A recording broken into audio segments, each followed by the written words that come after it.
Making your way in the world today takes everything you've got. Taking a break from all your worries sure would help a lot. Wouldn't you like to get away? Sometimes you wanna go where everybody knows your name, and they're always glad you came.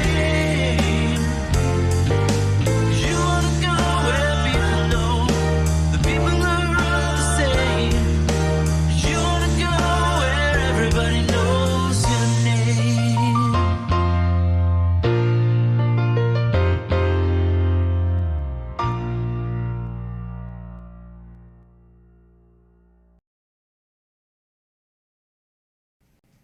Warning: this podcast features adult subject matter, adult language, and things not meant for children to hear. Viewer discretion is advised. You've been warned.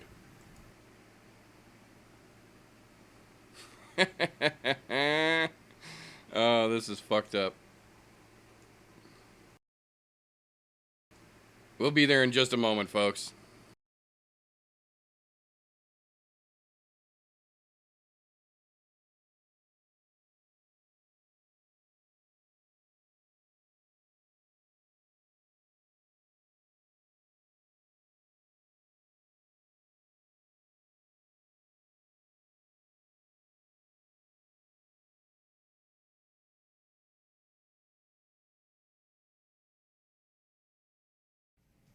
Warning: this podcast features adult subject matter, adult language. Did it work? I think it worked. I think it worked this time. Let's see. Hang on. Double check. Audio seems to be working. Audio seems to be working, I think. Looks like. I have to double check on the other side over here. Oh, folks, everything that could have gone crazy in the last 20 minutes has. So we're playing by the seat of our pants right here. This is going to be the first attempt at a long duration live stream here. Let's see. It appears that we are live according to the YouTubes. Oh, and there's the sound that's not supposed to play. So it looks like we are live. Live, ladies and gentlemen, here on the I'm No Joe YouTube channel for the first of hopefully what is not the last of our Combat Compatriot series, where we watch the fights along with you folks, and you get to see our live commentary. Obviously, it is just me right now. It is still very early in the day, on a day where most of the time we would not have a I'm No Joe on a Wednesday night. Not to mention, it is crazy early for most folks that are part of the I'm No Joe podcast. So, as of right now, it's me flying solo. The fights are getting ready to start. They are doing the introductions to the prelims on UFC Fight Night 171, free on ESPN Plus right now. As the fights get going, obviously I and everyone else who will start to trickle in as the fights roll on will be giving you our live commentary. So first and foremost, if you are easily offended, and the disclaimer in the beginning of the video did not give you the clue, we will be swearing and talking about all sorts of nonsense, shenaniganry, and adult-themed topics. This stream, as well as every other stream on the I'm No Joe podcast, is not intended for children. If your kids are around, put some headphones in, or put those little motherfuckers in another room, because shit is about to get fucking crazy. So, again, it's just me for right now, but more folks will be trickling in. Golf T should be here as soon as he gets done with work and gets his kids settled down. Fresh will be here once he gets off of work. We may have a casual pop in. Ned Devine might even be showing up. There are all sorts of folks who could and may be popping in during this stream, but regardless, for the duration, you got this ugly mug and this loud fucking voice. Obviously, with this being a potential 5-hour-long stream during the entire UFC event, I may have to step away for a few moments at certain times. I have dogs. My wife is working from home. Life is crazy. If that happens, I will make sure to leave you folks with some wonderful music from the great Adam Pilarczyk to help keep you entertained. Unfortunately, though, for anyone who is confused about this, it is 100% illegal for me to broadcast these fights to you through this source. I cannot and will not broadcast these fights to you. You have to watch these fights on your own device in your own method of choice. But I and everyone else on the I'm No Joe show will be here to commentate the fights and give our thoughts live on the event. So just in case there was any doubt or any clarification needed to be had, I will not be broadcasting these fights directly for you. You have to watch them on your own, however you choose to do that. I will, however, let you know before any fight starts or when rounds change so that you can keep up in the same time and you can understand, so that way the commentary seems a little more relevant. But again, this is the first time we're doing this. This is live. We had last minute bugs show up and fuck up things, so this might not be perfect, but we're going to give it a fucking go because the Backstreet Boys took a lot of entertainment from us and we are trying to do our best to give that back and make up the difference. So, UFC Fight Night 171 live from Jacksonville is setting up. Technically, they were supposed to have started 15 minutes ago, but with everything going on, I kind of understand. Also, the last 20 minutes or so, we have found out there may be the first fight on the card getting pulled due to medical issues, so I think that's part of why they're starting late. But originally, the fights are supposed to have started 15 minutes ago. I believe it is an 11-card fight, 5 on the prelims, 6 on the main. But now it looks like we may actually end up with a 10-fight card because one of the prelim fights get pulled. Also, side note, for anyone who did catch this last week's I'm No Joe podcast, we actually did not get a chance to talk about one of the fights that got added last minute to this particular card. Chase Sherman, the Vanilla Gorilla as they call him, who has spent the last year and a half or so over in the bare knuckle boxing BKFC world and has been absolutely fucking people up over there, has made his way back to the UFC, and before all this craziness with the medical scare went through, was scheduled to be the quote-unquote premier prelim fight for this particular card, so we will have to see exactly how that plays out. As of right now, I'm still looking for some updates to see if the... Sorry, my monitor over here is freaking out. There we go. Still waiting to see if there's confirmation from the UFC as far as the early fight. The fight that was supposed to have been pulled, according to what I was reading literally just 20 minutes ago, was Carl Robertson versus Marvin Vettori. That fight, like we've mentioned before, has been booked and canceled 3 times now, was officially set to go down tonight, and then as of last night, many of you may or may not have known, because I haven't had a chance to have this discussion with you fine folks yet, Carl Robertson actually was the only person on this fight night card to miss weight, and he didn't miss by a lot. The fight is 185 pounds, he weighed in at 187.5, and to be fair, Marvin Vettori weighed in at 186, so neither one of them made weight, traditionally speaking, but Vettori was still under the 1 pound allowance. Robertson was at 187.5, obviously a pound and a half over the allowance, but last I saw, Carl Robertson's weight cut attempt that left him a pound and a half shy was actually so detrimental to his body that he was experiencing renal failure and things like that, so they had to rush him to the hospital, which is presumably what has got the holdup going here now. So, okay, so UFC is officially broadcasting it. Prelim cards, Sajira Eubanks versus Sarah Morais, Gabriel Benitez, Omar Morales, Hunter Azur, Brian Keller, and then Chase Sherman versus Ike Villanova. So, it looks like, as of right now, they have officially pulled it, and we've got 4 fights on the prelim cards, which, according to the UFC that I'm watching here, should be starting anytime soon. Again, this is live, unscheduled, and unprompted, so there's no telling how this stream's going to go. There's no telling how these fights are going to go. Everything is kind of flying by the seat of their pants right now, but we'll make it through this one way or another. Let's see. Of course, then we got our favorite Greek cabbie in the chat talking about how he's eating better food than the rest of us, but that's okay. We still love him. Okay, so the UFC stream has officially went to the action will start shortly, or the action is returning after this commercial break.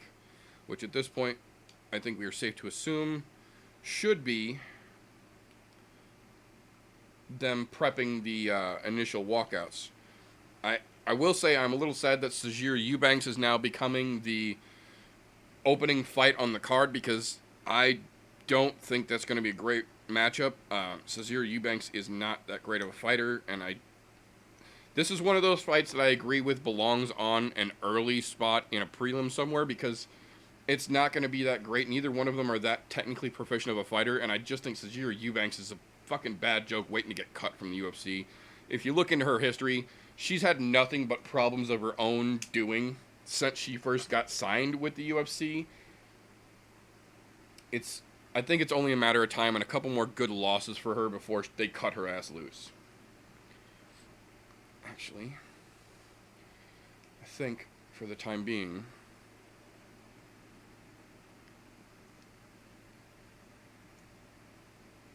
okay, so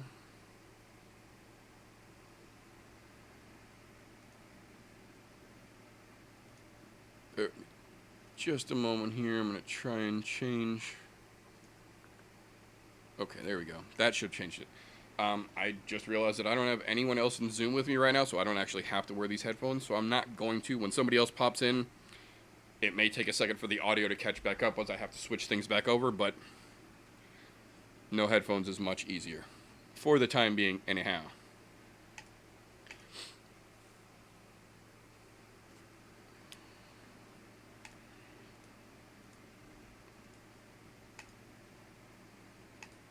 So, I believe the fight is on Fight Pass, or they're loading it up on Fight Pass and ESPN Plus right now.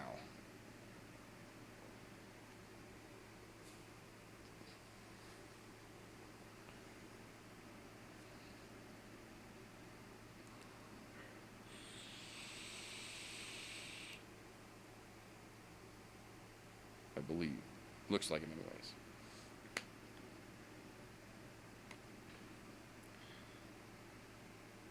I have to say, I cannot take credit for this idea. Obviously, there are several other MMA-oriented podcasts that do a similar thing to this, but as to keep from infringing on anyone else's copyrights or stepping on anyone else's toes, the Combat Compatriot series, as we are hoping to make this, should be a thing going forward if this is not a complete flop.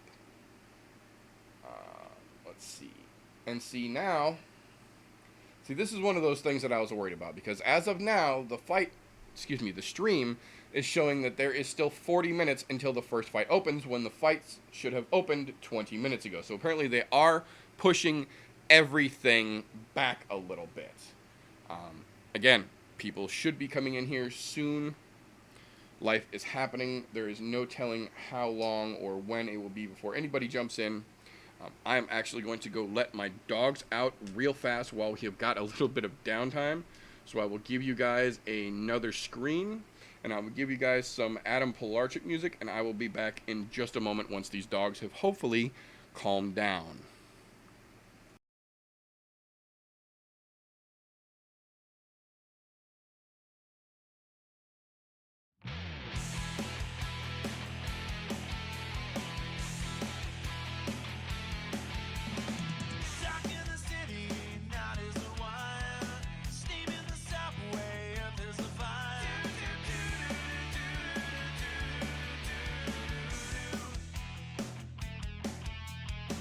Woman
Making your way in the world today takes everything you've got.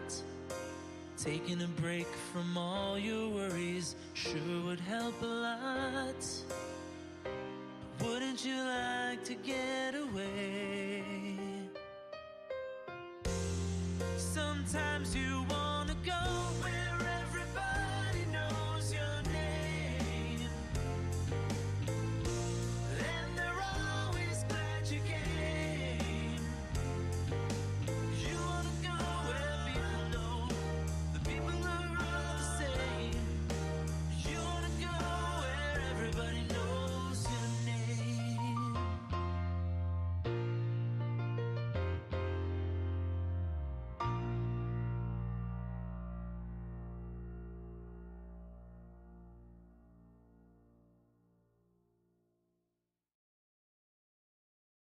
How do I say goodbye to what we had? The good times that made us laugh outweigh the bad. I thought we'd get to see forever, but forever's gone away. It's so hard to say goodbye to yesterday. I don't know where this road is going to lead. All I know is where we've been, what we've been through. If we get to see tomorrow, I hope it's worth all the wait. It's so hard to say goodbye to yesterday. And I'll take with me the memories to be my sunshine after the rain. It's so hard to say goodbye to yesterday. And I'll take with me the memories to be my sunshine after the rain.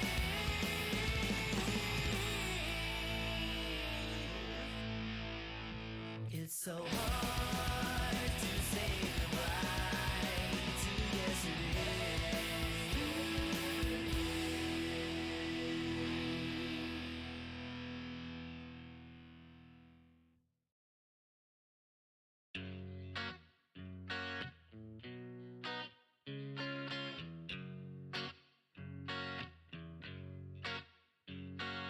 Give me one reason to stay here, then I'll turn right back around.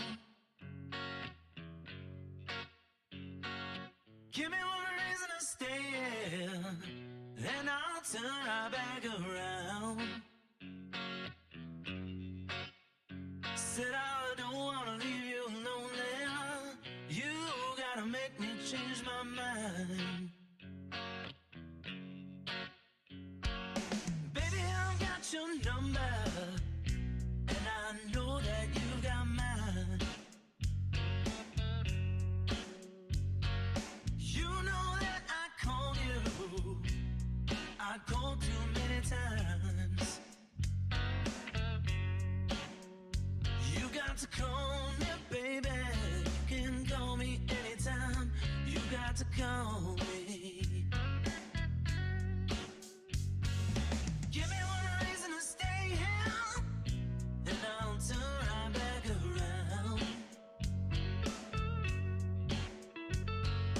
Give me one reason to stay here. Oh, I'll turn right back around. Said I don't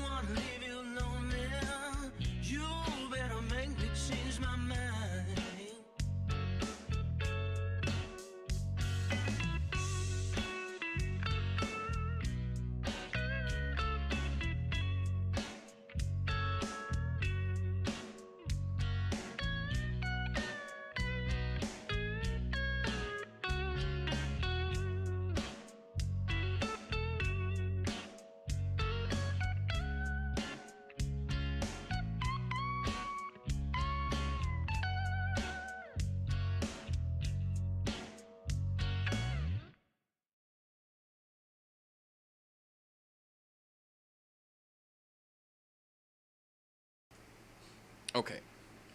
We should, in theory, be back. I think the sound should be straight. Looks like the sound is straight for now. So, I will say some of the, I guess the best way to call it would be content filler that they're rolling right now before the fights actually kick off are a little interesting. They just rolled a highlight reel of Alexander Hernandez, who is set to fight Drew Dober tonight, one of the more exciting fights on the card this evening. And they're very much cherry picking from his fights to the extent that they showed the one, and I do mean one, good punch that Alexander Hernandez landed on Cowboy Cerrone in the very beginning of their fight before Cowboy absolutely drugged that fucking idiot into the Matrix and beat the dog shit out of that fucking numbnuts. Gave him the stanky leg, had him wobbling, and ended up face fucking down. That kid, for as much hype as he came in with, as soon as he got against some fucking veteran talent, started to fade real goddamn quick. So, I'm very curious to see how that match is going to play out this evening, because we know he does have a wrestling pedigree, but he's going against Drew Dober, who has an amazing wrestling pedigree himself, and just showed us that he has got fucking one-punch knockout power stored in his pocket that he can pull out at any fucking point in time. And we've seen historically that Alexander Hernandez has big fucking problems with guys that want to strike instead of engaging in the wrestling game like he likes to do. So it's going to be very interesting to see how that particular match plays out. I am kind of excited for that one almost more than anything other than the main event. Let's see here.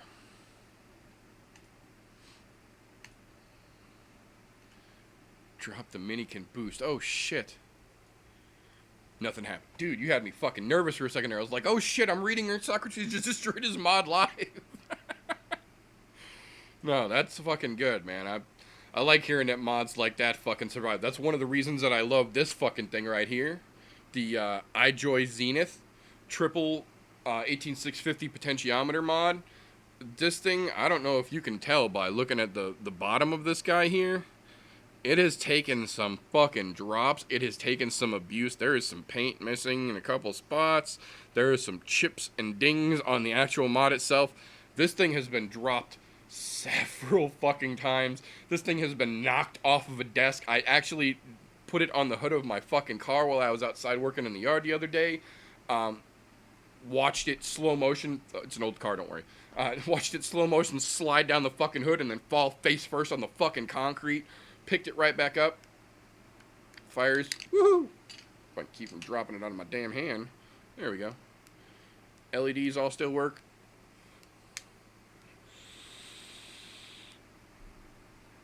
First fire, every fire. I'm very fucking happy with this. Let's see. This is a Petus. 157 lost. Zapitas. Wait a minute. Mike Zapitas. That's familiar.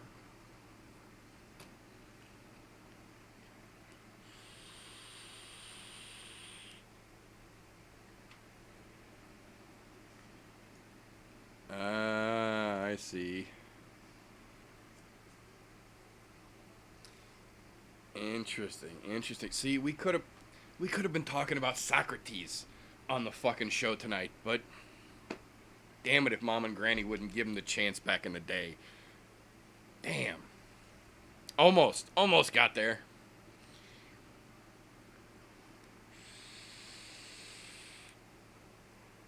No, ironically enough, I'm the only one on the I'm No Joe podcast that has not had official formal training. Obviously, I'm armchair qualified. I am YouTube certified, but have not had any formal training. Fresh and TJ were both in the military. TJ actually went on after the military and trained with the Gracies in jiu-jitsu. He's got some cool stories and some cool pictures to show for that. RJ, when that kid comes around, He is an amateur MMA fighter right now, fighting in Ohio. He's got an interesting perspective that we talk about with him. Fresh obviously had some combat training in the military. I am the one with the least amount of training on the show and the most passion for combat sports out of the group, I believe. But it's not for lack of trying. It's just life has been fucking crazy. At some point, I do intend to get into some jiu-jitsu classes.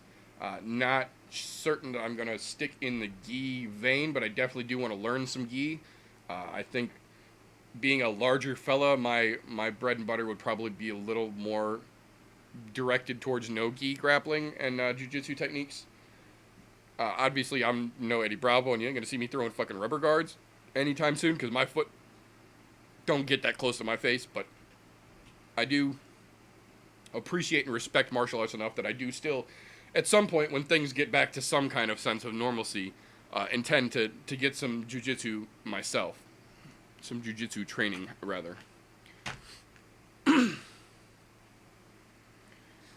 No, my only formal experience is lots and lots of, I guess, backyard and street brawls would be the proper term from when I was going to high school out in the country, and we would quite literally take Friday night and go down to a dirt racetrack with 4 or 5 of our buddies and look for guys from another town to start fist fights with like 5-on-5, 6-on-6. There were a couple of drive-ins and a couple of like smaller restaurants with large parking lots where I went to high school in that area, where we would literally schedule meetups and school fights like 10-on-10, 15-on-15, like large group fucking fights, just kids from out in the fucking country going at it, fucking boxing our faces off. Generally always good sports about it.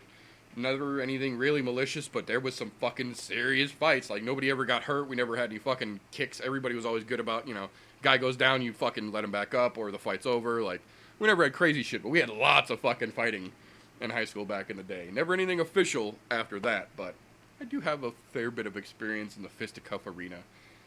Unprofessionally, of course. Which is one of the things, obviously, that got me into combat sports and mixed martial arts. I love when they show the video of DC crying. Sorry, got distracted. But yeah, I'm the only one on the panel without some sort of official accreditation, because my experience is all amateur, I guess would be the proper terminology. But I'll tell you what, for a dude who has not officially been trained, I like to think that I have a fairly good knowledge, because I try and keep fairly educated, especially on things that I like. So I have seen thousands and thousands and thousands of hours of both fights and fight breakdowns. I have watched trainings, I have watched professionals, I have watched coaches. Like, I know my shit fairly well. I just haven't been in there as a pro myself yet.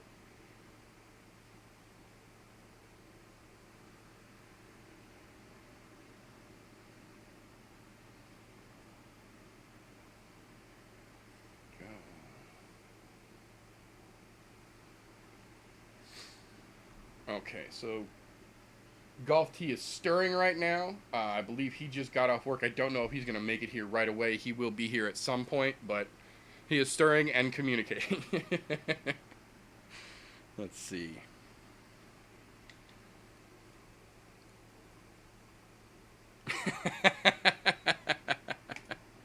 Yeah, see, and that's the other thing. Swaggy knows his shit, too. Swaggy knows his shit. He's got a little bit of training under his belt.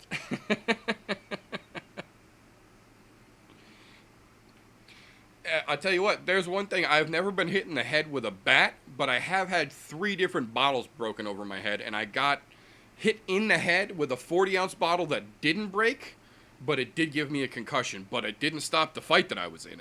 I think that's kind of what scared the dude more than anything, is he picked up a 40-ounce bottle off the ground and cracked me in the fucking dome with it, and I shook my head and I looked at him, and then I put my fist back up, and he was like, all right, man. Not trying to brag, but I'm just telling you, shit's happened before. We've all been in fisticuffs. I've been cracked in the dome several times. If you look at my fucking noggin, there's some fucking scars. I promise you.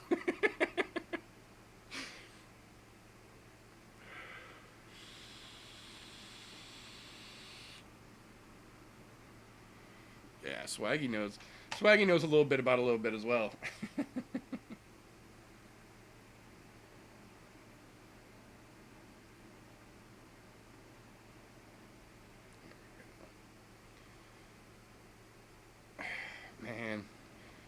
these weird fucking interviews that they're doing now. They've got Megan O'Leary obviously in one part of the arena and a microphone doing an interview with Glover Teixeira right now, who is still obviously in the back, but I don't know, man. Something doesn't look right about Glover Teixeira. He looks off.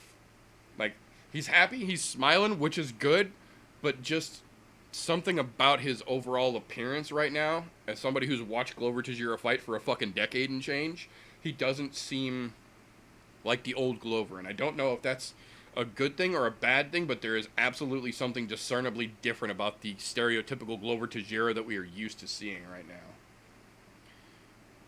I don't know. We'll see. We'll see how it plays out. Yeah, see, Swaggy did a good bit of training as well, so I bet he has had a few concussions.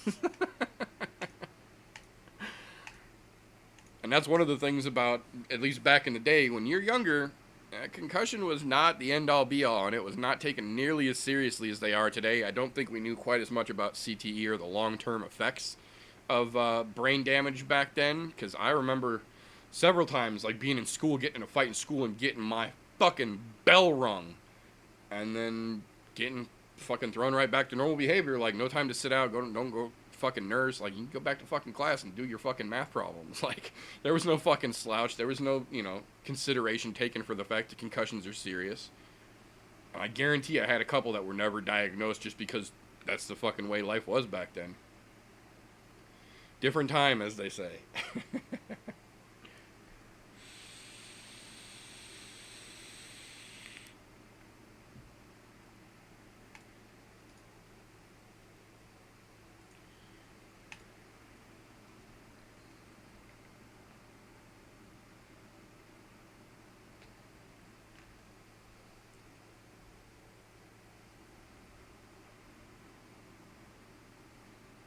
So apparently the UFC website has lied to us, because it still shows prelims start at 5 p.m. CST, which would have been almost 45 minutes ago, right about when I started this, but no. Still waiting. I'm guessing we're going to actually start at 5 p.m. EST, which would put us at 6 p.m. Central Time, which is about 15 minutes from now. Be interesting to see how this works out. Glover's last 5 fights. Decision win over Nikita, and it's gone. Never mind.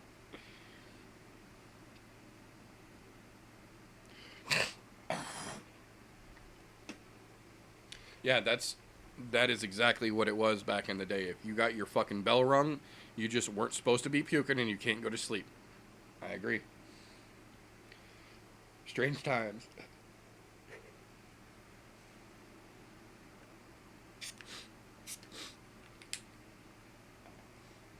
Interesting. I will have to say this, though.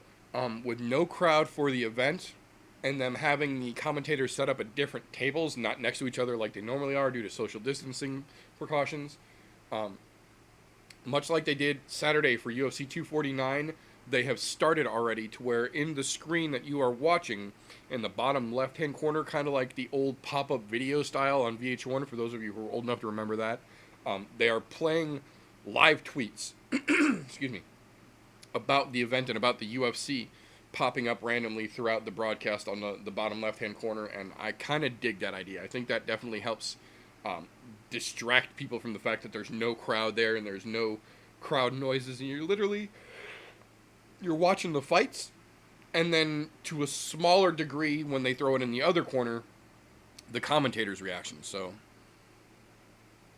I think we should be all right, so long as nothing here detrimentally freaks out.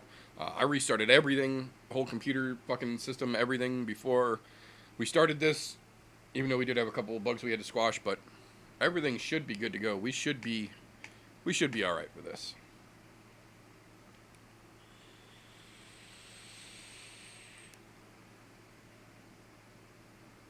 I will say, definitely a benefit of doing the fights this way, not just for us, but for you guys who are going to watch along as well.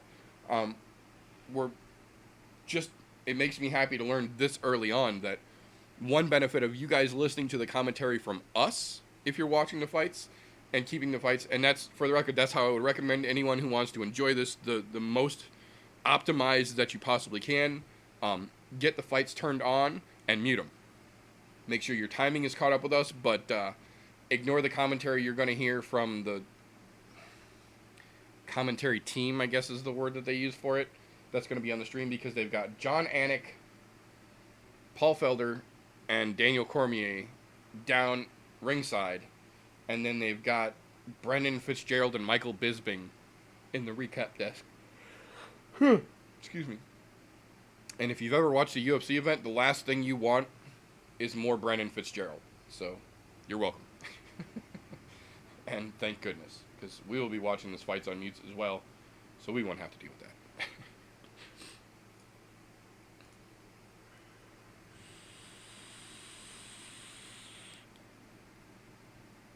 Right, and that's actually a very good point, Swag Shane.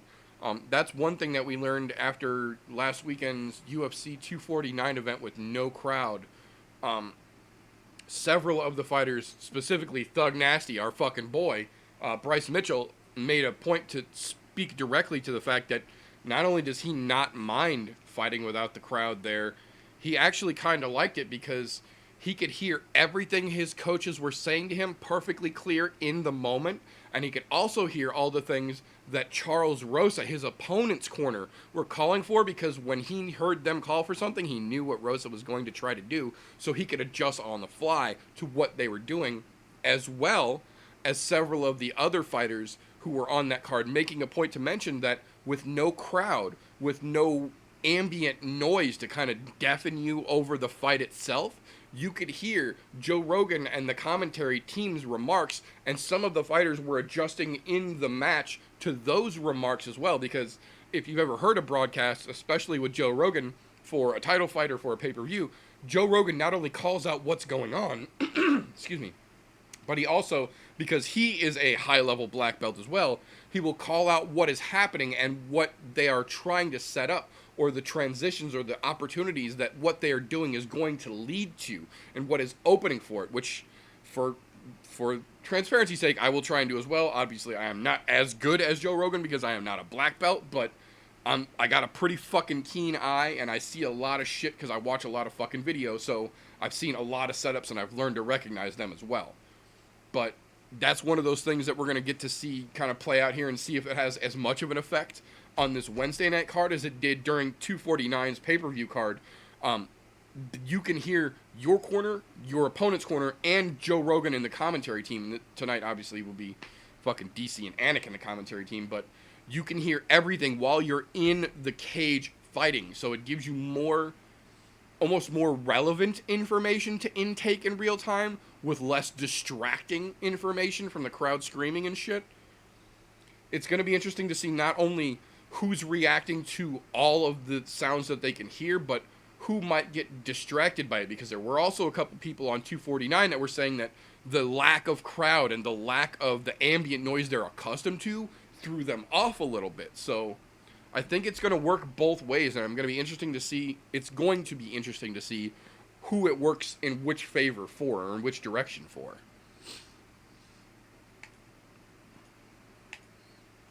Yeah, see, that's exactly one of the reasons why I wanted to do this, Michael Morris, is because when there are fights on, if no one's around, I'm literally sitting like this, having this conversation like a lunatic to my television, or to my poor fucking wife who's usually sitting over here with me. But when the folks are around, we generally have a fairly good group. During some of the bigger fights, we've had 5, 10, 15 people all hanging out together, doing exactly what we're about to do. Everybody's watching their own fights, but we're video chatting in Zoom, having essentially a fight conference, talking about what we're watching and what's unfolding live. So I figured we can't be the only ones who hang out and watch fights, not necessarily in person, but virtually, and seeing as how the majority of the world should still be at some degree of lockdown or stay-at-home shelter-in-place. It's Wednesday afternoon. There's not a lot that goes on an average Wednesday afternoon, and we've also got fights back. So I figure what better opportunity than to try and give folks a place to come hang out, talk some shit. Obviously, I'm not going to fucking yell at you for speaking your opinion in the fucking chat. Likewise, with this being less of a formal show, since we've got a couple hour stream going here, it gives us more of a chance to kind of interact with the crowd like this. Whereas on a normal Thursday night, I'm No Joe, we don't really get a chance to do a lot of that because we've got such a tight crunch on time. We are also working on that as well. There are developments and changes coming on the I'm No Joe channel, coming to the podcast, coming to some of the other things. There are some new shows about to be added to the I'm No Joe channel as well. For those of you who are listening live or will catch this on the replay, there are new shows about to be added to the I'm No Joe YouTube channel. We are also going to start doing some smaller videos, some shorter content videos, some initial breakdowns, some one-on-one conversation, fight-related, some just me and the camera talking to you guys like this type of things as well. We got a lot coming up. We got a lot going on the I'm No Joe channel in the background right now. It's going to be, regardless of what the Backstreet Boys do to the world, the I'm No Joe channel is got some interesting things in the works, and we are going to try and keep the masses entertained throughout the year and beyond, regardless of how the rest of the world fares through this craziness.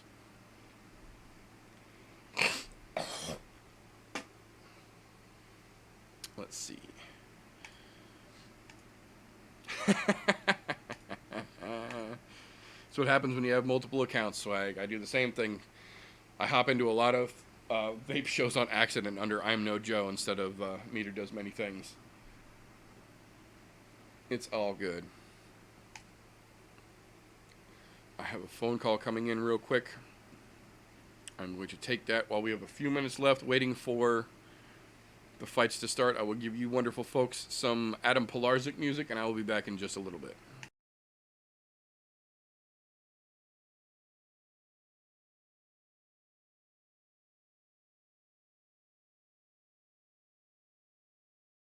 I never wanted this world to be the way that it has been shown. I know that I can't change what's wrong. The damage can't be undone. On the verge of a breakdown,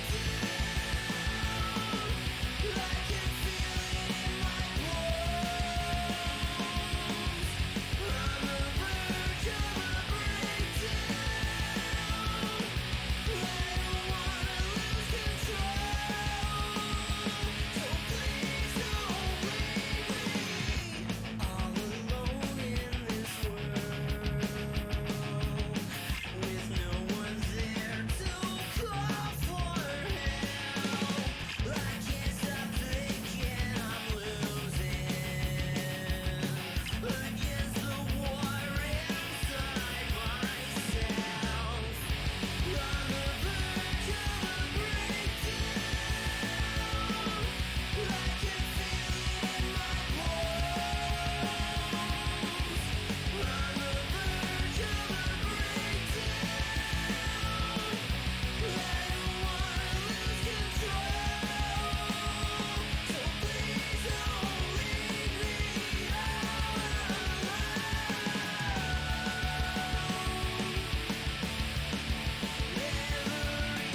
All right, I was just about to say, and we've got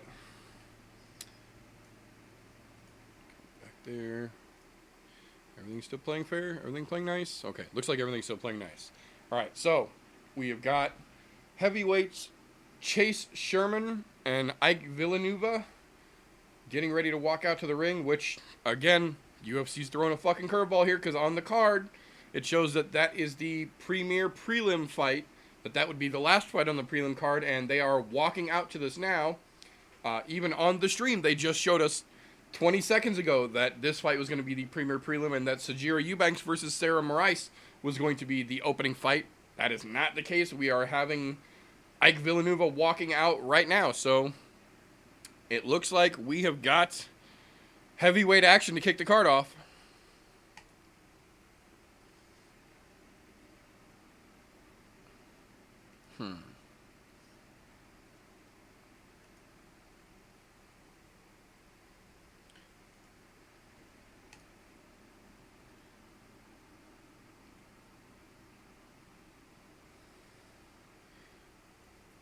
I will say one immediately noticeable difference between the start of tonight's card and basically all of Saturday night's UFC 249 card. At 249, you had, I'd say, maybe 50%, maybe a little less than 50% of the people there wearing masks and gloves for safety. Whereas tonight, literally everyone but the fighter has a mask and gloves on, all the way across the board. I will say this, one good thing that the UFC did right out the gate, that they, before anything had happened, they decided that when you were ready to fight, so to start out with, you as a fighter could not be in the building up until, I think they said it was an hour and a half, hour and 45 minutes before your fight started. At that point, you and your corner would come in through a door once you were all checked and verified and you had your temperature taken and shit again. You would be brought in to your own warm-up room. You would have your hands wrapped by the same official who would walk out to the ring with you and apply your Vaseline to be your grease man, essentially, so that there is a limited way or a limited amount of people coming in contact with each other. It looks like they are sticking with that, but this time, now they've got everyone wearing masks and gloves. That's absolutely a good idea.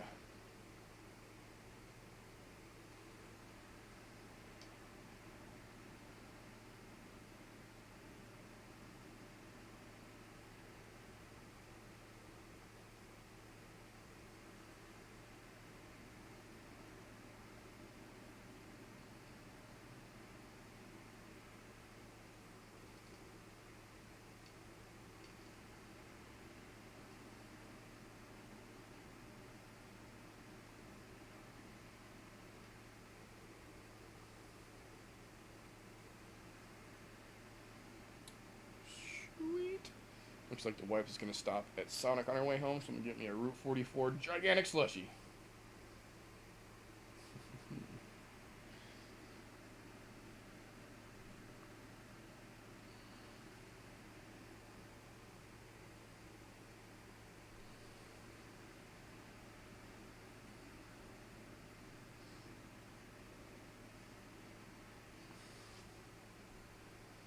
Sorry, I'm trying to run this stream, plus monitor the stream, plus communicate with the wife, and talk with potential guests for the stream later on this afternoon on 3 different devices while watching the TV across the room. So I apologize in advance if I get a little distracted at the moment. Chase Sherman just walked out, is getting his face greased up right now. We are literally just a minute or two away from the fight kicking off. Looks like Jason Herzog doing the initial check-ins.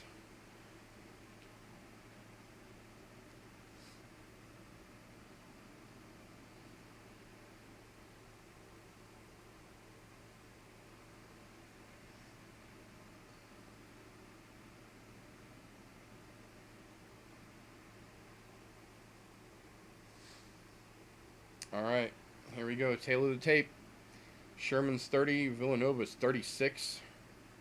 Sherman's got the 6'4" height advantage over 6'1" Ike. 253 for Sherman, 232 for Ike.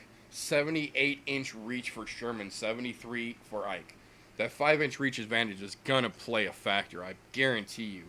And a dude like Chase Sherman, who is so punch heavy but still has the grappling background and literally just spent the last 2 years dominating over at Bare Knuckle Fighting Championship over at BKFC, man, he's younger, he's taller, he's stronger, he's bigger. This is a tough fight for Ike Villanova.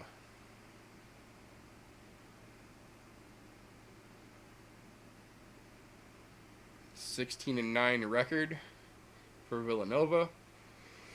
Not the worst, but definitely could be better. Oh shit, there's trouble right there. What's up, Mr. Rivera? How goes it, brother?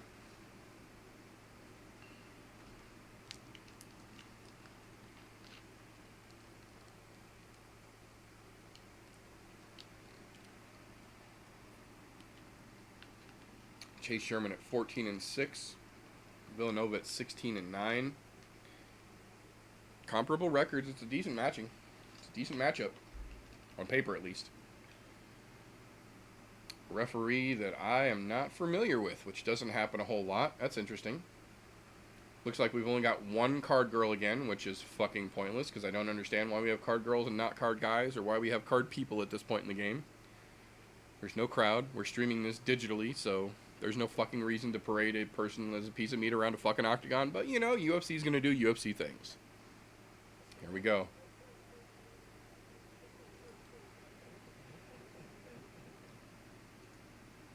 Alright, first round is off. Squared up. Villanova definitely came out cautious. Sherman looks like he's trying to start getting aggressive early. Villanova's trying to counter. Sherman's looking for an opening early. Interesting to see big men act like they're going to go hard in the paint. Ooh, Sherman with a nice low leg kick. Spun Villanova around a little bit.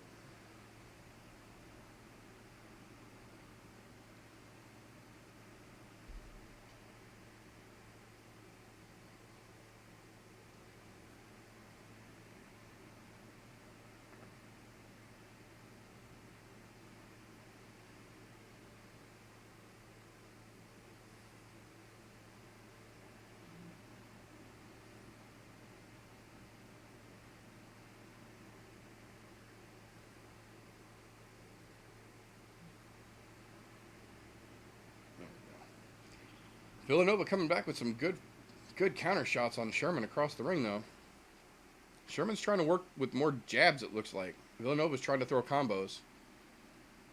Mixed success on both sides. There's Sherman trying to throw a couple of combos with a low kick to finish off that seemed to land. Villanova's got a really nice left cross that's landing at the end of his combinations, and for some reason, Sherman's keeping his right hand down, and it's just landing every time. Sherman's putting body work in now, though. That's a big dude to punch you in the stomach. I like these low kicks that Sherman's throwing, but he's keeping his guard down, and Villanova keeps finding openings to stick him in the process. Neither one of them are really getting off the center line very much. It's just two heavyweight dudes standing and banging in front of each other.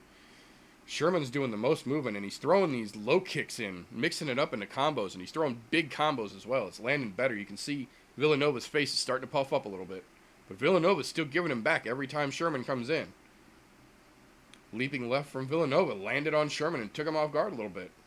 See, this is one of the reasons I was more excited about this to be the premier prelim fight, because these two dudes can both strike. They can both fucking throw down. Villanova's throwing some really sneaky combinations in, but Chase Sherman is throwing bigger numbers, bigger volumes of combinations, 5-6 hit combos, and he keeps ending with this low kick that's landing on Villanova every fucking time, and that's going to add up real fucking fast. You can see from this angle, the back of Villanova's left leg is starting to puff up around that kneecap. It's getting a little purple in the back. Villanova's got some swelling coming up on the right side of his face, too, from where Sherman keeps landing the opening shot of this leaping left from fucking heavyweight. That's not a good idea to walk into, and he keeps doing it. Villanova's given for every shot he fucking takes, but he's not getting the better at any of these exchanges. And it seems that Sherman's really starting to fluster him. You can tell he's losing the game plan, and now it's just a strike and strike back thing for him. Sherman's staying pretty cool in the pocket. He's keeping his hands up fairly nice now. Villanova's got his guard real far out. Sherman's keeping his guard real close, and that's making a big difference so far. He's blocking a lot of what Villanova's been throwing at him. Sherman with the body work. He's got Villanova against the fence. Villanova's standing flat-footed. This could get interesting real fast. A minute left in the round. Ooh, shit. Big right to the body from Sherman. Big left to the body opens a combo. He's got Villanova against the fence. He's in trouble here. 45 seconds. He rocked him again. 1-2 combo. Flying knee from Sherman. Holy shit. Big men are getting down right now, folks. Again, low kicks from Sherman. 1-2 combo. Lands clean. Villanova swinging at air the whole time. This is not going well for Ike Villanova. Again, he throws a big right. Sherman's nowhere to be found. Sherman's throwing his 6-7 punch combo against the fence. Just keeping Villanova pressured back, man. You can tell. Big, deep breath from Ike Villanova. Opened his mouth, took a big, deep breath. Sherman's got him pressured against the fence here. 14 seconds in the round. I don't think he's going to finish it, but he definitely let him know this is not going to be an easy match.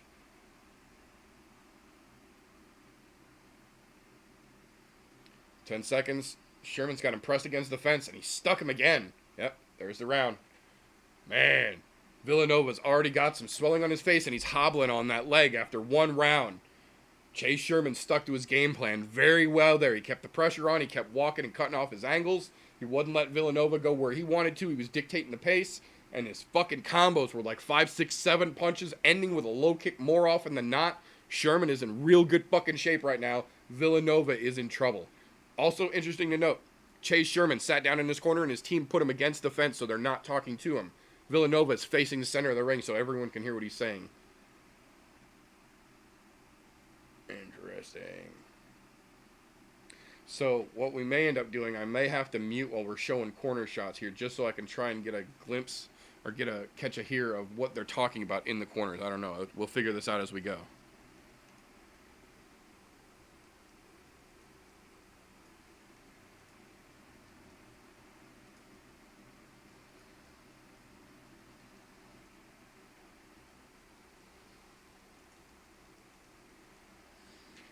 All right, here we come. Round 2 starting up. 4:55, 54, 53. Not quite as exciting of a start. They definitely came out a little more cautious here, but Villanova already looks worried. Chase Sherman open up with a low kick. Ooh!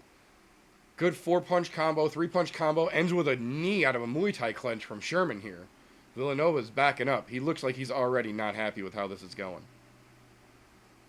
Sherman again comes in with a 2-shot combo, ends with a low kick, and it lands. Sherman is pressuring Villanova back against the fence already. Another low kick. 2-punch combo, that time a counter.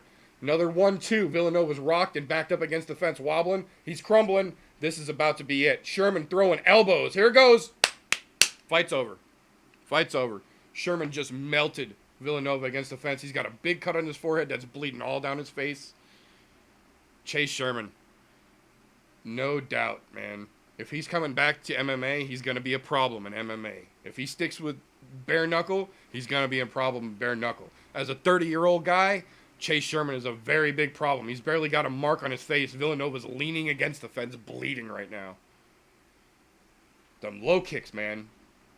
The low kicks were the theme of that fucking fight. Every time Villanova got comfortable, Chase Sherman would start a combo and end it with a fucking low kick. And when Villanova looked down at the low kick, Sherman would fire up a new combo again. And then when he got him against the fence at the end, he landed, let's see, 1, 2, looks like he landed 2 elbows, and as he was throwing the third, Villanova started melting over, and as he went to go finish up, the referee jumped in and said that was enough. Villanova hit the ground bleeding and didn't dispute that stoppage at all. He was done.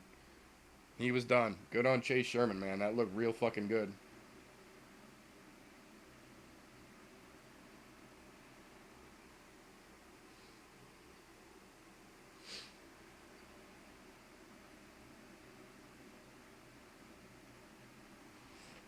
Good sports. Good sports about it all the way across.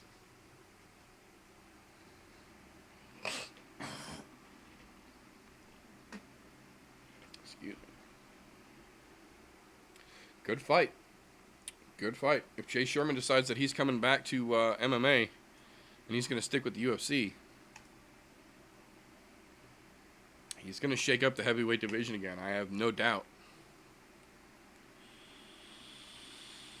Oh no, did you miss that? Did you miss that, Swag? Okay.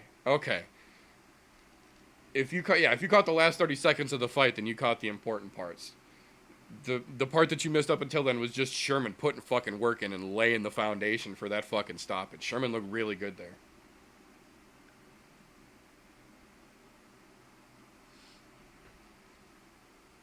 Thank you, Mr. Morris. Much appreciated.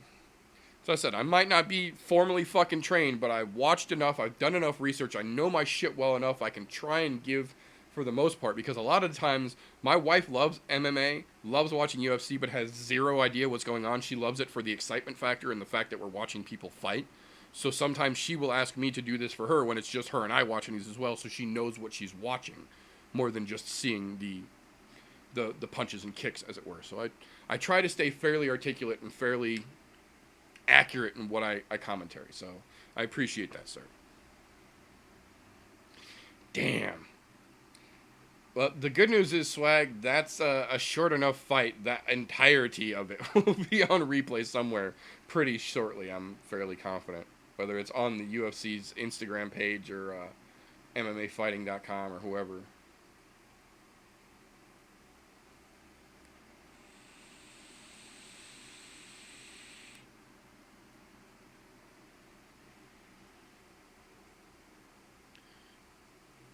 Sherman? Yes, Sherman came in at 253.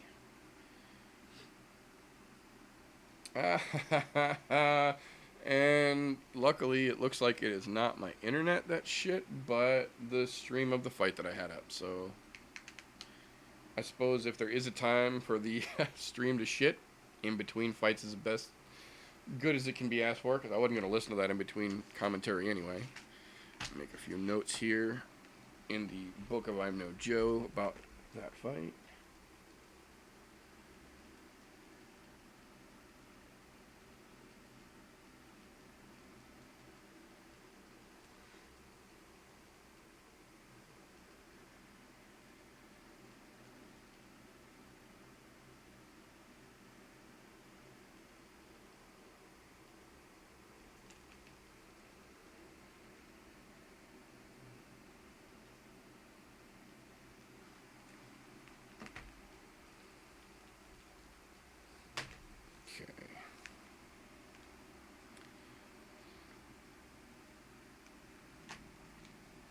Yeah, the only person on the entire card tonight who did not make weight was Carl Robertson, and he missed by 1.5 pounds.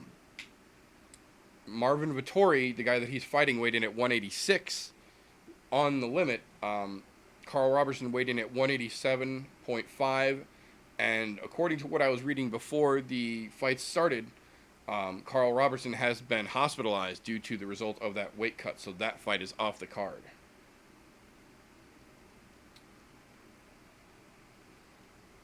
Be interesting to see how that goes forward. I think that's part of why they pushed it back an hour, because the fights were supposed to start at 5 Central. They started at 6 Central. And it's a 4-fight prelim card where it was a 5 prelim, 6 main card. It is now 4 and 5. So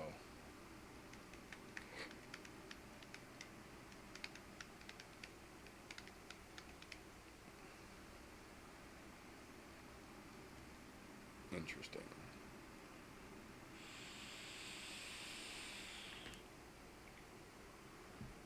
Very, very interesting.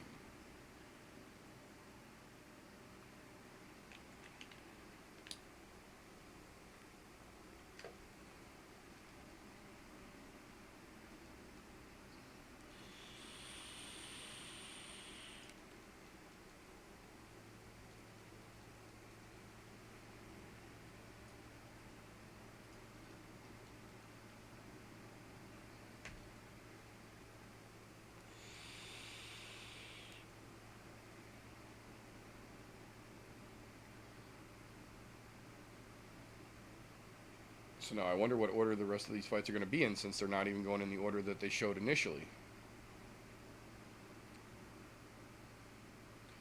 So it should either be... No, I think the Hunter Azor fight got moved. So it's going to be either Sajir Eubanks or Gabriel, I believe. I can't remember the guy's last name.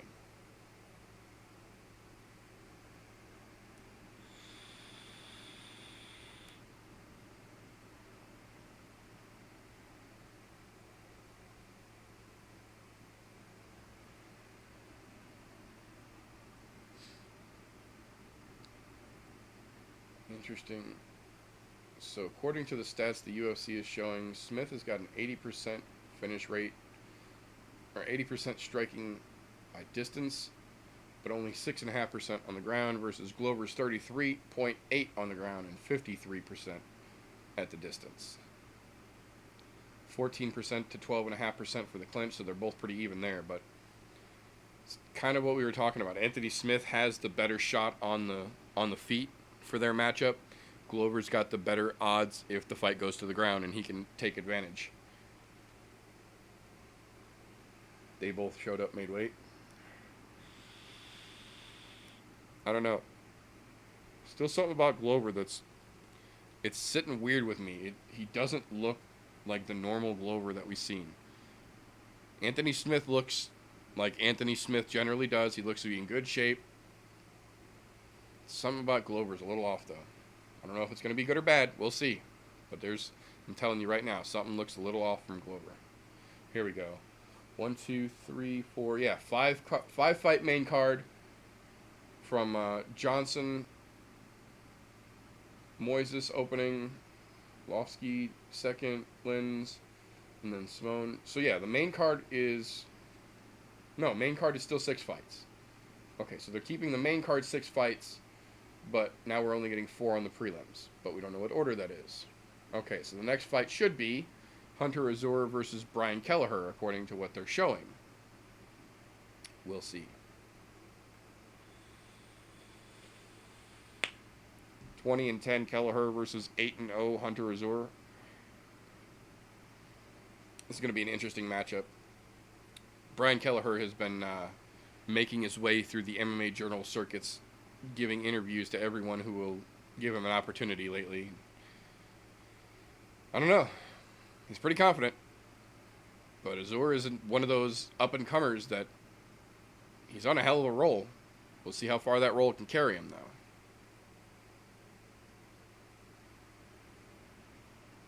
Will be interesting.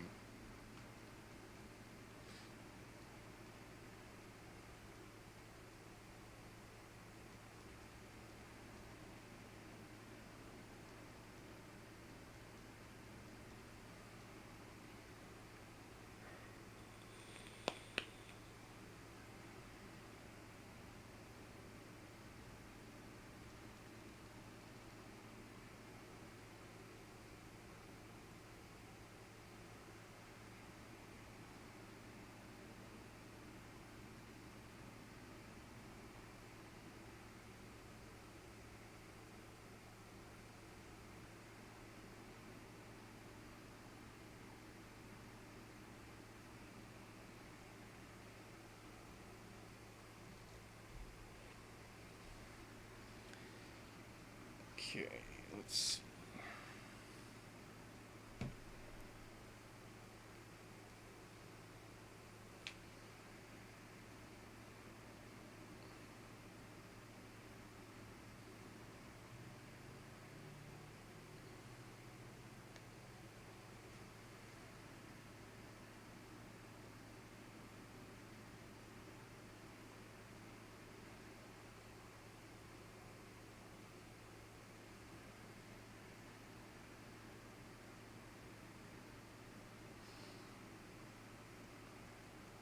Okay.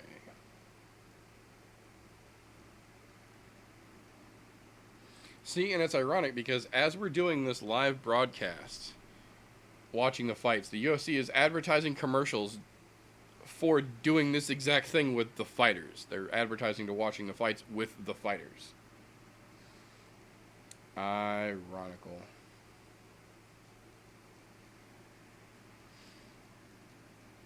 So they're bringing up the octagon lights again.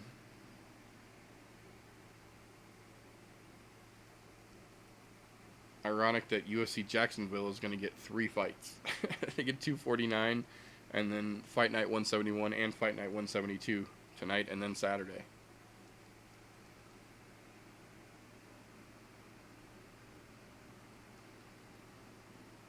Yeah, so they are going to put the Azur versus Kelleher fight up next.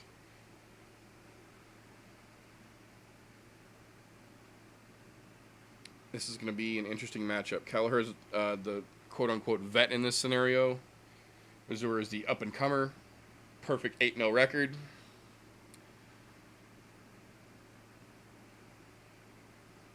It's going to be real interesting to see how this goes. Azur could be one of the good ones that comes off the Contender Series. He's got a lot of potential, man. The kid's got fucking a lot of potential. He's quick and he's well-rounded, but he's still a little green, so we'll have to see how this plays out.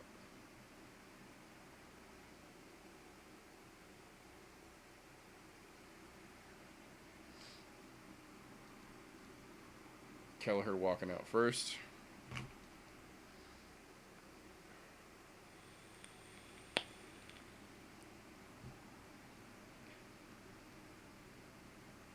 I do think it's a little bit weird that in an arena with no people, where there is never going to be people, they still have them valleyed in with the crowd control bars, walking the long, weird pattern. Like, I don't understand why they didn't just walk them straight out to the octagon, since everything else has been placed there.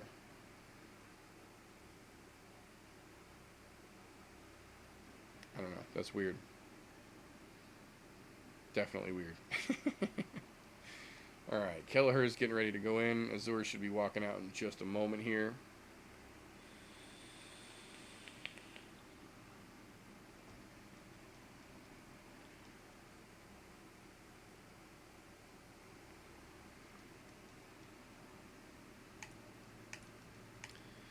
I am in the Midwest, and misery loves company, as they say.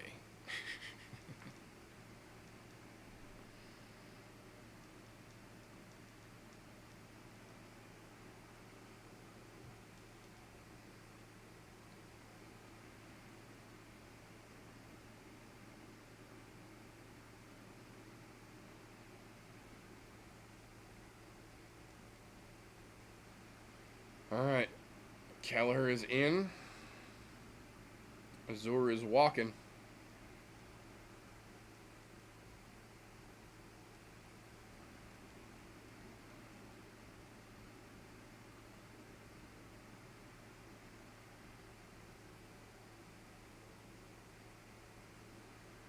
Hunter Azur seems very emotional as he is making this walk.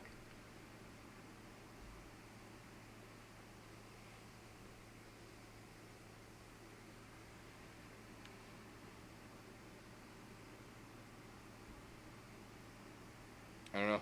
It's going to be interesting to see if he leaves here with that goose egg at the end of his record.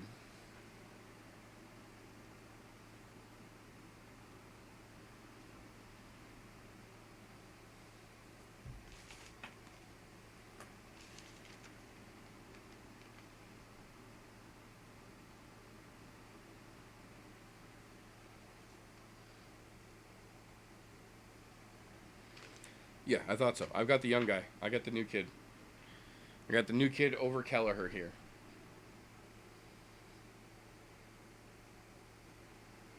I don't know.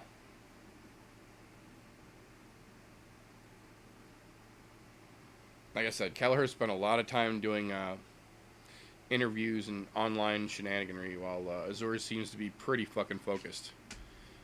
We'll see. We'll see here in just a moment. Azur is getting the final check before he heads into the octagon now. 3 fights in the UFC, 3 knockouts so far for Hunter Azur on the Contender Series.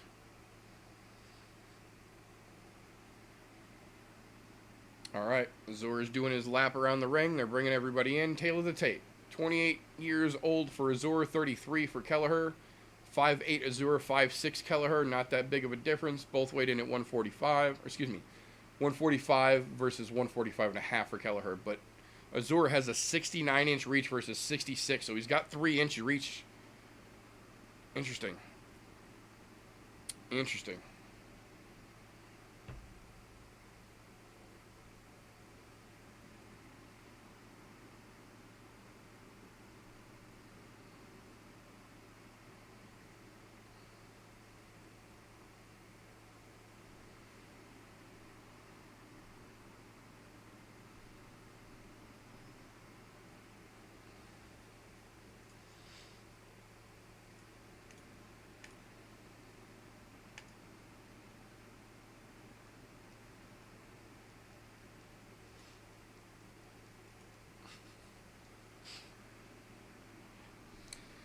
All right. We've got announcements going down. Jason Herzog, referee. And again, the walking ring meet to advertise that we're starting round number 1 for some fucking reason. All right. We are getting ready to kick it off. Underway, round 1. 456, 55, 54. Right out of the way. These guys met right in the middle. They're both low, but they're both springy, I guess is the right word. Low kicks from Azur. Kelleher's trying to kick back. Both blocked. Azur is threatening level changes and throwing weird little single shots. Kelleher's trying to threaten with the kicks. Nothing's landing yet, though. Both of them real bouncy right out of the goddamn gate. Azur with a fucking high kick. Missed. Kelleher with a low kick. Missed. A little more striking. Azur sticking to these low kicks, and they're starting to land now. Interesting boxing exchange. Azur got the better of it, but neither one of them really landed too clean. Good low kick from Kelleher. These guys are staying pretty fucking close, man. Neither one of them's really using range. They're fighting in the phone booth for the most part here.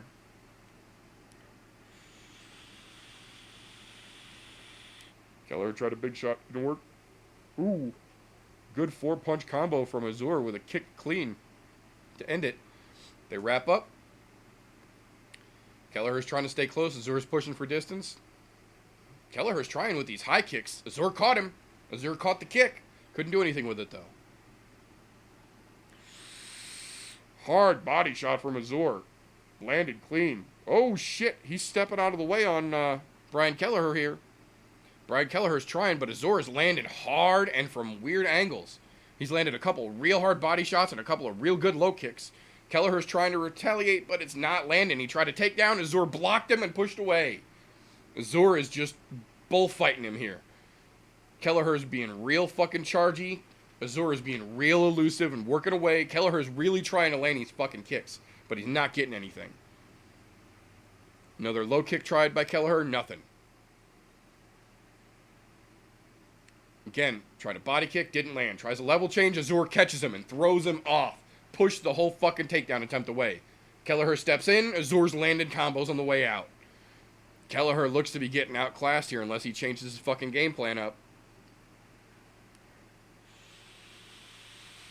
Good head kick up the front. Kelleher kicked Azur right in the fucking chin. Azur landed twice on him to retaliate. Good left up the middle from Azur. Landed clean. Oh, Kelleher stepped up, and Azur caught him with a fucking counter. Kelleher's not really getting much success here. Azur's landing on him and fucking countering real great against him. It really does look like a bullfight. Kelleher is charging in, and Azur is just waiting and countering real crisp on him. Kelleher's swinging for the fences, and he's not landing shit here. Good counter from Azur. Woo! Kelleher tried a spinning back fist, completely missed, and ended up fucking wobbling on the ground. Fucking doofus. He's trying more kicks, and nothing's landing. Azur is just being real elusive here, real loose, staying out of the way. Kelleher's trying these goofy kicks, and nothing's landed. Good 1-2 from Azur to fucking stick him in the jaw. Kelleher tries a level change, Azur stops him. Uppercut on the way out. Kelleher's getting pieced the fuck up here. Azur's starting to land some nice loose jabs and staying out. Kelleher clearly wants to take this to the ground, and Azur is giving him fucking nothing. This is the third takedown attempt in a row, and Azur is not giving him a fucking inch. Kelleher's got him pressed against the fence, but there's no fucking threat here.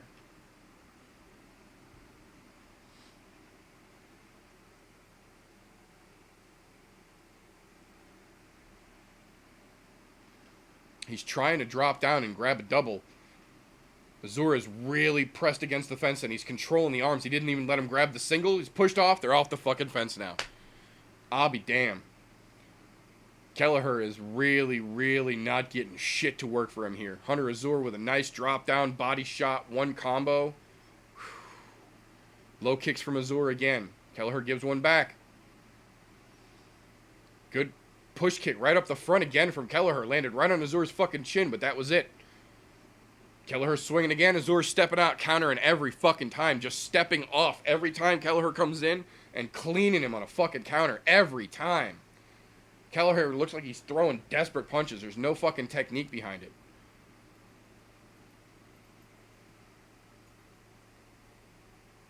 "15 seconds left in the round, and Kelleher looks like he's confused as shit. He doesn't know what to do here. Head kick attempt, doesn't do anything.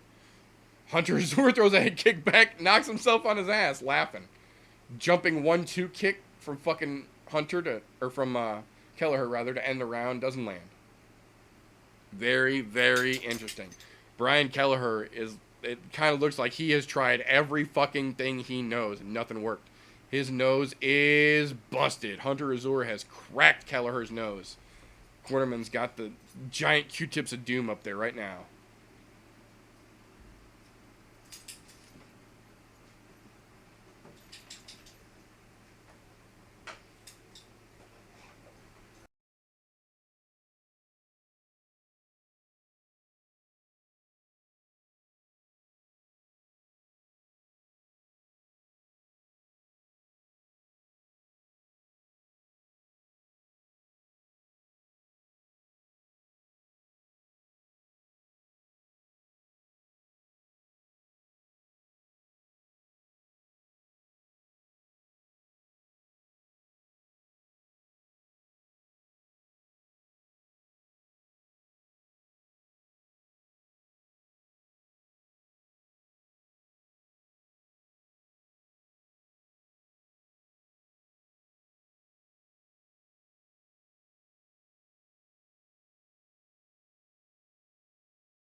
Alright, sorry about that, folks. Wife came home, dogs went apeshit.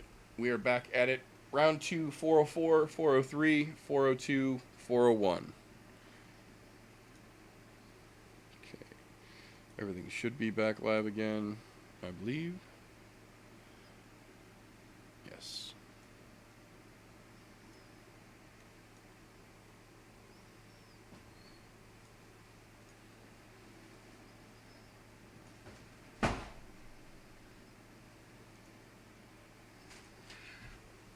Okay. 3:33, they are wrapping up. Kelleher is trying to give it everything he can here, but Azur is just countering every fucking thing he throws at him. Azur rushes in, they lock up. Good 1-2 combo on the way out.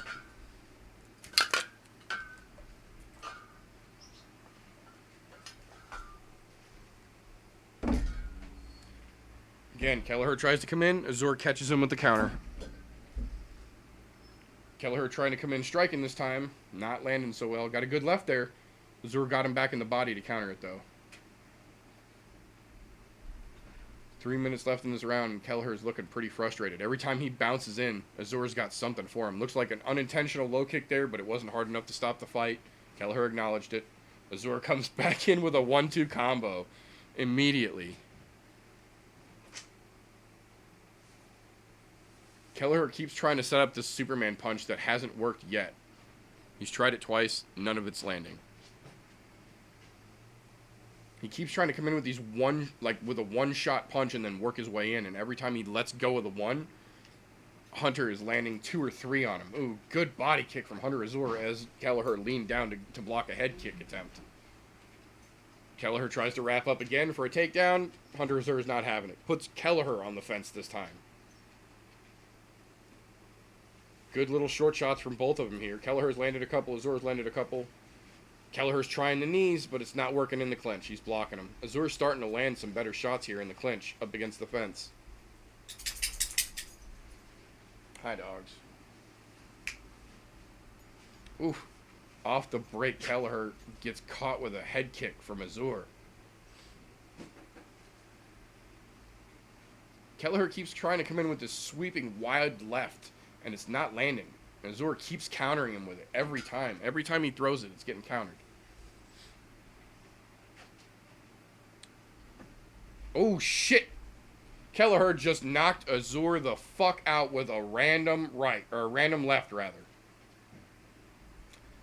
That went very quickly. Brian Kelleher was getting his ass whipped and landed one of the luckiest lefts I've ever fucking seen. Holy shit.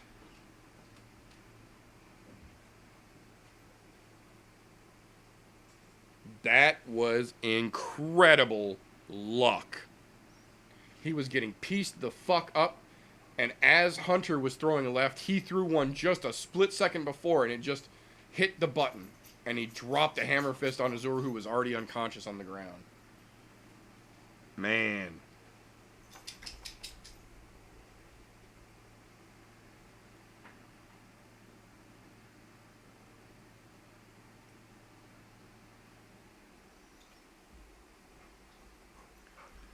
That even in the replay, you can see that's the luckiest left. That's the luckiest left ever. If he would have thrown that a half a second later, he'd have been the one on his ass. Props for a good fucking punch, but that was the luckiest fucking land ever. He was getting the shit beat out of him until that split second. He just landed just right on the fucking chin there.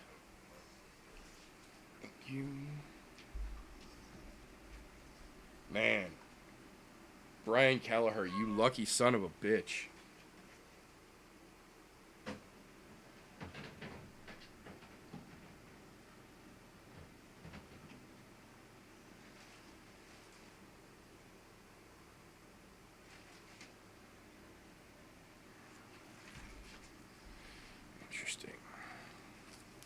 Interesting.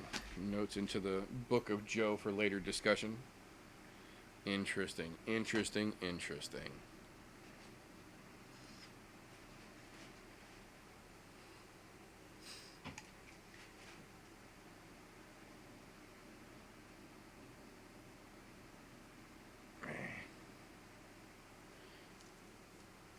Dad bods everywhere. What the fuck are you talking about, dad bods everywhere? That dude weighs 140 pounds.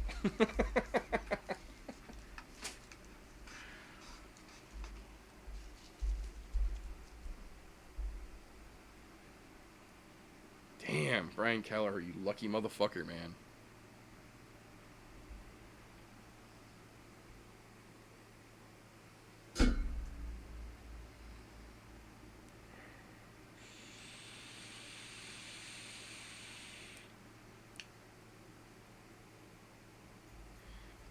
Man, he has the worst tattoo of a crucifix across his chest. Brian Kelleher. Come on, man.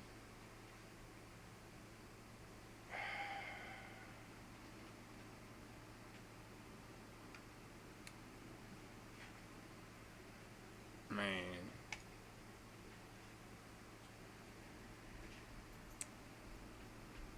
That was the luckiest left shot ever. He was getting this shit beat out of him the entire fight up until he fucking landed. Yeah, his striking was 34% in round 1 and 53% in round 2. That fucking left was so goddamn lucky. He was in the process of catching one himself.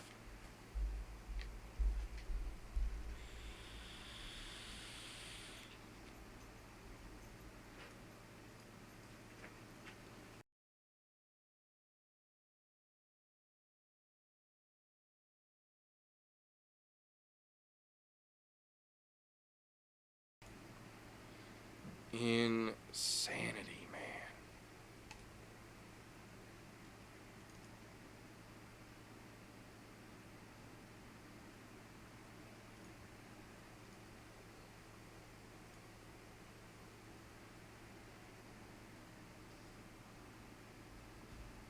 I mean, props on the W. He definitely got the win. He fucking knocked Azur out. Man.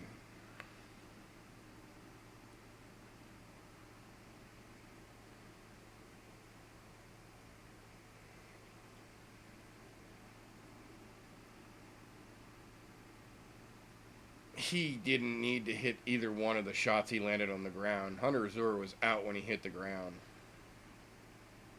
Dana's talking to him. Dana's talking to Brian Kelleher on the sidelines now.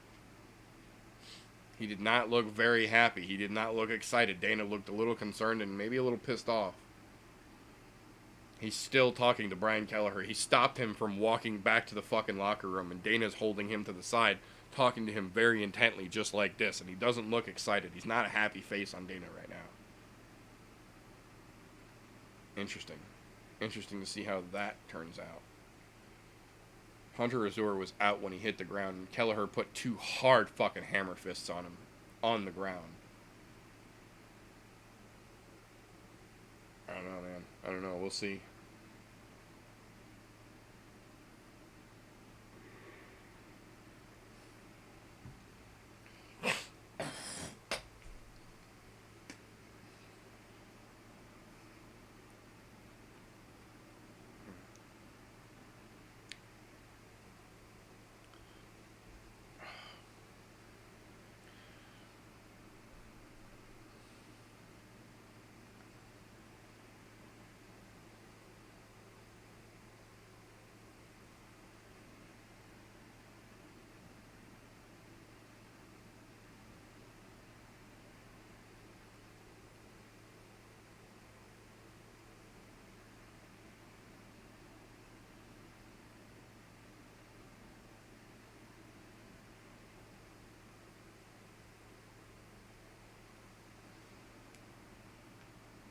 Okay.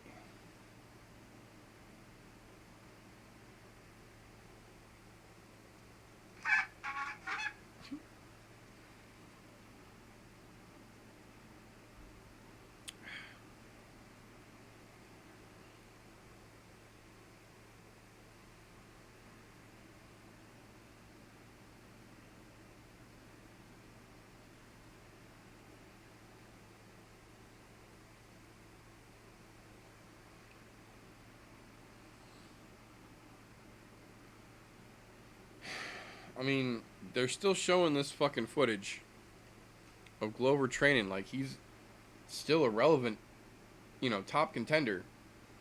He's graciously ranked number 8 right now.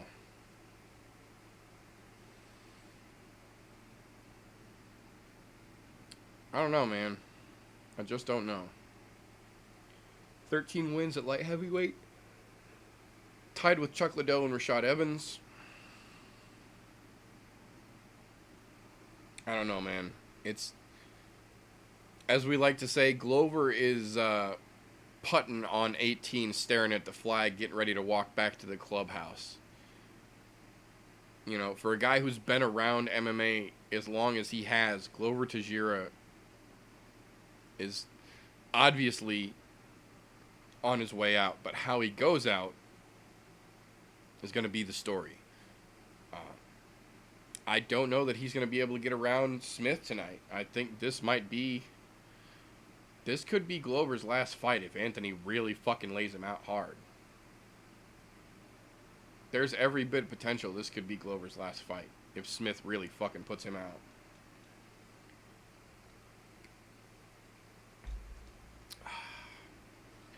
Sonic slushies are awesome.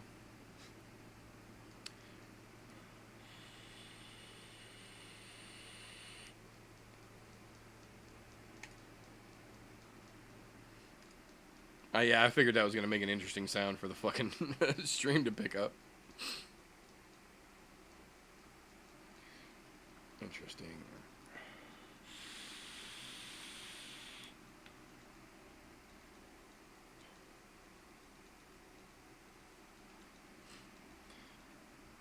I don't know. This is going to be a weird card result one way or another. I have a feeling Anthony Smith is going to do well against Glover. The problem is that ahead of him, you've got Dominic Reyes, who's already in talks with the UFC, allegedly, about a rematch with Jones. And Jones said he's not opposed to it, but he's just got to get paid more for a rematch, which is kind of understandable, kind of a bitch move to try and keep from having to fight Reyes again. If they could offer Jan Blachowicz less money to take the fight than they would the rematch with Reyes. John said that's the way he's going to go if he makes more money for the new guy than he would for the rematch. I don't know. The problem is you've got Reyes up there who's in contentions, and then right behind him you've got Santos, who has earned his spot there as well. I think Smith is a good, comfortable 4, but even if somehow Glover beats Anthony tonight, do you really think that that should put Glover up at 3 and put him back in the contention for the top of the division again? I can't see it. I can't see that. I'm not saying Glover's a soup can by any stretch of the imagination, but he's too long in the tooth at this point. I don't know.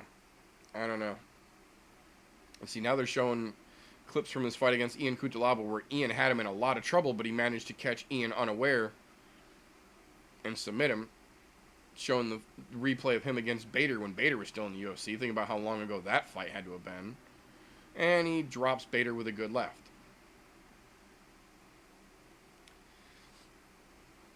Yeah, that's part of the reason why Bader ran to fucking Bellator, because every time he came against anybody of decent contention in the UFC, he got his ass kicked.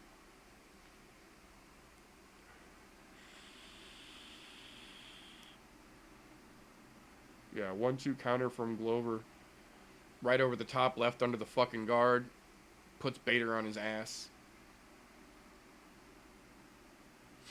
Okay, so apparently next we're going to get Gabriel Benitez versus Omar Morales.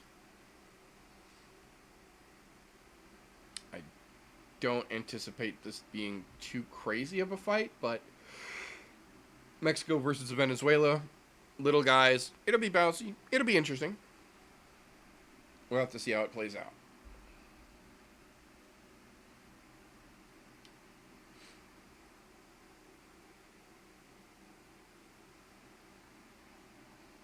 Alright, while we're waiting for this fight to start, I'm going to go let the dogs out real quick. Now that the wife is home and they can calm down, I'll give you guys some Adam tunes and I will be back in just a moment.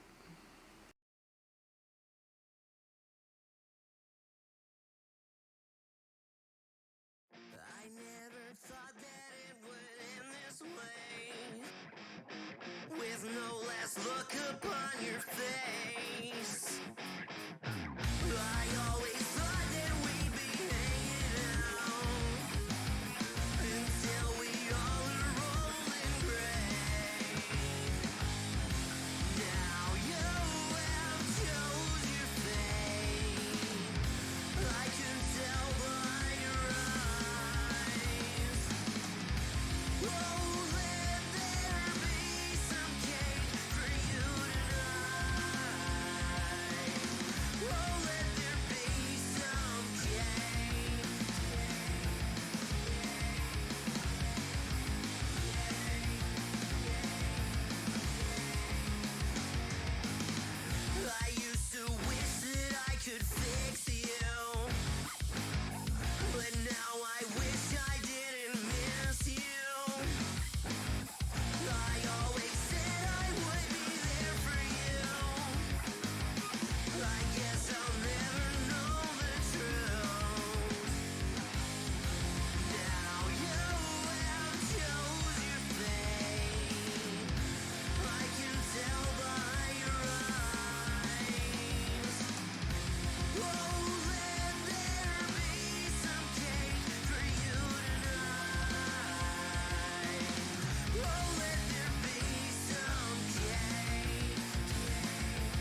And we are back at it once again. Take it easy, Socrates. Sorry I missed you leaving. Have a great night, buddy. Thank you for stopping by.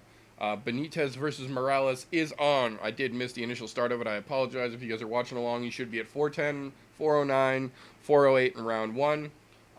Basic back and forth so far. Nothing really spectacular. Both men trying some stand-up. Not really having a lot of success. Lots of feints getting thrown. They're trying to feel each other's timing out right now. Benitez seems to be the more relaxed. Morales, I don't know. Seems like he's got a better idea of what's going on here. Benitez kind of seems a little more aggressive, but not really more focused, if that makes sense.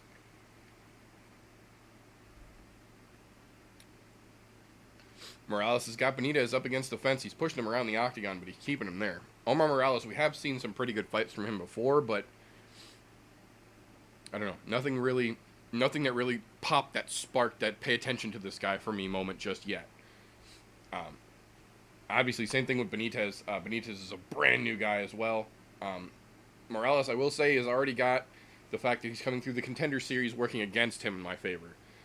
Obviously, Hunter Azur was not able to give us a great demonstration in getting knocked out. Not necessarily that it was the worst demonstration, because he was beating the shit out of Brian Kelleher, but... Alright, Morales throwing a nice head kick. Blocked, though. Morales seems to be displaying a little bit better of a skill set right now, but Benitez is definitely putting more pressure on him. Low kick from Benitez doesn't land. High kick setup return from Morales. Blocked, but made an impact. It shook him. Morales with a sweep or a jumping side kick. Didn't land, but it definitely got his attention. So far, Morales is definitely showing the better tool set, or excuse me, the better toolbox here, but not really making much impact. Just seems to be, if anything, disrupting the timing of Benitez. Good back and forth, quick exchange. Again, Morales is ending his combos with a high kick. Benitez tried to come back with a high kick, didn't land. Oof, that jumping side kick from Morales again. Got him caught with a left, but it's interesting to watch. Oof, good 1-2 try from Morales. The right landed, the left didn't. Benitez trying to jump in with a popping right, but he got caught in the process. Again, Morales with a 1-2 and closing it out with that high kick attempt. It's not landing, but it's just keeping Benitez's attention on the fact that high kick could be coming at any time, so when he switches it up and goes low or to the body, it leaves him more susceptible. Benitez's fucking hair keeps falling in his face because he's got this stupid little fucking man bun that isn't long enough to be an actual man bun. So as soon as he started bouncing, it's all falling in his fucking face, and it's only down past his fucking eyes, which I don't get. I don't understand it, but whatever. Do you, boo-boo. Morales is starting to push him up against the fence. Benitez is trying to throw strikes here, but Morales is countering everything he throws back. Benitez charges, Morales pushes him back against the fence. Morales with a good leaping left, getting his attention. Benitez is definitely the busier fighter here, but he's not landing as much, and it definitely looks a little more chaotic. Morales looks a little more methodical. Looks like he's sticking to the game plan. His combos are real consistent. Low kick attempt from Benitez, checked by Morales. Ooh, good body kick from Morales with a right-handed combo follow. Fuck. 1-2 combos coming in hot from Morales, left and right here. Benitez is dancing around to get away from him. Good counter on the exchange there. Benitez got him with a left. Benitez opens with a body kick and comes in with a combo. Morales counters and catches him with a hard left. Looks like both guys are starting to get a little swelling around their eyes right now. They've both eaten some shots. They're giving and taking back and forth. Nothing real significant. Still, Benitez is the busier fighter. 10 seconds left. Benitez is definitely the busier fighter, but Morales seems to be more calm, more focused. Is thrown with more intention. A little more technical. Round's over. I don't know. That's going to be a hard round for the judges to score. Benitez definitely threw more attempts, but I feel like the strikes that Morales landed were more significant. Morales does have a little bit of a mouse with a tiny little cut showing up under his left eye, it looks like.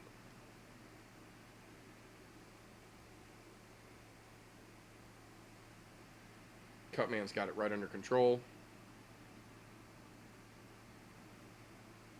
Morales does look a little bit tired right now. think he might have exhausted a little more energy than he intended to. He's getting his breathing back under control. He's talking to his coach. That's good. We're not even getting to see Benitez's corner right now. Benitez did land some good shots in that first round. Ooh, they're showing another replay of the good right that Benitez landed right on Morales' face. Right on the chin. Benitez landed some good shots. He definitely landed more, and he definitely landed some good shots, but I don't think he landed more good shots than Morales did.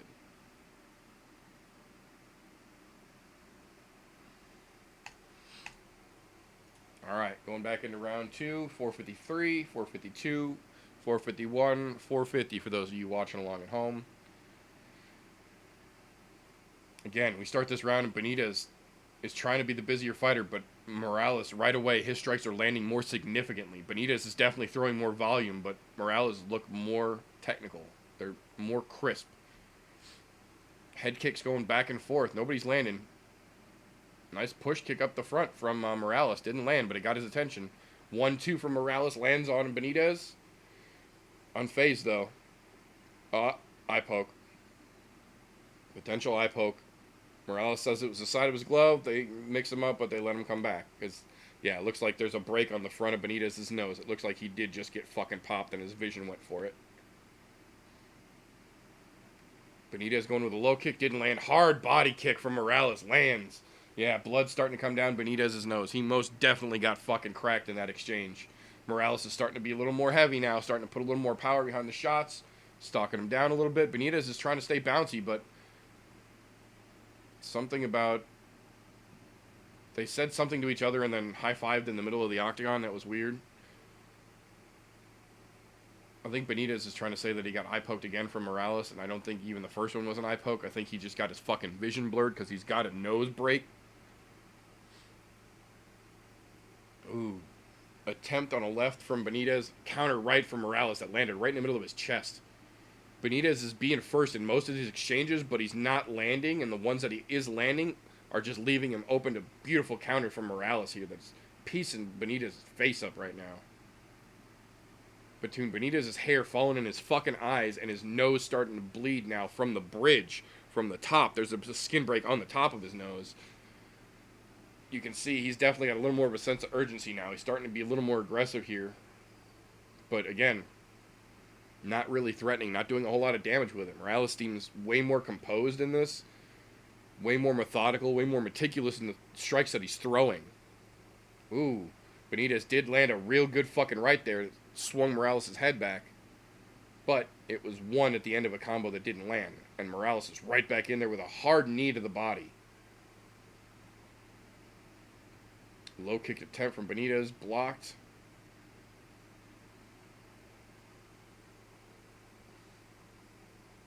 Damn. Jumping fucking side kick again from Morales. For whatever reason here, Morales has been the first in these last couple of exchanges. He's almost not waiting for Benitez to come in anymore. He's just trying to land what he can land, and he's landing clean about half the time. Good hard body kick from Morales. Benitez is starting to slow down a little bit. You can see these shots are starting to take their toll on Benitez. Morales is staying composed, though. He's doing real nice. Ooh, body kick attempt from Benitez. Caught, and then a head kick landed from Morales. Pushed him against the fence for a jumping knee, and now they're back to the center. Those were all hard strikes from Morales that landed on Benitez. Morales is keeping his fucking hands real low, though, and he keeps getting tagged with these tiny little leaping jabs on the right side from Benitez. Jumping side kick again. That one caught in the leg. Back to the center. Hard body kick from Morales again. He's trying to kick Benitez in half, man. Like the banana tree in the movie Kickfighter, or Kickboxer rather. That fucking hard, full body swing. He's landing those motherfuckers on him, too. Ooh, another head kick attempt. That one kind of grazed.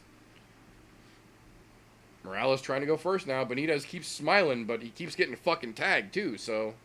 Benitez trying to low kick, not fucking there. Morales is dancing a little bit as he's backing up. Still got the footwork. Benitez is starting to get flat-footed. I think that's kind of him Subtly letting him know. Morales is starting to throw a lot more leaping shots now. Another head kick to let him know. Man, Morales is mixing it up very nicely.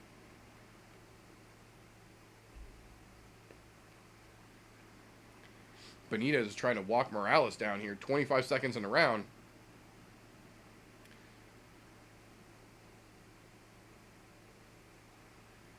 Somebody lost their mouthpiece.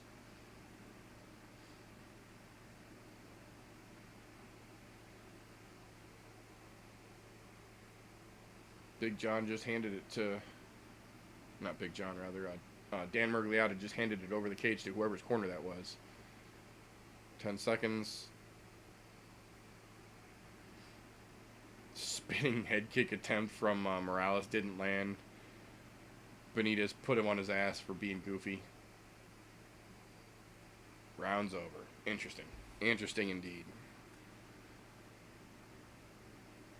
Ooh, so it looks like... Whose leg is that? Is that Morales' leg? No, Benitez's leg. It looks like when he checked one of those kicks, he split his shin open. There's blood running down his leg. He's got a lot of tattoos, so it's a little hard to see at first, but...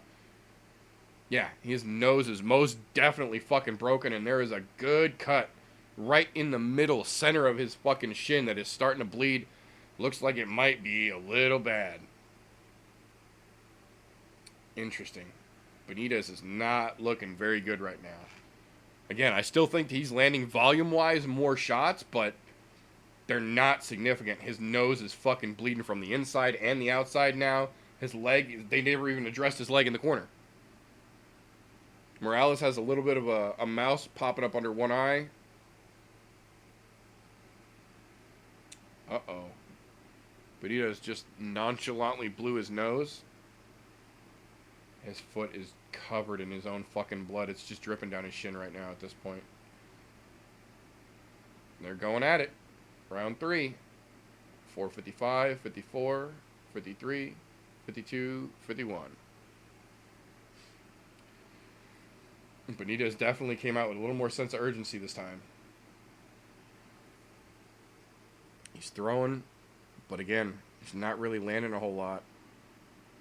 And Morales is countering him way better. Every time Benitez comes in, Morales is countering almost everything he throws at him and dodging what he's throwing to begin with.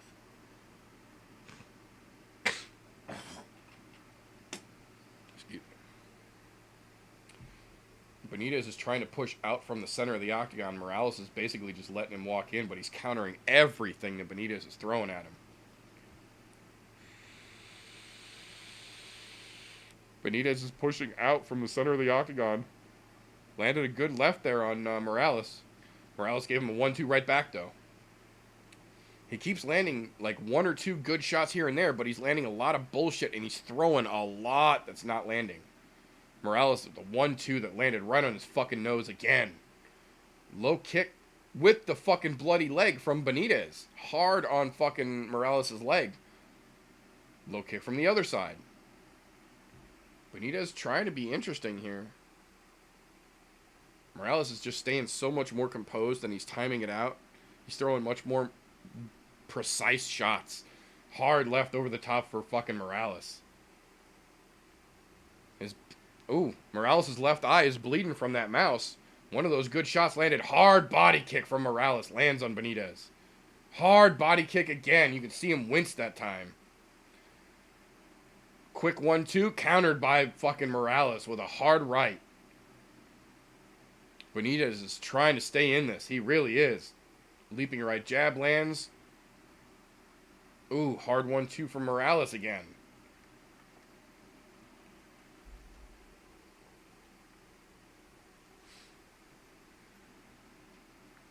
Morales has got the center of the octagon again, but he's not really doing a lot with it. He's letting Benitez push where the fight's going. Ooh, Benitez landed a good one there. Oh, shit. Benitez coming in Morales with these fucking counters. 1-2 and 1-2-3s, and they're landing. Kick exchanges, no real damage done on either side. Benitez comes in. Morales counters him again with that fucking right.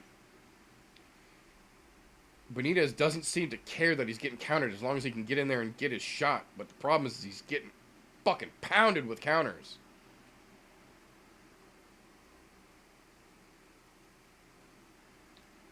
Benitez is landing a bunch of punches here, but they're not doing damage. Everything Morales lands, though, is landing with angry intent. Minute 50 left in the round, and they're going at it, man. Benitez is swinging. He's throwing a shitload of punches. He's just not doing the fucking damage he needs to be. Everything Morales lands is fucking hard, and you can see the impact on Benitez. Everything. Benitez moves in, miss. Counter 1-2 from fucking Morales. Head kick attempt from Morales. Benitez isn't even there. Flying knee. Caught him, but he didn't land it right. Very interesting.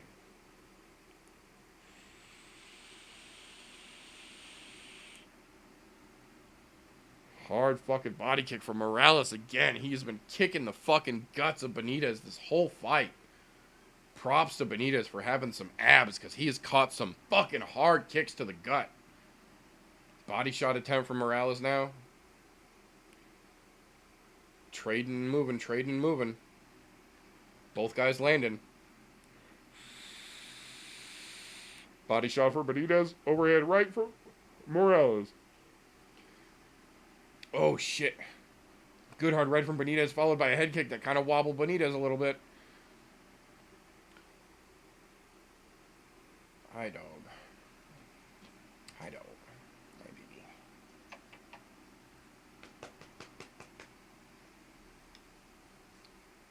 Again, Benitez is trying to throw volume, but Morales is throwing accuracy. Hi, pretty girl.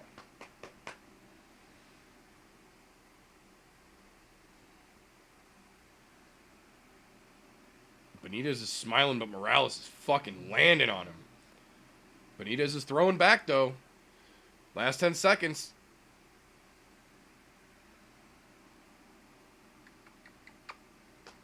There it is. They go the distance. Interesting. Interesting match. That's going to be interesting to see how they score that. Oh, there it is. So when Benitez threw a kick early on, Morales caught it, and part of the kick landed right on the blade, as it were, of Morales' elbow. That's where that cut came from. Hi, pretty girl. Hi, pretty girl.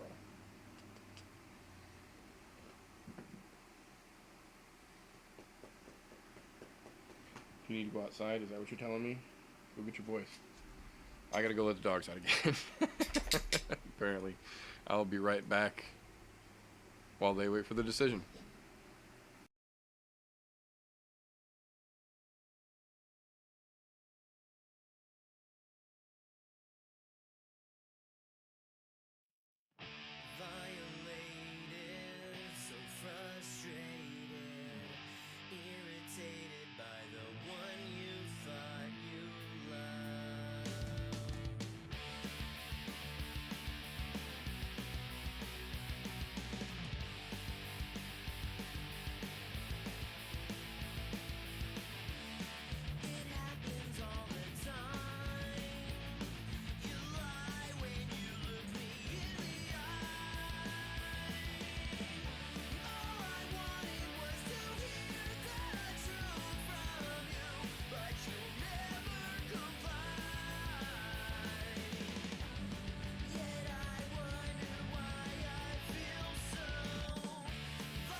And we are back.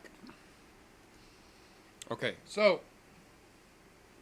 while the dogs were doing their thing, card came back. Unanimous decision for Morales. Omar Morales absolutely won that fight. He landed way more significant strikes. He was way more calm under pressure. They did, however, show a replay of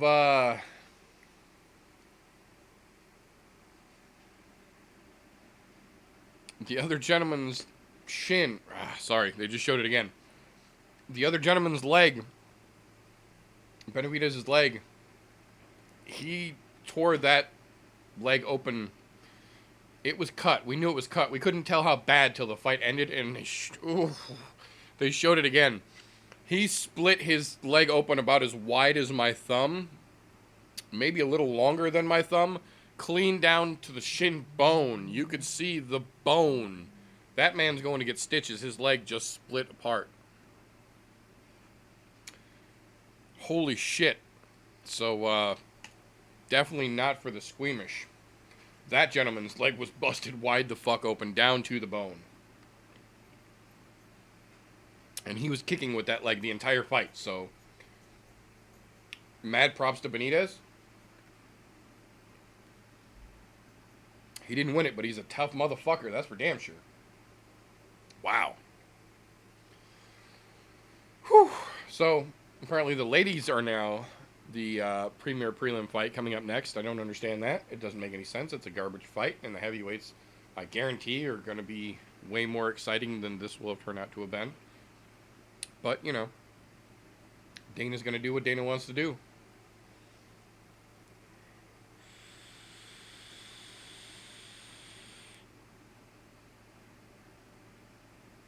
We'll see. Oh, shit, there's a clown puncher in the audience. What up?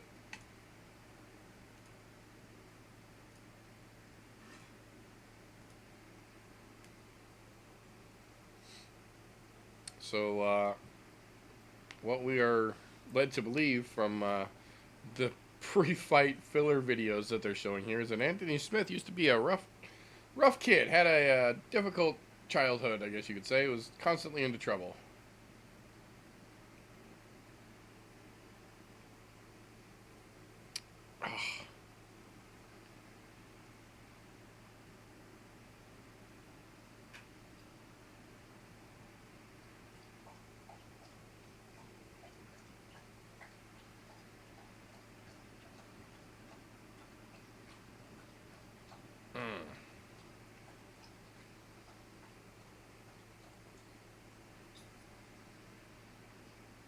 Anthony Smith is pretty fucking good, man. They're showing some nice highlights from him.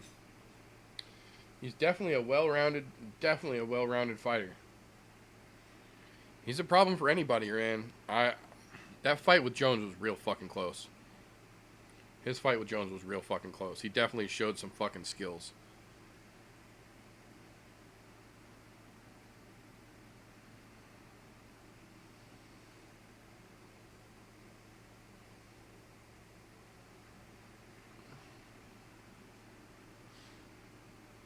I don't know. It almost feels like Jones is the Khabib of 205, and not in a good way. I don't mean like he's dominant or anything like that. I mean like at this point he does what he does to such a degree that people can't necessarily counter it effectively.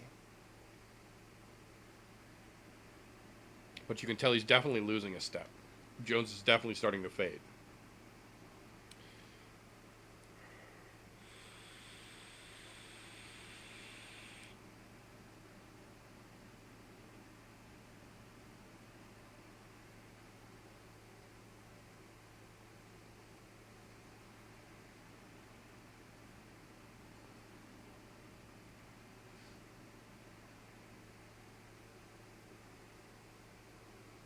I don't know. On paper here, I think Sarah Morris can beat Sojiro Eubanks.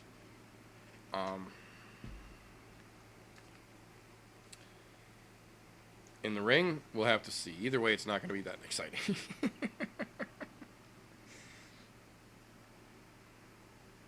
I've got Sarah. Even though she's pretty fucking weird herself.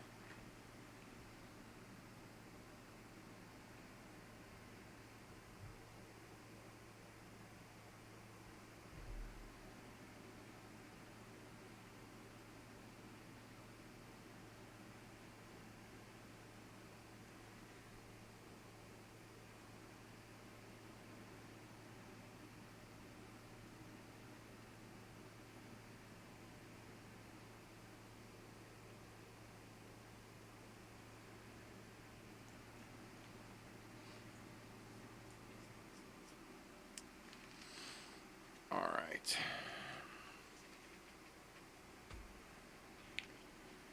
Sarah Moraes getting greased up, ready to head to the octagon now.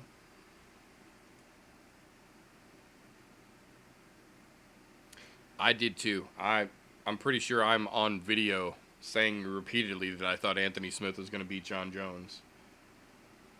To be fair, though, I'm also on video saying that I was pretty sure that Thiago Santos might beat John Jones, and that I was pretty goddamn confident that Dominic Reyes was going to beat John Jones. And to be fair, the world pretty much agrees that Dominic Reyes beat John Jones, which is why we're talking about a possible rematch with those two. But Jones has a way of fucking imposing his will.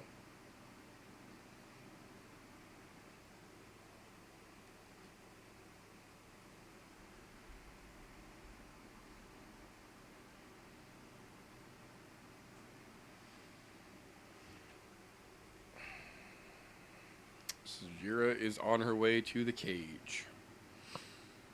Yay. I say empathetically.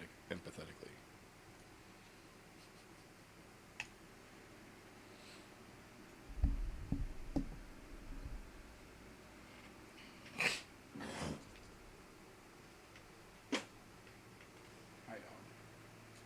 Hi, little dog. How you doing, baby?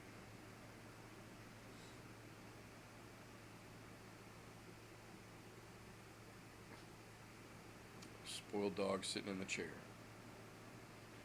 Spoiled little dog sitting in the chair.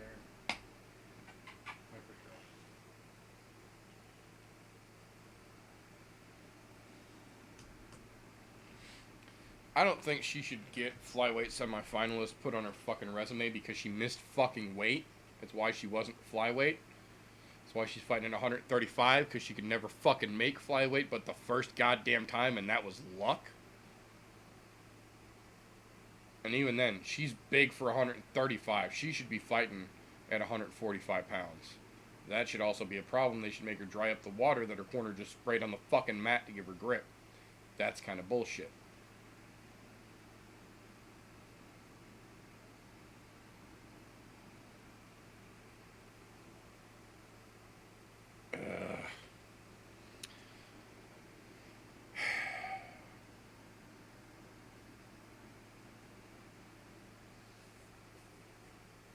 Just got word from Golf Tee. He is in the process of putting his little one to bed. As soon as he is in bed, he should be here. Alright, so he's going to make it here, it looks like, just in time for main card to start out. Which is kind of what we anticipated. We figured 8 o'clock for Golf Tee, 8:30, 9 o'clock for Fresh and or Nick Devine.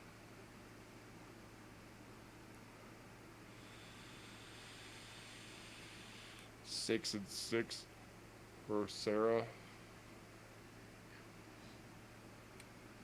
Interesting.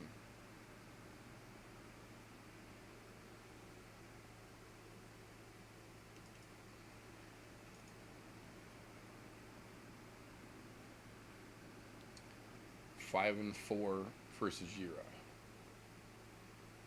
Interesting. Interesting indeed. Oh shit. Fresh 03 made it.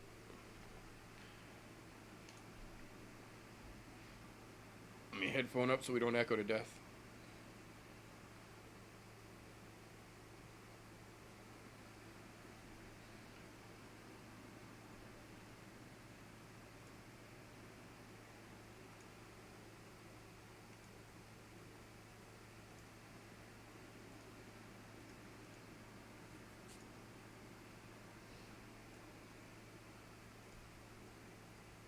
Yep, you're good.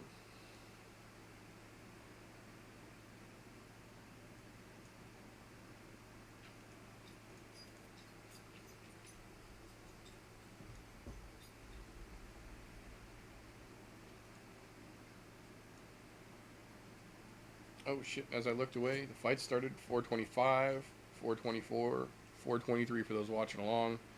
And the ladies are swinging in the center of the octagon. Not gracefully, but they're swinging.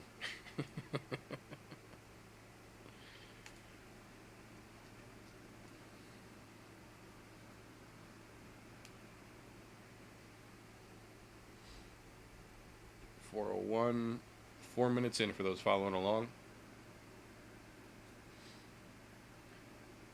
Eubanks is pretty much stacked in the center of the octagon. Morris is circling around her.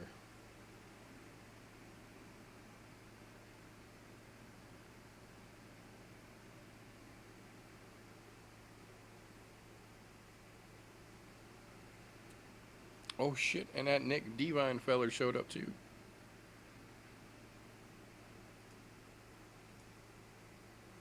I got no sound from Nick Devine now.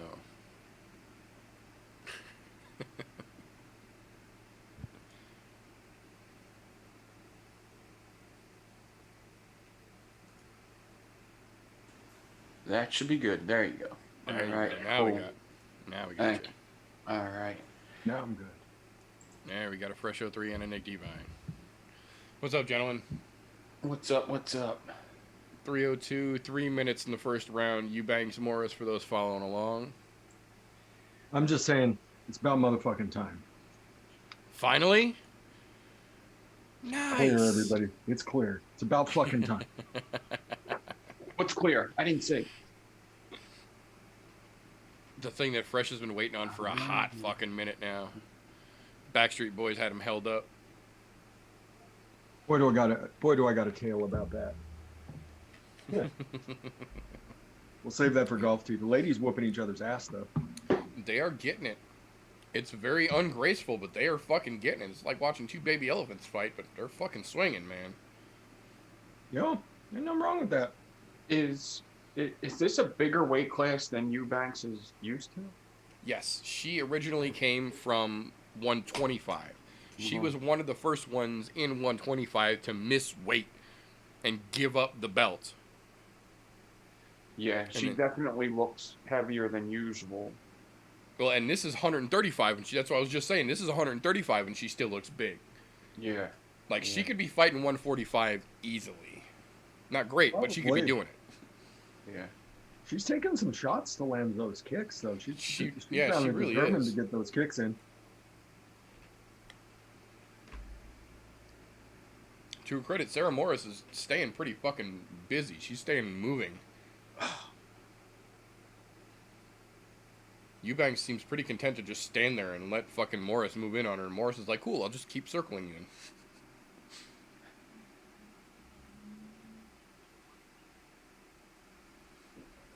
She's getting the better of about 50% of these exchanges against Eubanks, man. You can't just fucking stand flat-footed like that. This is that first round. I think this is the fight where I thought this would probably end in the second. Because I think Eubanks might be I don't know, she's looking mighty trim. Her gas tank might be up there now.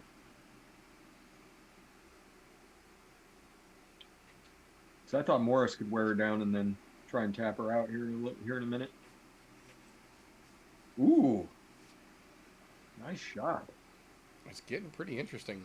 It's been a fairly even give and take. Nice They're shot both- to the pace. Yeah, they're both giving one to take one here. There we go. Chat's lighting up a little bit. What's up, Mike? Oh yeah, let me get that chat. Let me see. We're on I'm No Joe, right? There's trouble. Yep. You need chat? I got you, homie. Oh, cool. Thank you.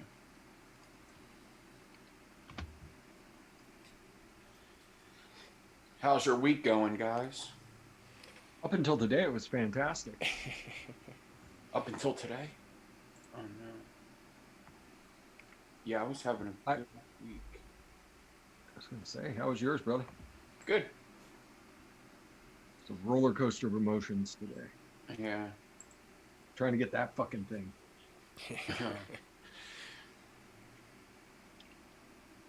We went out in public today, and I got to try and keep from losing my blood pressure exploding into astronomical regions as I walked through Walmart.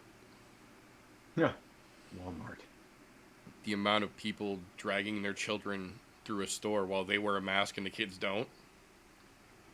Yeah, that stuff's crazy. We're getting a lot over here. Like everybody's out at the parks, nobody's wearing masks, and there's kids out. They're playing with each other. Yeah, like we keep I'm Lysol wipes actually, in our car, hand sanitizer, the whole 9 yards. I'm actually okay with if you go to see the Backstreet Boys. If you go see an outdoor show, I'm actually okay with that. The outdoor shows are The less of a second you start concern. going into it, the second they're doing the Backstreet Boys are playing Walmart, like Yep. that's when you gotta go ahead and put your protection on because Right. I mean, there's no telling where them Backstreet Boys have been. That and the amount of people I saw just There we today go. alone wearing masks with their nose open and their mouth covered. Mm-hmm. Yeah. Oof. There we go. 440, 39, and they're locked up. Muay Thai clinch. Morris is throwing knees. Sarge is not sure what the hell she's doing here. She's trying to push for a backwards takedown, but Yeah, they Morris has wound got up on that the. body lock secured. She ain't going nowhere. I'm a little bit ahead of you, I guess. 420. Oh yeah, I'm ahead of you too. Yeah. Probably. I haven't had Like to Morris refresh the taking a- stream in a minute. Oh, knockout! No, okay. Oh shit, son! These ladies, it wouldn't bother me either way. Yeah, right. I'm Yeah, still this fight upset didn't that make this a is whole the lot of fucking sense to be on this card. like. Not only is it not a whole lot of sense on this card, but they changed it. It was originally going to be the card opener, and now it's the premier prelim fight. That's dumb. This is a garbage fucking fight. Chase Sherman versus fucking Ike Villanova was awesome. And here's the thing about Morris, like she's getting every opportunity to either clinch or go for a takedown. She's getting Yeah. every opportunity here. Like the only thing that's stopping her is being afraid of getting hit. You could tell she's worried about catching a shot. Yep. Like she's real timid when she gets into the phone booth, which is real quick to get there. I mean, I'm not. There you go. There you go. Now get inside. There you go. Get her up against the fence. And then she takes a shot and backs off. There you go. Clinch it up. Take her down. Take her ass down. Like you could win this. You could win this match in the next 15 seconds if you took her down. Yep. Now they're just kind of making out. I mean, that's fair. I mean, it's about as entertaining as you could ask for in a certain situation.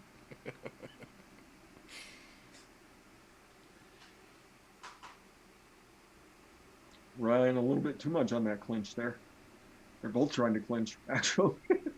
Yeah, they're neither one of them want to let go. They're like, this is getting bad. Ooh, good elbows from Morris though. Mm-hmm. Yeah, I mean, there's some action going in here.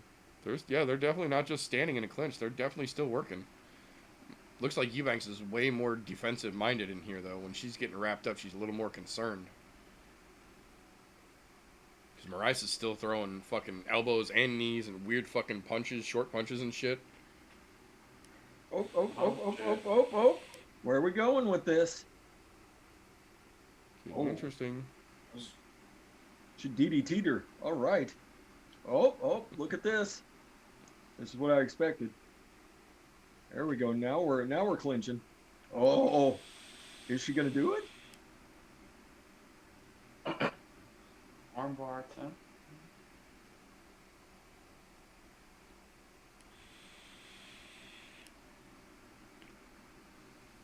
Armbar. She could go all sorts of different ways with this. Like I said, this is Morris's game.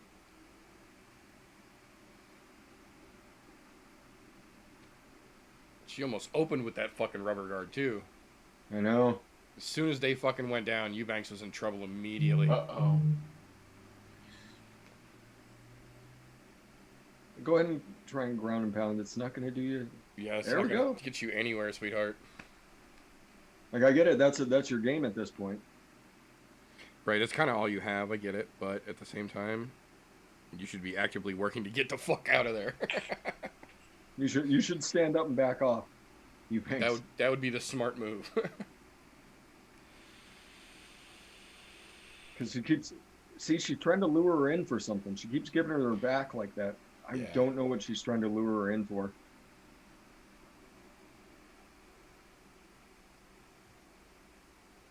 Oh, she was just riding out the end of the round at that point. Yeah. Okay. Try and take as little damage as possible. She got some good elbows. I was right gonna to the say I forehead, couldn't though. tell if she was really going defensive when she did that roll, or if she was setting it up for something. Well, she tried that move a couple times there. Yeah, when it was they like were 3 of them down, in so a I'm not row. sure. Yeah, I'm not sure exactly what she was setting her up for. Like trying to get her to go for a rear naked. Yeah, it almost looked like she was baiting her, like, go ahead, oh no, my back's open, my neck's exposed. Yeah. Hmm. So interesting. Very much so.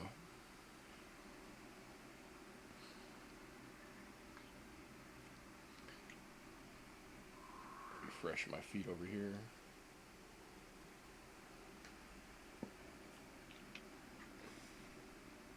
Just talked to TJ a minute ago. He's putting his boy to bed right now. As soon as the boy's asleep, he should be here.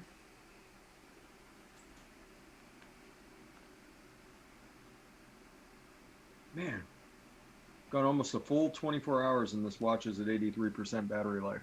It's pretty fucking good. Very nice.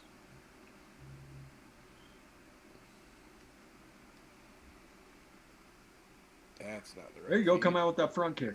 Just blast him. Right now, I'd have to give it to Eubanks, though. So far. She seems to be getting the better of the exchanges. Yeah. Like, this is your fight to lose. Morris. You need to get her down on the ground again. That's what I was going to say. ASAP. Put her ass back on the ground and fucking go back to work. Get in close, work that clinch so you're not scared of her shots. Yeah, that way the power's not a fucking threat to you. And you're bigger than her. Like, shouldn't be that much of a problem to get in on her. No.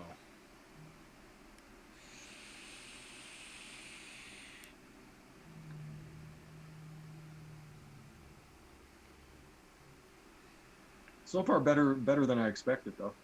Right? Yeah.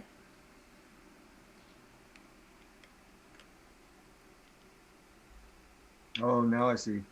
Eubanks trying to move out of range, getting taken down. She's trying to So keep Morris, distance. there we go.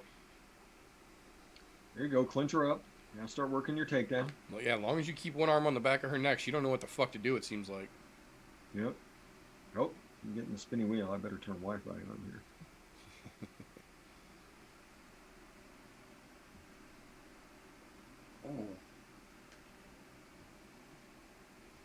Ooh, that fucking head kick into the combo, though. Morris is putting together nice fucking strikes here. Well, Eubanks laying in some nice knees. Yeah. Yeah, she is. She absolutely is.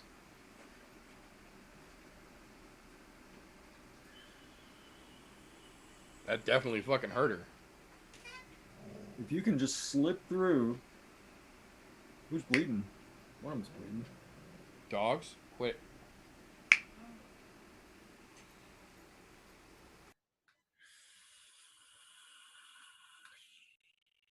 That just happened.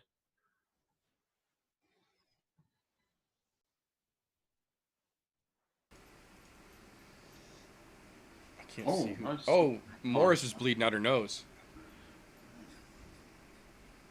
Morris has got blood coming down both sides of her nose. ESPN just quit twice on me here. Yeah, it's been problematic on and off early on. I got it pretty solid now, but I think I'm still behind a There little we bit. go. Well, Oh, takedown. Oh, that might have been a mistake on your part because there's a minute 56 left for her to work. that's where I'm at. Yeah, I'm still at 2:15 now. Okay. I'll keep my mouth shut then. No, you're good. It's not that exciting of a fight for me. This to begin with. this isn't the fight to keep my mouth shut on. Yeah, no, you're good. Working the elbows, working them bows. Sarah Morris working some bows. Kind of surprised it was Eubanks' idea to go to the ground there. She might get stretched out here in a second.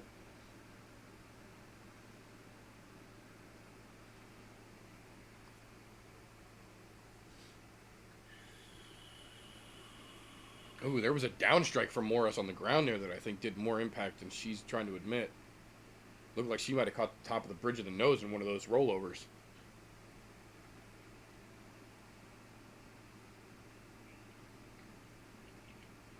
Come on, you got to flex them big old legs. You got to work that. You got to work that hold.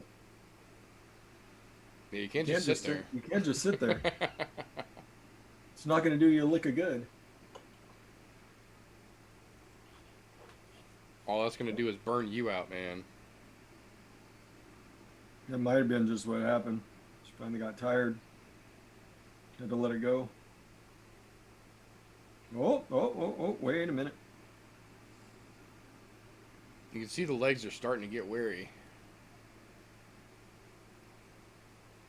Like I said, Eubanks was looking pretty trim. She might have got a better. She might have got a better gas tank than she normally rocking. She's finishing up the round pretty strong. Yeah, she's definitely putting the fucking pressure on here for sure. Yeah, I mean, I've get every round of this is Eubanks so far. Yeah, that's game over. Yeah, especially at the end. Yeah. They're talking shit. Yeah. Yeah, I think 10-9 Eubanks for the first two so far. Yeah, that's. I don't think either one of them's at 10-8, but I definitely think that Eubanks took them both. That wasn't 3? That was 3. Yeah. Was that 3? Yeah. That was 3. Oh, that was 3. No shit. I ignored too much of the first round because it didn't fucking matter. Yeah, I mean, that was a better fight than I expected. I think I called for Morris to win that one. Yeah, same. She had her in position to finish her a couple times and just didn't follow through. Yeah, I think Eubanks is just that freaking strong. I was gonna say, yeah. She does have bigger arms than all of us. Yeah, she does. Yeah, I'm not sure if that was the fact that Morris's legs gave out on her, or Eubanks was just that fucking strong that she was pushing enough that she couldn't get a strong enough grip, couldn't secure it. Yeah. So I got a between the fight question. Do you think sometimes when you're watching a fight, you might be scoring it on a bias? Like, for instance, maybe Reyes versus John Jones. Reyes was doing so good against John Jones, but when I watched it like 2 or 3 more times, it still did seem that John Jones won more rounds than Reyes did. At first, I didn't think that because Reyes was doing so good compared to other people. Right. But he wasn't really winning the rounds. Well, my thoughts on that fight is Reyes, he ran out of gas. He took his foot off the pedal and let John Jones get back into it. I thought Reyes had the first 3 rounds. Yeah. And then Jones took the last 2. And when you get to that point, I mean, no matter what you think, you're giving it. They give it back to the champ. Yeah. If something like that happens. And I mean, that's kind of understood. The champion rounds, rounds 4 and 5. Whoever takes those, I mean, that you're the fucking champ. You better take those. Yeah. So, to the surprise of nobody, Eubanks wins. Right. But yeah, it's. I mean, I don't like John Jones. I loved him when he first started, but as he showed what an awful human being he was over the years, my dislike for him has grown. But maybe that did bias the way I was looking at the fight. But I really thought that Reyes really, like, he had the pressure on Jones. He really had the pressure on Jones those first 3 rounds, and maybe they, in my eyes, they kind of awarded some bonus points for the championship round. But I mean, you expect that. Also, they make takedowns worth too much sometimes. Like, they sometimes, do. like, that takedown doesn't really do anything, but they still, like, if you get one takedown and the other guy doesn't, they'll give you the round if it was kind of close round. Right. Yeah. I think my biggest problem with the Reyes takedowns are worth more, right? Yeah. I think my biggest problem with the Reyes fight was that they counted the volume over the significant strikes, because everybody knows that in the long run, John Jones is going to hold his pace. And Reyes didn't hold the pace, but when he came out early and he put the gas down early, he landed way more significant shots that did more detriment to John than John landed overall shots against Dominic for the point style. I think in a lot of these fights, not necessarily damage per se, because we've seen one shot do massive damage, and then vice versa. We've seen a 15-shot combo make a dude laugh and not do anything. I think the significance of the strike itself, like if you see, like in one of the earlier fights, one fucking out of nowhere left on a dude who was getting his ass kicked dropped the fucking opponent. That's a significant fucking strike. I think that strike should count more than the 3-shot combo that he got pieced up with leading up to that, and we didn't see that in the John Jones fight. He was getting credit for landing more strikes than Dominic was for landing more of a significant set of strikes, I think. Yeah, he had John Jones in trouble moving backward. Yeah, he had him really fucking hurt a couple of times. Yeah. More so than we've seen just about anybody really put John Jones in danger. And absolutely, in 4 and 5 championship rounds, Jones came out and did what Jones does. But if you look at those earlier rounds, it's not just that he lost 1, 2, and 3, in my opinion. It's how bad he lost 1, 2, and 3 versus him coasting or just putting autopilot on for 4 and 5, knowing he just has to maintain and look good in 4 and 5 to keep his belt. Yeah. But I will say 100%, there are fights that I go in undeniably with a bias because I don't fucking like people. Like watching the fucking Jorgen De Castro fight. I don't agree with that fucking decision in the least bit, and that has nothing to do with my bias towards Voldemort. Yeah.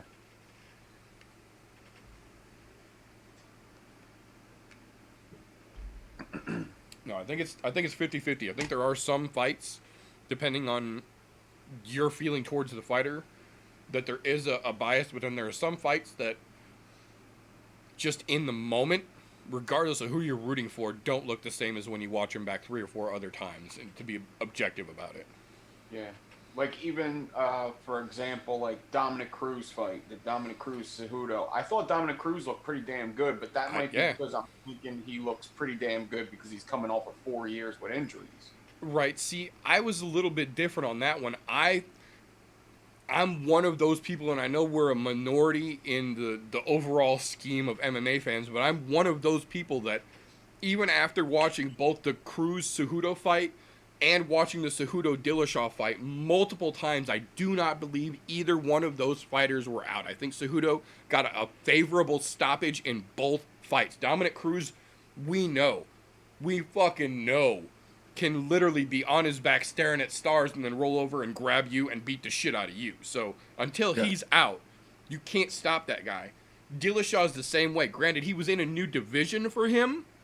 We still know how Dillashaw fights, and he's the same way. Until he's unconscious, staring at the fucking ceiling, unable to defend himself, you gotta let that fucking guy go. And if you watch that replay back, I stand by it right now. Watch the replay of the stoppage of Cejudo against Dillashaw. He was turning and actively pushing for an upward single leg when the ref came in and stopped it. I'm not saying he was 100% with it. He was clearly rocked, but he was actively defending himself and taking place. Dominic Cruz was doing the same thing. He was turning into a single leg away from the referee when the ref stepped in and stopped it. You could see that clearly by the reaction Dominic Cruz had. TJ, not quite as extreme, but Dominic, right the fuck away, was up in Keith Peterson's fucking face. Yeah. I think both of them were favorable, controversial stoppages for Henry. Mm-hmm.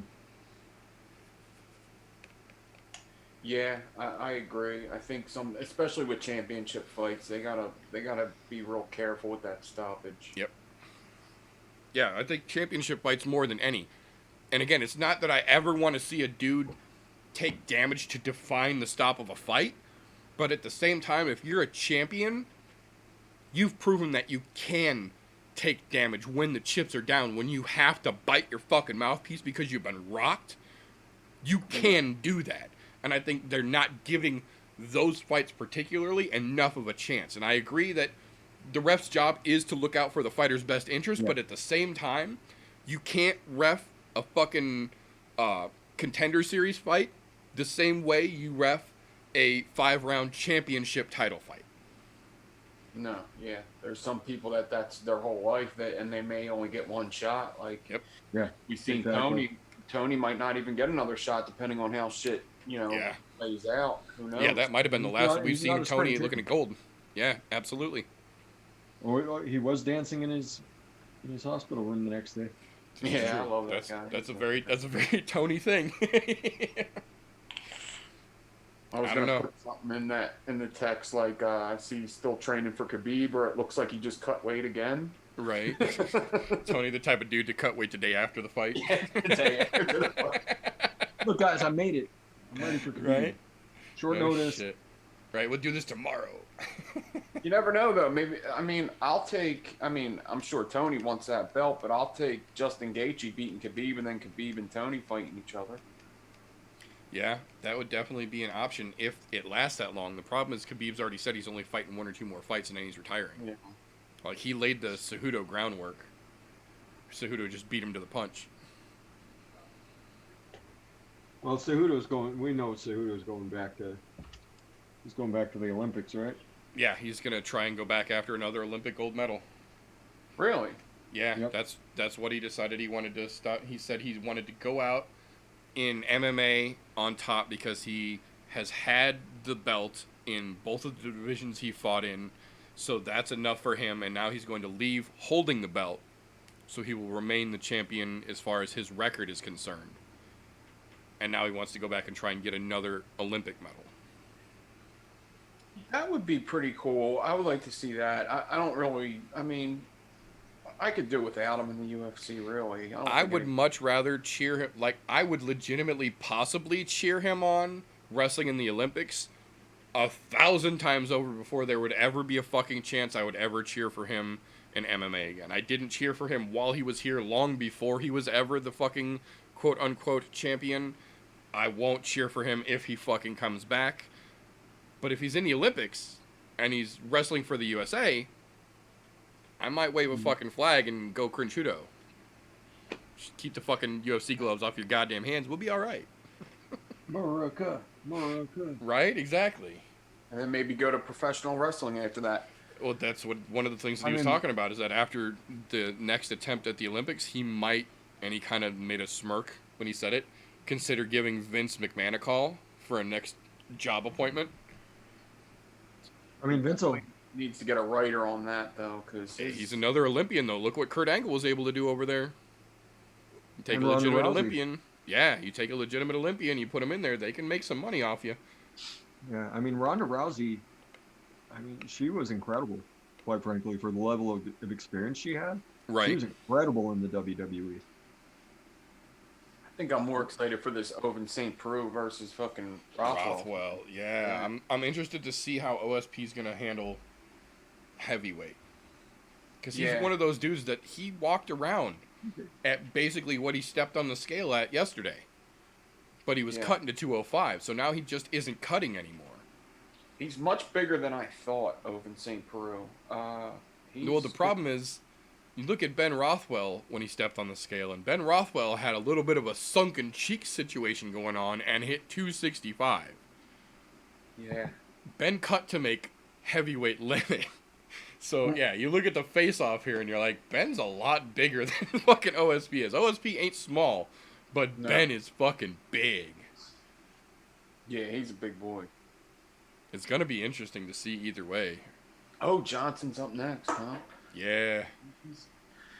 Moises? This will be interesting. Moises? Yeah. This will be an interesting fight. Yeah, I'm very curious to see how this one shakes loose as well. Michael Johnson looks pretty good, man. Compared to what we've seen him at, he looks to be in better shape. He looks to be in better spirits. We'll see. I always liked him. I know he does like to talk shit sometimes. He hasn't It's recently. the fight game, though, man. He never really went overboard, in my opinion. He just picked the wrong dudes to talk shit to.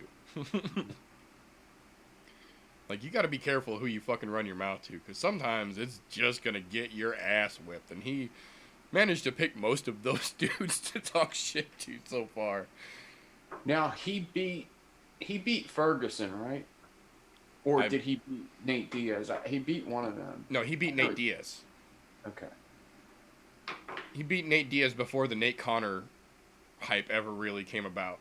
But then Justin Gaethje beat the shit out of him in Gaethje's debut. So that's what started the bad fucking train for Michael Johnson, really. Yeah, and then it was Khabib, and then, man. Yeah, he had a bad run there where he was just getting fucking ragdolled by everybody for a good couple matches. I don't know. I'm not sure about this Thiago Moises guy. Not sure about Moises? Something weird about him. It might just be his face. It could be. He's got a weird look to him, and I'm a weird looking dude, so I can say that. But he's got a weird look about, like, the symmetry of his face or something.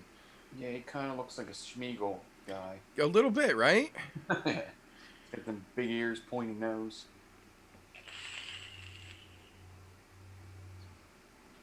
Yeah, I got Johnson in this one on the books. Who did I take? Moises, I think. I think you took Moises, yeah.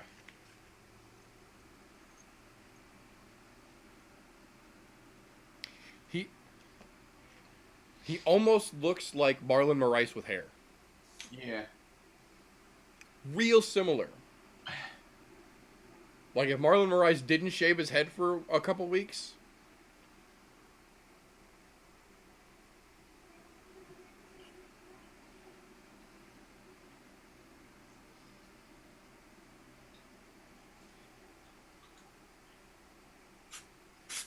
Interesting.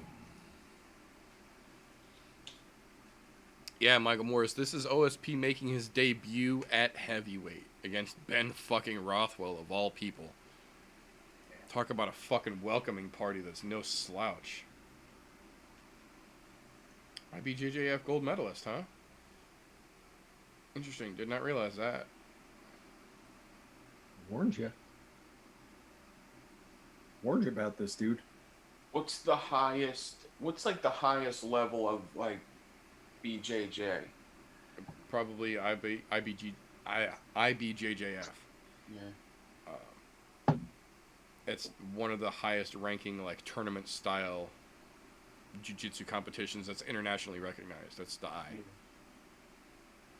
Yeah, because there is so many of them.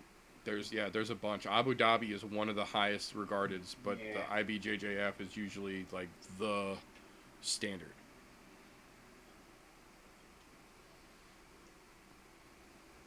Oh, I guess he did beat Ferguson. Okay. Yeah, I knew he beat somebody really good, and that's always been like the thing. Like with Maybe him. Nate. Maybe it was Nate that beat him and he beat Tony. I think. Yeah, I think you know what? I think I might have gotten that transposed. I think that's what it was. I think he. But you're right with the Connor thing. Nate beat him with a decision. It was very close, and then Nate called out Connor. Yeah. Okay. You took everything I worked for, motherfucker. Yeah. Fight your fucking ass. I'm gonna fight your fucking ass next. Oh, Yeah, Diaz. The least promo friendly guy in fucking history trying to cut a promo off the top of his baked ass head. Fuck. Nate Joe Diaz is Rogan exciting to podcast. watch, but fuck.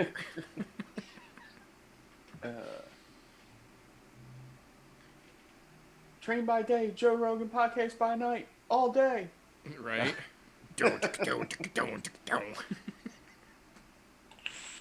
Fucking Diaz brothers, man. Sport would not be the same without them, but goddamn, it could be a lot better if they both shut the fuck up and get back in and fight. Yeah, I mean, if the Diaz brothers just fought, like, I'd probably be okay with them. Like, I get it, talk your shit, but talk your shit and then get in the octagon. Don't talk your shit and then talk shit from the sidelines for 3 years. Like, talk shit, get in the octagon, beat a dude's ass, then talk more shit till they give you another dude to beat up. Like, Was they could have Bruce both been stars. Was Bruce? Oh, they are stars. Yeah. Well, both of them are stars. Well, I mean, compared to what they are now, they could have been McGregor level stars, legitimately. Oh, both yeah, of them. they absolutely could have been. No, they sidelined themselves, in my opinion, man. They both could have been McGregor level superstar red panty night creating motherfuckers, but they both would rather talk shit and sit out to prove a point than to fucking get in there and prove it with their fight.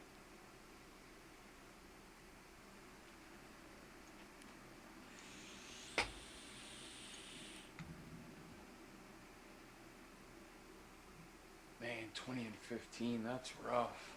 Jeez.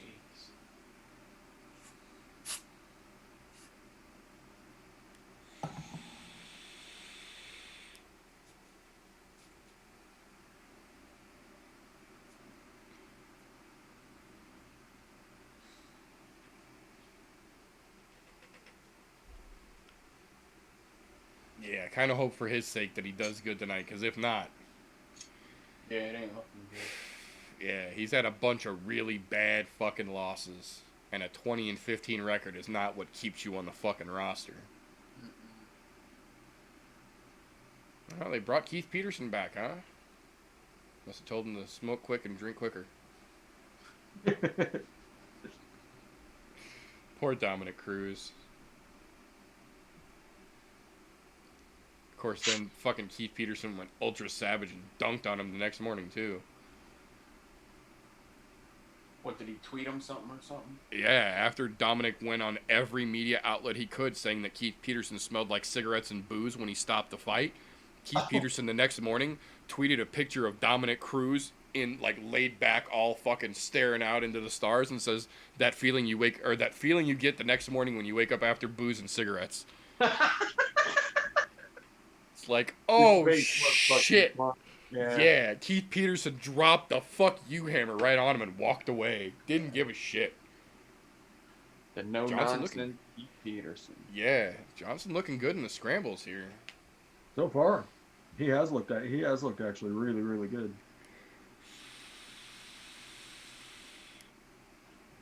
You can tell Moises wants to get this to the fucking ground. Johnson wants to keep it standing.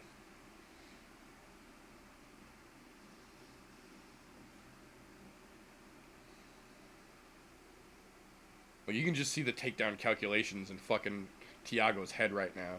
He's just constantly looking for that level change opening.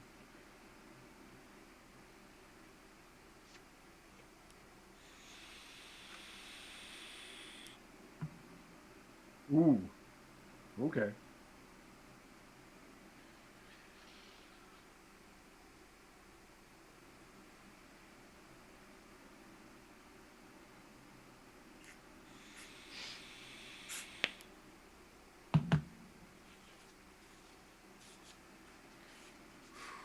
Man. Johnson's doing some nice footwork here. Every time Thiago lets his fucking hands go, though, he's swinging with bad intentions.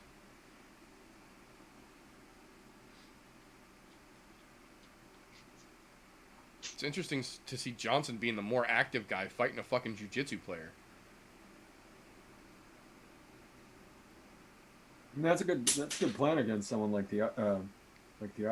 It really is. A dude you know wants to get it to the ground so he can start working that fucking physical grip chest. Stay bouncy, stay out of this fucking range, keep moving, make him keep fucking adjusting. Ooh, that one might have hurt him. I think Johnson might have hurt him there. And still was be ready to throw that knee up. Yeah, I think Johnson hurt him with one of them shots against the fence there. It looked like he went to block it, but it went through and it almost punched him in the fucking esophagus.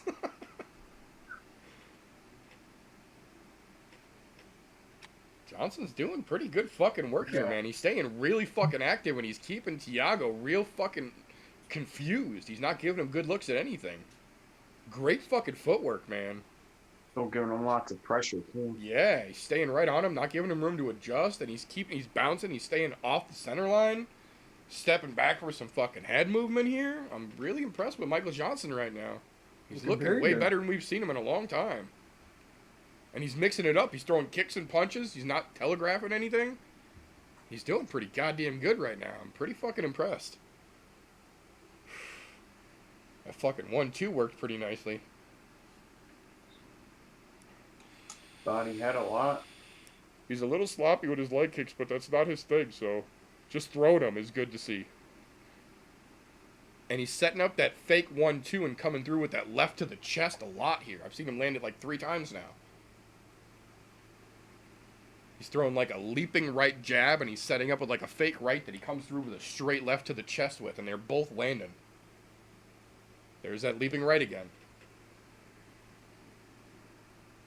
Mixing it up with kicks. Dude, Michael Johnson's doing pretty fucking good right now. He's looking way better than we've seen him look in a long time, and I think he's got Moses in trouble right now. Yeah. I think Thiago is very confused, and the game plan he had coming in is out the fucking window. See how he regroups after this round. So, Yeah. well, I mean, there's an off chance he's going to get hit with a shot here. Isn't it? Right, yeah, if we make it to round 2. You could tell Michael Johnson's trying to get him to drop his hands. Yeah. Yeah, he just keeps tagging him right in the chest. Yeah, that's what I'm saying. That leaping left right in the middle of the fucking sternum. Oof. I'm gonna punch you till your heart stops. Right? I'm gonna punch through you, motherfucker. I'm really liking these low kicks he's mixing in with this too. He's throwing them in real nice, keeping the combos real Nice. fluid. Tiago was like, all right, dude. Boom. There we go. Good fucking round, man. Good fucking round.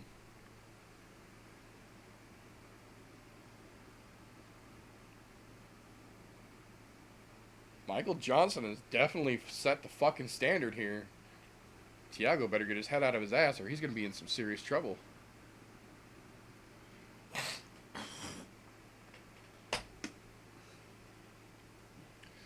Very interesting. Almost seems like fucking Tiago is freezing up out there. Right. So, gun's all cleaned. Shit's pretty in her holster. Nice. Very nice. Oh, what's this? Fresh from the kitchen, you say? Oh, shit. I can't. I just got warned by Adam Pilarczyk. Stop it. I just saw the winner. There will be a new song on the Golf Tea Vape show tonight. Oh shit! I'm gonna listen. I'm gonna listen to it between the next round. Oh, Tat! Tat! Oh my god! my fucking stream died as it came back, of course. And yeah, this is gonna be game over here in a second. Wow.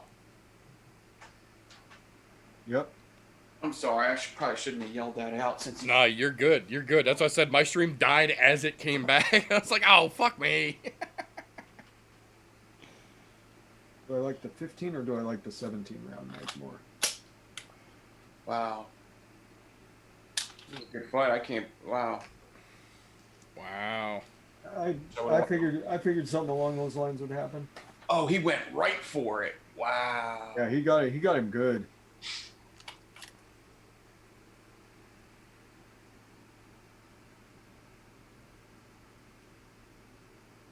That's what Tony should have did.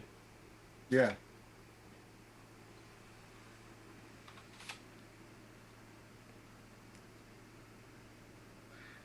All right. Damn. I might have another in between the fight question. You're good. So, do you think that if Justin Gaethje gets even better than he did this weekend, do you think he will be the hardest fight for Khabib yet? No. That Khabib had the fight. Yes, No. I see him on the same level as kind of Dustin Poirier. Yeah. No, I mean, the way Khabib's game works, like Tony Ferguson was a problem just because he's fucking weird. Yeah.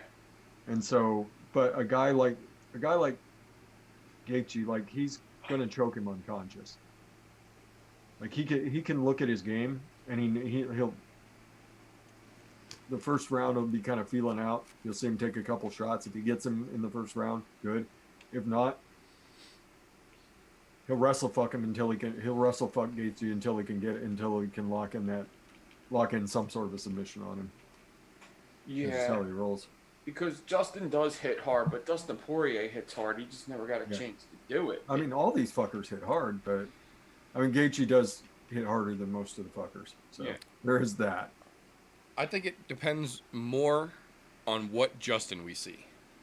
Because I have zero faith whatsoever that Justin hits harder than Conor does.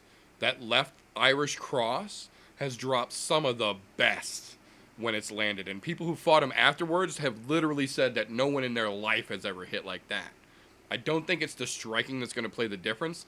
I think the real thing that's going to make a difference is if we see Justin that shows up like the guy that just fought Tony and he's a patient boxer, Khabib's going to wrap him up and wrestle fuck him in 2.5 rounds. But if we see Justin that shows up and uses his fucking wrestling degree and actually stops Khabib at doing what Khabib does and then puts that boxing that we saw him piece Tony up with together, I think he fucks Khabib up. But I think it's Justin's fight to lose. If he shows up like he did against Tony, Khabib's going to wet blanket him and wrestle fuck him in under 3 rounds. Yep. If Justin uses his fucking wrestling that we know he has and he's never displayed in the UFC, it could get real interesting real fucking fast and not good for Khabib, I say. Like, who does Justin train with for wrestling, though? Because you always hear, obviously, Nobody. Trevor Whitman's an amazing... Nobody. He doesn't train wrestling anymore. He stopped when he came to the fucking UFC. Yeah, he's got to start doing that again. He's like, he is a fucking national fucking level wrestler. But he only focuses on his fucking striking. He doesn't use the wrestling at all ever since he left World Series of Fighting, because he still wrestled back then. But ever since he came to the UFC, you haven't seen him shoot a fucking single leg one. It's weird. It's really fucking weird.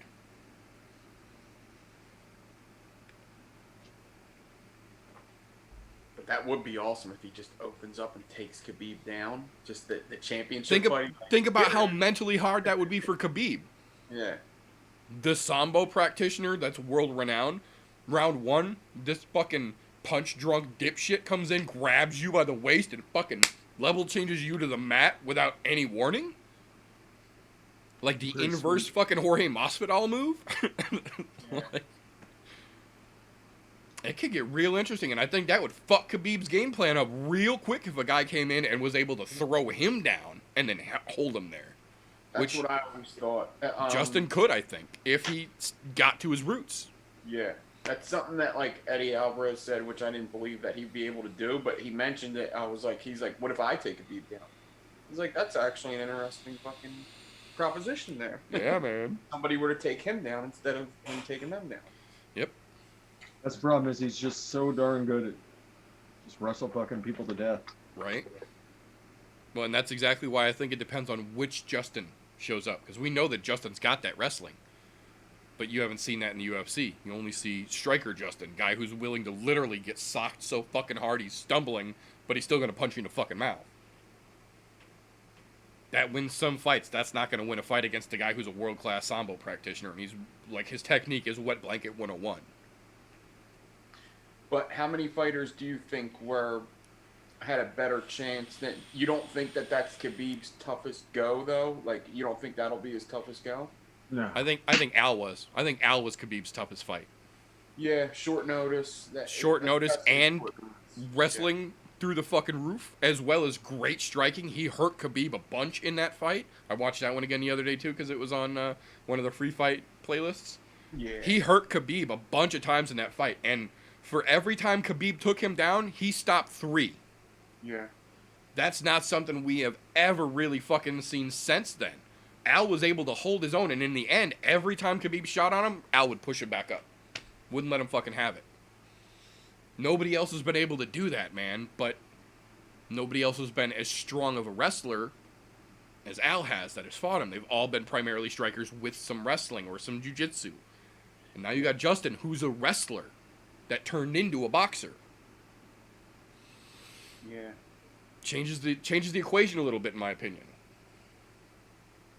He is, like, impossible to take down. I don't know if anybody's taken down Justin in the UFC. I don't think so. I don't know that anybody's taken him down yet, no.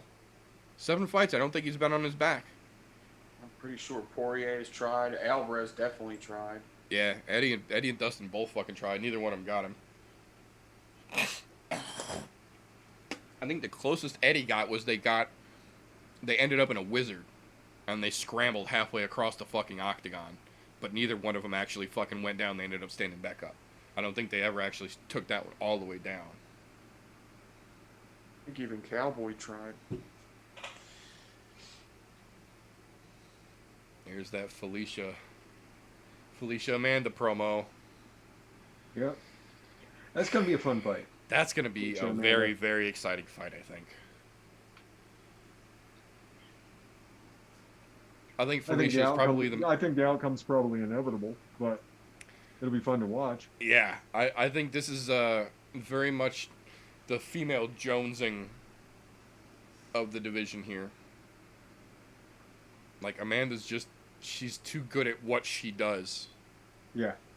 But on the same coin, I think Felicia's the most well-rounded fighter Amanda will have ever seen. First woman to ever take...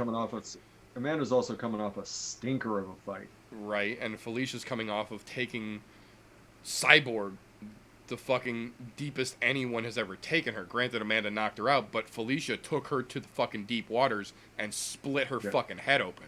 And that no one has ever done to Cyborg before.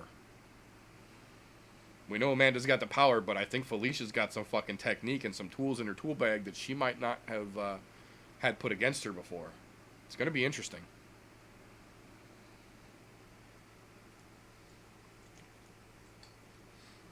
The lioness.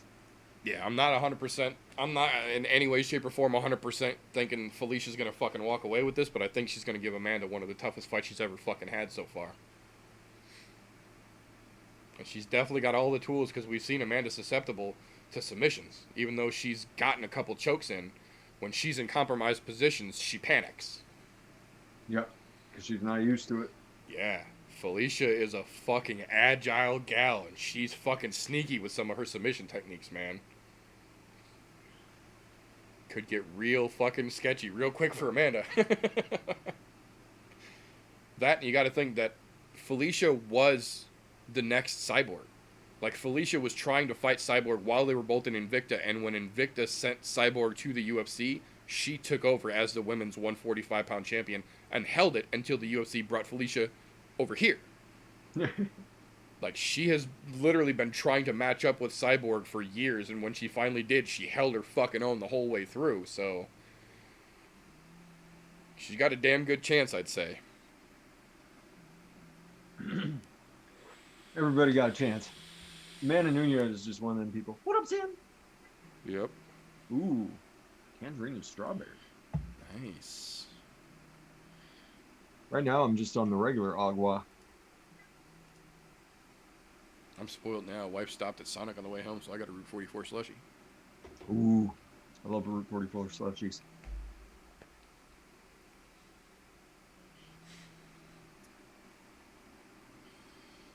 This is going to be,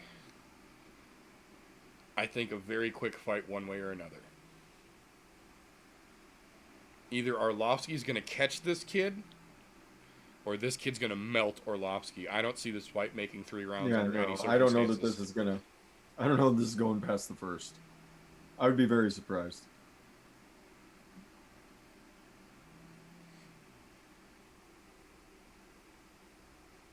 Fuck Khabib's terrorist father.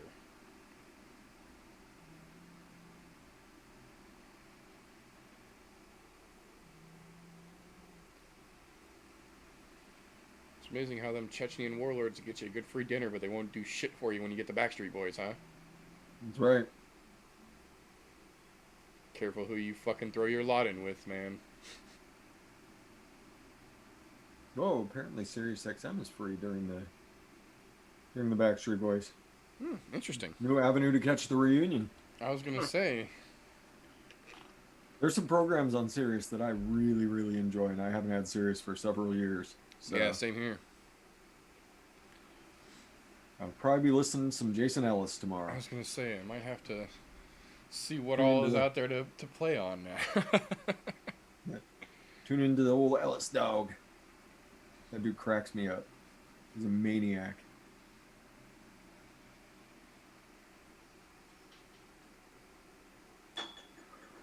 When this next fight starts, I'm gonna pause it at the beginning of the thing and just tell me, Meter, when when your fight starts. Gotcha. Oh, it's in between Actually, rounds. I should well, listen I'll to. just say, Well, before the show, I gotta listen to the. Gotta Oh, listen to gotta the winning break tune. I'm trying to reload my stream real quick.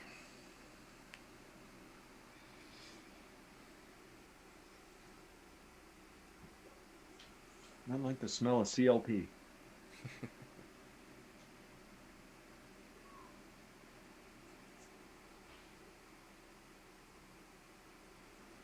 Oh, I see what it is.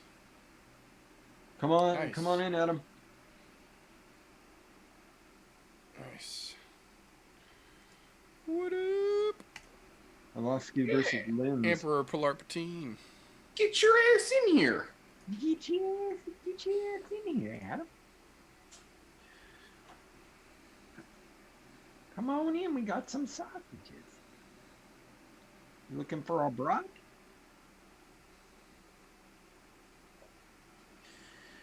G'day, mate. Oh, Orlovsky. Yeah, so much fun Arlovsky in their versus heyday.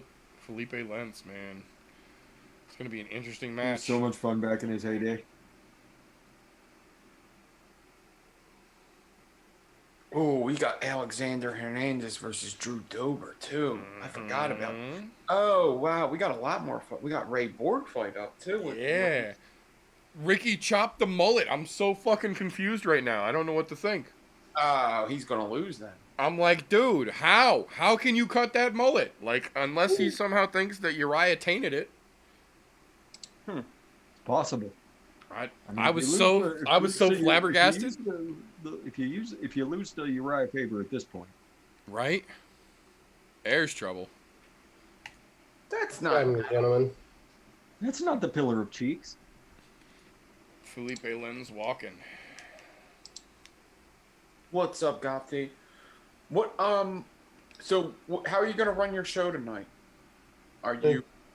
Do the same thing. We're gonna dual stream this. So Yep. Oh, once my show starts, I'm gonna start dual streaming this, and Yeah, then we'll to go keep into anyone my from regular nonsensicalness. yeah to keep anyone from Another getting hour to figure it out. to keep anyone from getting confused who's watching now, in an hour, if these fights are still going, which it looks like they may well be, Golf Tee is going to dual stream what we are doing now already over to his channel because he normally does a show at 9:30 Central on Wednesday nights. So we will dual stream the remainder of whatever fights are out here when Golf Tee's show starts, and then wrap up this when the fights end, and carry over whatever is left over to Golf Tee's channel as well. Man, Sirius is really pushing for some people to come over and check him out.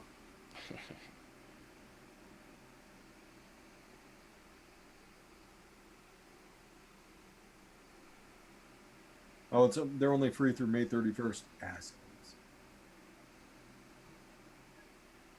Maybe that tells us that that's when the reunion tour is going to be over. Sirius is Right. cutting them off. Apparently, Maybe Sirius is sponsoring the Backstreet Boys reunion. There's stranger theories out there. yeah. This just in: the Backstreet Boys are gonna stop sucking dick May 31st. Yeah, right. That's Lance Blasphemous. But So I have to say this because I was not in here for the previous one. What the fuck was Michael Johnson doing in the second round? I don't know. He looks just so he great. had a really good plan in the first, and then the Brazilian Jiu-Jitsu black belt decided that he'd had enough of that. Yeah, he was Yeah. like, we're not gonna fight anymore. I'm just gonna play ground games right now. Yeah, I'm just He saying. immediately took his ass down. I thought Johnson had it in the bag the way that first round looked. I'm telling you, that's the best I've seen Michael Johnson look in a long fucking time. I was legitimately fucking impressed, man. He was moving great, striking great, getting the fuck out of there when he needed to, and then second round starts and Homeboy's like, you know what? I'm just gonna grab your wrist or your waist right now. That chain takedown, he missed the double leg and then grabbed the single, and he knew he wasn't going Pulled to it finish over. it, so he pulled guard, Yep. which was beautiful. Beautifully done, yeah. Beautifully fucking done, man. He was real smooth about it. And Johnson didn't do the right thing there. Instead of dropping down to a knee, Fucking Just fell stop backwards that. and let him have it, yeah. If he'd have leaned Hit over him on him in and the put ass. pressure, it would have fucking, he could have gotten right out of it, yanked his knee out. and they were pretty close to the edge of the cage, so it didn't give him a lot of room to work. Yeah, he However, really didn't have much wiggle room. I guess now we got to see who gets put out to pasture now. I don't think this fight sees round two, man. I think this goes real quick. Either the kid's gonna catch him or Andre's gonna catch the kid, but this fight goes quick, I bet. It's kind of a sad thing. I want to see him do well, but at the same time, I want to see him put out to pasture. Yeah. Yeah, exactly. I don't want to see him do bad, but if him getting his ass dropped here is what it takes to get him to not have to get his ass kicked anymore, fucking get him. Fucking get him, make it quick, and drop him. Yep. My thoughts exactly. Yeah. 41 years old. He's got a fucking inch loss. The kid's got an inch reach on him. Both coming in about 240 pounds, but the kid's way fucking younger at 240. And he's got a quarter of the road mileage. If that. Yeah, exactly. Well, that's what I was saying the other day. This kid was the fucking 2018 PFL heavyweight champion. Like, this kid's no fucking newbie, man. The kid knows his shit. He just isn't Arlovsky deep in the fucking game. And that might be the only thing that gives Arlovsky any sort of edge. Yeah, his experience, really. The only question I had tonight was whether or not Peterson smelled like cigarettes and alcohol tonight. Told you. I was talking about that earlier. All right. So I said they must have told him to smoke quick and drink quicker. I am pausing it meter at right when the ref says go. Okay. Just let me know when you see it. Hey, girl, They're- hey. They're finishing okay. Arlovsky now. Or- Yeah, just tell me when they start walking to each other in the middle. Ring girl.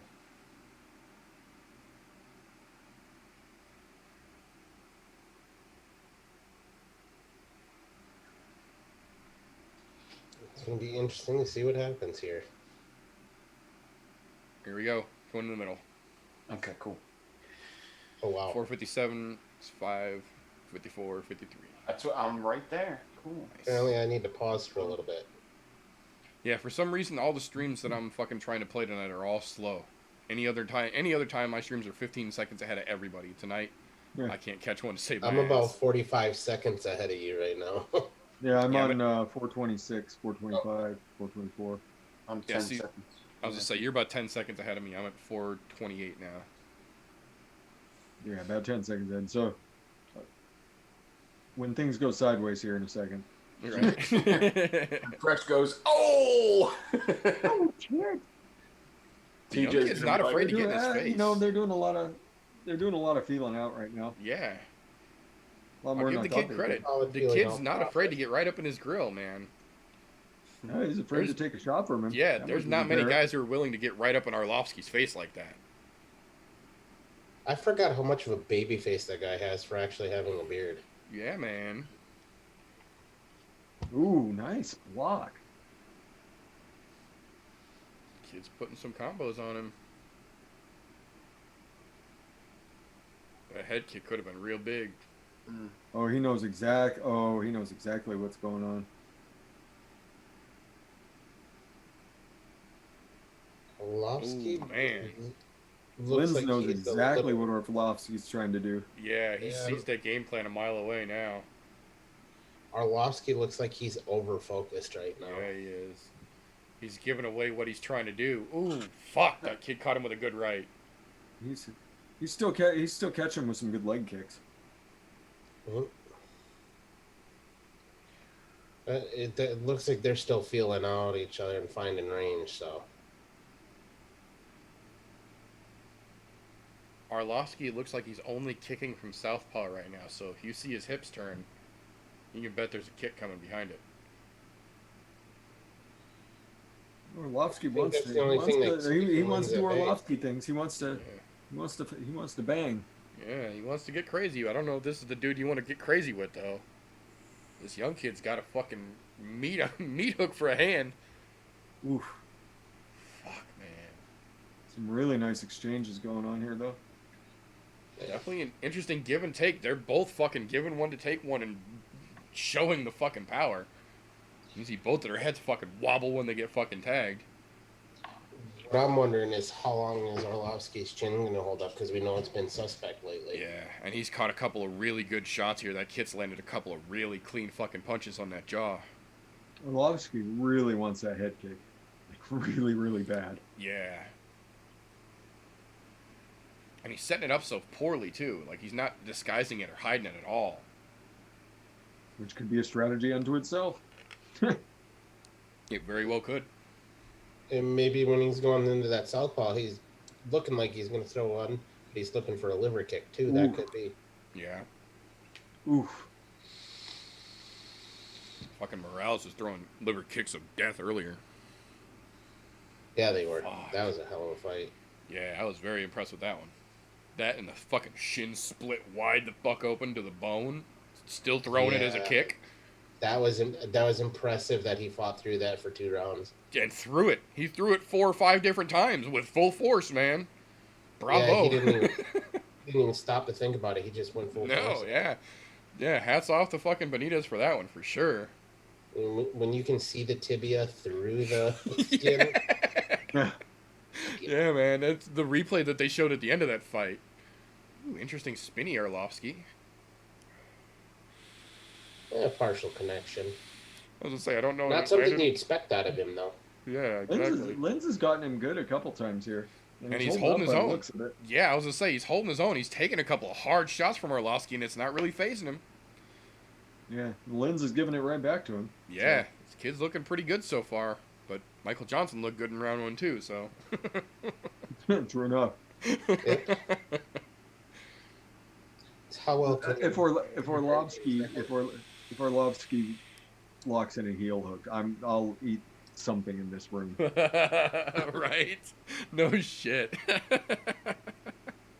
I would fucking pay to see Arlovsky come out in round 2 and just fucking Imanari roll, grab the leg, and fucking heel hook. heel hook. I'm going to eat this ball bearing. I'll eat one of my VG rigs. There you go. Like, well, that was completely unexpected. Thanks, Arlovsky. Arlovsky looks a little frustrated standing in his corner here. I ain't eating nothing because I think it's gonna happen. You would. You think he's just gonna go sliding through, snatch that ankle, and just twist it right off? Yep. All right.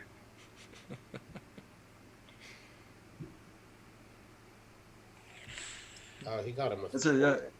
It's an unexpected point to develop this part of your game, Arlovsky. But right? Yeah. congratulations, But sir. exactly. At the same time, hey. Bravo, sir.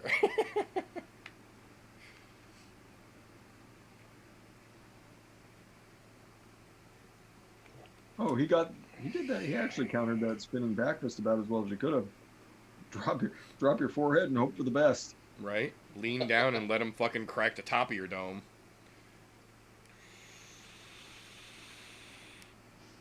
Here we go. Oof. Oh, no Imanari roll, but... Not yet. Not yet. Still early for Arlovsky. Ooh, You know how he that likes to work those late round submissions. good kick from the kid to the gut. Young kid slammed Arlovsky's fucking midsection there. Let's be the first to say it. I'm surprised his chin's held up this long. Yeah, man, that fucking I didn't counter think right this that was the making kid out just of put the on him. first. I wonder if he bought that little thing off of the... I seen on TV ads where you bite on the little ball Oh, yeah, to yeah, jaws your are jaw size. muscles. Yeah, the 40 pounds of force it takes to close your mouth. Yep. Yeah, the jaws are size or whatever the fuck they call them, jawbones things. I think there's no way that a beard is a disadvantage in MMA. I think it's always an advantage. I agree. Oh, I mean, it's padding. You don't know exactly where the points of the jaw are. Yeah, Yep. it's got every advantage. Well, that and it's going to hold besides sweat, so weight it's going cut, to I make you. guess. Well, it's going to Yeah. hold sweat, so it's going to make the strikes slide off easier without as much grease. That and when you Weight cut, clench. maybe. Think about the Maybe- clench. You're clenching into a dude who's going to drive his fucking beard chin down into the fucking crepe of your neck. It's going to be irritating as shit, man. Yeah. Hello. Good shot on the break. There's Pilarpatine. Aye. There goes, sir. Sup. You know, as much as I hate to say it, it still looks like they're feeling each other out, even though I know they're not at this point. A little. It looks like Arlovsky's looking for an opening here.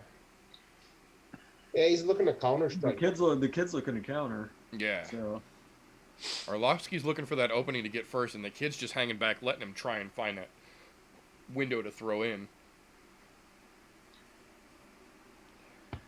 One thing's for certain, Orlovsky's not feeling out Orlovsky because he knows exactly who the fuck he is. Virtually identical. where's my fangs?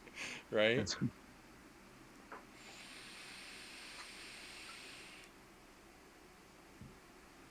Ooh, fuck. That Yeah. kid's Round- countering him round- hard.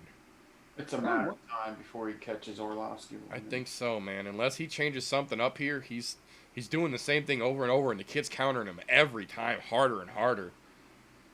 He keeps Yeah. playing sloppy like this. It's going to end badly. And I've yet to see Arlovsky control the center of the octagon. No, the kid's pushing where the fight happens the whole fucking way. He's backing Arlovsky up the whole time. The only time he backs off is when Orlovsky's setting up that terrible head kick. The head kick you can see for 25 seconds before he throws it. Yep. Like, oh, you changed stances. Gee, I wonder where this is going. Right? Yeah, I don't know why he would do that. Oh, there we go. Ooh. That's a way to slow him down. Every time, man. Like, That was Take that your was time, get that your was breath. clean. Yeah, that was clean in the dick. Oh, right on the cup. dude, you hate to Ow. see that. That's That terrible. was hard. Yeah. Oh, that was hard. No. Fuck, he's Yeah, I limping know, in the that's gotta octagon. hurt. That's Oh. gotta hurt your foot, really. Jeez. I'm sure, but I'm sure in the moment, way less than like just thinking about the kick that he just received. Yeah, I you got a can lot- see even in the I lost replays. the Immediately, he kick, was kick, like, "That was my bad. I totally fucking got you." Yeah. Take your time. I believe you're allowed up to As an much- hour to recover yeah, from a it- shot like that to the groin. Yeah, as much time as you need from a nut shot, they're like, "We'll wait. We'll fucking wait, dude. That was rough." Whew, son of a bitch. You know, there's some times where I feel that their 5-minute rule is not enough Right. when it comes to that, but other times I'm going. Well, it's 5 minutes for an eye poke. It's unlimited time for a groin strike. Oh, did groin- they change that? Yeah, groin I thought strike it is was- literally as much time as you need. The eye poke is the 5 minutes. Is that for male and female? Yes. Huh. Yes. Who was it? Somebody last year. There you go. He's One of the moving. ladies last year had a female fight stop because she got kicked right in the clam I and remember dropped that. immediately. It was like, fuck! And they were like, whoa, whoa, whoa. That's a groin strike? Take your fucking time. And everybody's like, what? Like, yo, she got kicked in some nerves, dude. Like, let her catch her fucking breath. There you go. He's- All right, everything finally reset itself back down there. All right. Yeah, he's like, man, Like, that sucked. I don't like that. I don't like that at all. You gotta stop it. Don't do it again. Right. Well, he changed stance. How long before the head kick comes around? All right. Nope.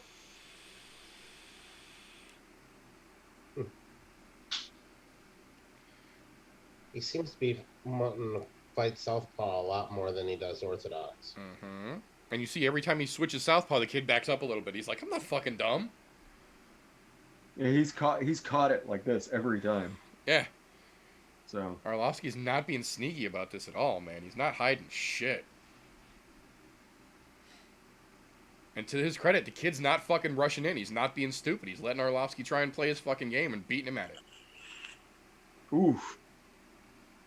Jesus. Now we're getting somewhere. Yo, this laptop's being a dick. I'm gonna reboot it. I'll be Okay. back in a bit.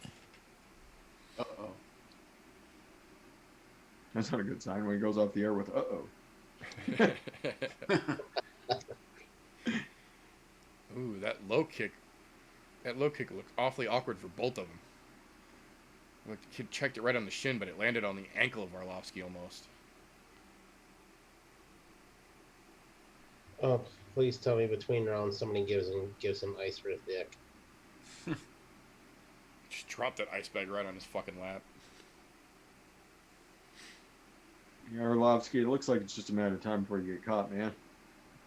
He's not changing anything. He's doing the No. same shit this round he did last time. And it got him fucking clocked just as many times as it did this round. Mr. Brown there needs to give him some good advice in the corner. Like, don't get hit. Finish the Right. fight. Because he's down right now. Oh, yeah. Oh, Like, yeah. the first round, I'll say could possibly be a toss-up, but second round he definitely lost. Even with the inadvertent groin strike. Look at the giant deep breaths he's taking against the cage here. Arlovsky's starting to wear down real quick here, I think. Yeah, notice as he's gotten older, his gas tank has gotten a lot worse. Yes, it has. I don't know if it's because of the road mileage or if he's just quit doing the long distance cardio. Cause, you get older, your joints start Knees to get get hot crunchy. and that shit. Knees get crunchy.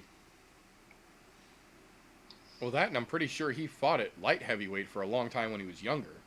Like, so he was cutting weight even as a big dude when he was younger. Yeah, he was. There you go. Now he's got his range on his leg kicks and.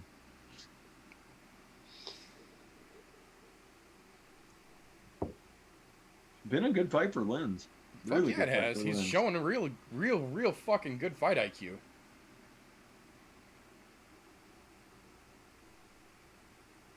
Good way to introduce yourself into the UFC. Fuck yeah, I can stand with Arlovsky for 3 fucking rounds and watch what he's doing and fucking adjust in fucking real time. Them counter rights from the kid though, man. He's putting up the fucking counter 1-2 and that right's coming so hard. You know, the only thing I worry about him, if he's going to be a straight counterpuncher in the UFC, he's not going to get very far in this division. No, he's not. There's some big fucking headhunters in the heavyweight division. We just saw that happen. Yeah, no shit.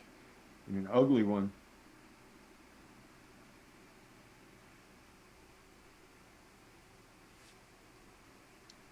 Not bad, Arlovsky. Not bad. That was a decent counter to the counter.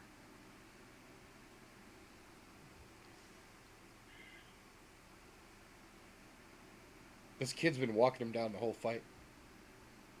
Arlovsky's been fighting off his heel the whole fucking time, man.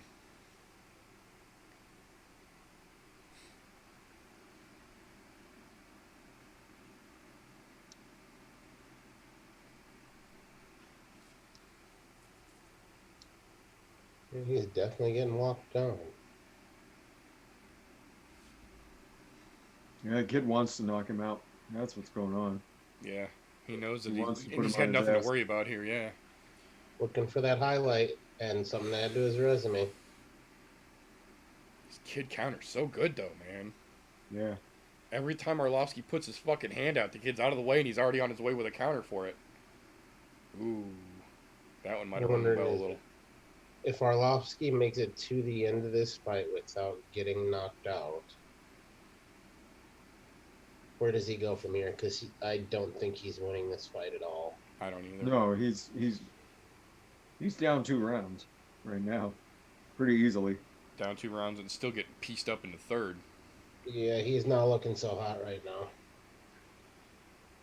And right now, his only out is the puncher's way out. Yeah. He needs to make that choice of, you know what, time to go out on my shield. Yeah, bite down on the fucking mouthpiece and go, yeah. I'm kind of hoping that's what's going to happen is we're going to hit that minute mark and he's going to know and he's just going to bite down and start swinging. We've seen him do it before. He's got a little over a minute before he's got to get to that point, but... We still know he's got enough power. He's actually looking a lot better this round than he has. Yeah, he's making a little bit of adjustment. He's making the kids swing a lot more. Kids swung at a lot more air this round than he did last round for sure. Who knows? Maybe he was trying to play the defense, eat some with my face, and then tire him out and get him late in the third. Using that old Rocky technique. I got him right where I want him. Really? I would not have guessed that.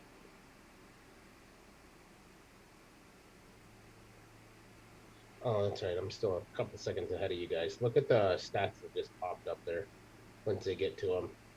That doesn't look quite right to me. I think somebody miscounted. No, that's not right.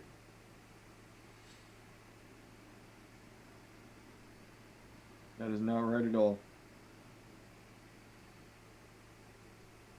Because if that's the case, you know that's what the judges saw. That's what they're counting. And God knows judging has been horrid as of lately for every place that we've seen in events. Unless I'm missing something. The only way that makes any sense is if they're counting every time Arlovsky's come in to start the exchanges, and because he's landing first, they're calling that significant. That's the only way that makes any fucking sense, because every time he's thrown, the kids countered him and hit him hard with at least one shot. Oh. I think Lynn broke his hand.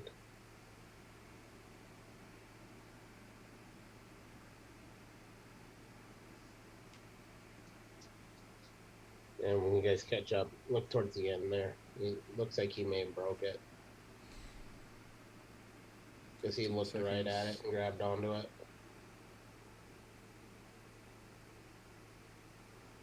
Not a bad showing either way.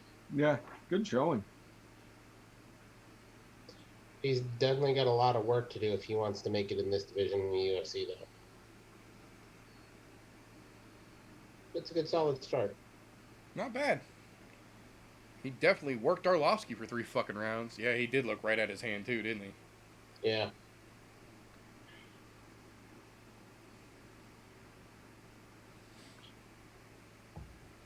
Yeah, a couple of them last kicks that he blocked might have landed funny.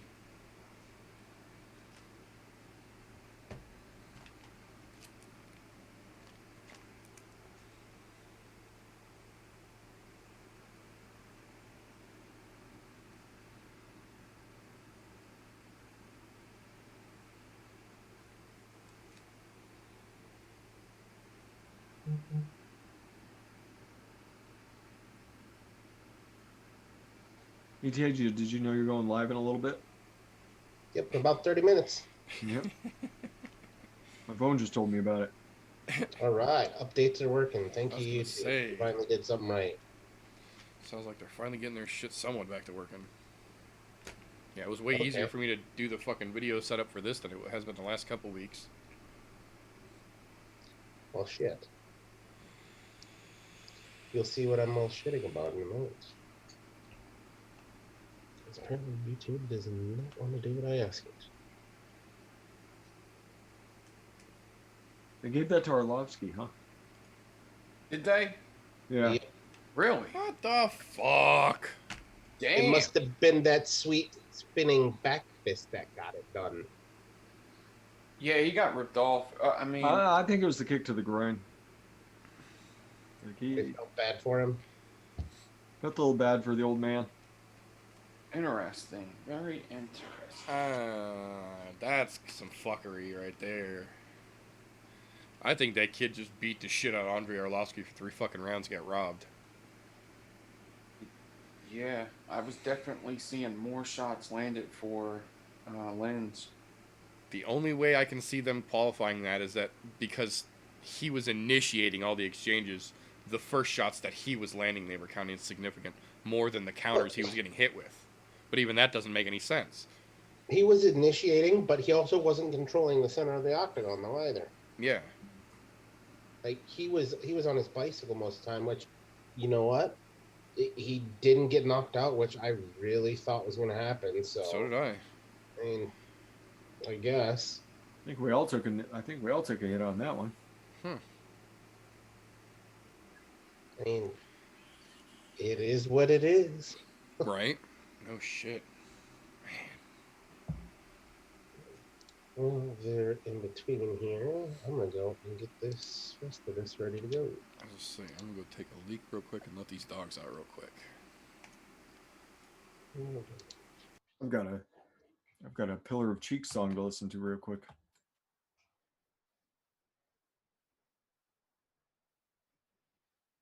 I'm not going to listen to it until I don't know what time. So I think when we go and start dual streaming on my channel, I'm going to wait until the fights are over and give everybody a mid-show song. Something a little on the different side.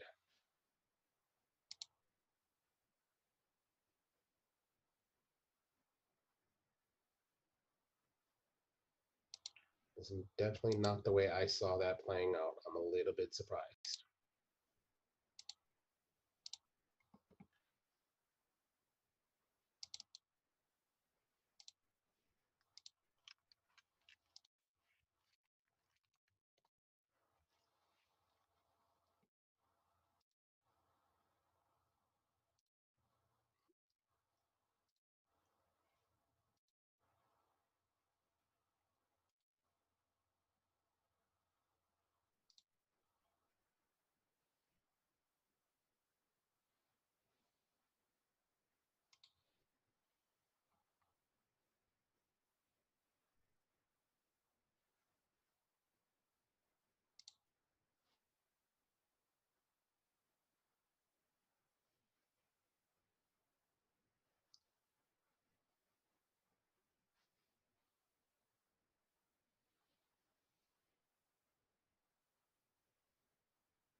We got next Ray Borg and Ricky Simone, right? If I remember correctly, then we still got 4 fights left. Yeah, this is definitely gonna roll up in my show.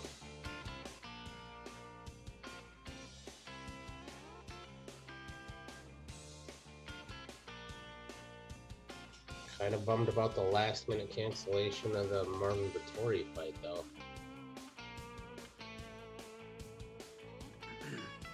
I didn't even notice.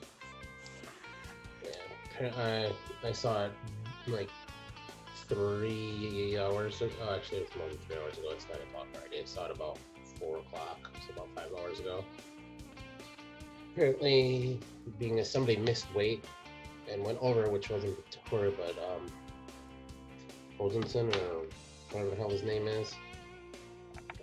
Apparently, he had a problem with weight cut, so they dropped the card because of, they said, medical reasons due to weight cutting. Well, we got the little guys up next. Well, semi-little guys. Ricky Simone versus Ray Borg. I love the little guy fights, and it's not just because I'm a little guy. Nah, they're definitely more action-packed for the most part, aren't they? Definitely more busy. Yeah, they are. They're really active at. They don't slow down. No, they don't stop. They don't stop. Makes for some of the most exciting fights. Yeah. Not gonna lie, I'm a little bummed that Ricky Simone cut off his mullet, though. We were saying that's probably going to cause him the loss. I'm fairly certain that's 100% way to lose. If you've got a sick mullet, Yeah, that's just cut it off. blow your load right there. Just then we're done. You know. Didn't you ever hear the parable of Samson? Never cut thy mullet. Eating it right there. I forget who I picked here. I think it was Ricky Simone. I think.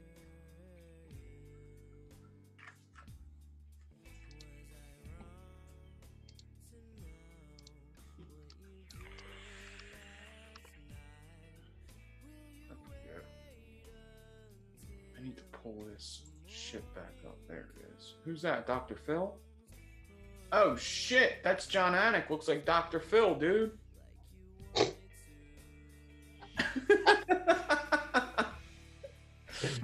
I can't believe you heard John Anik to Dr. Phil.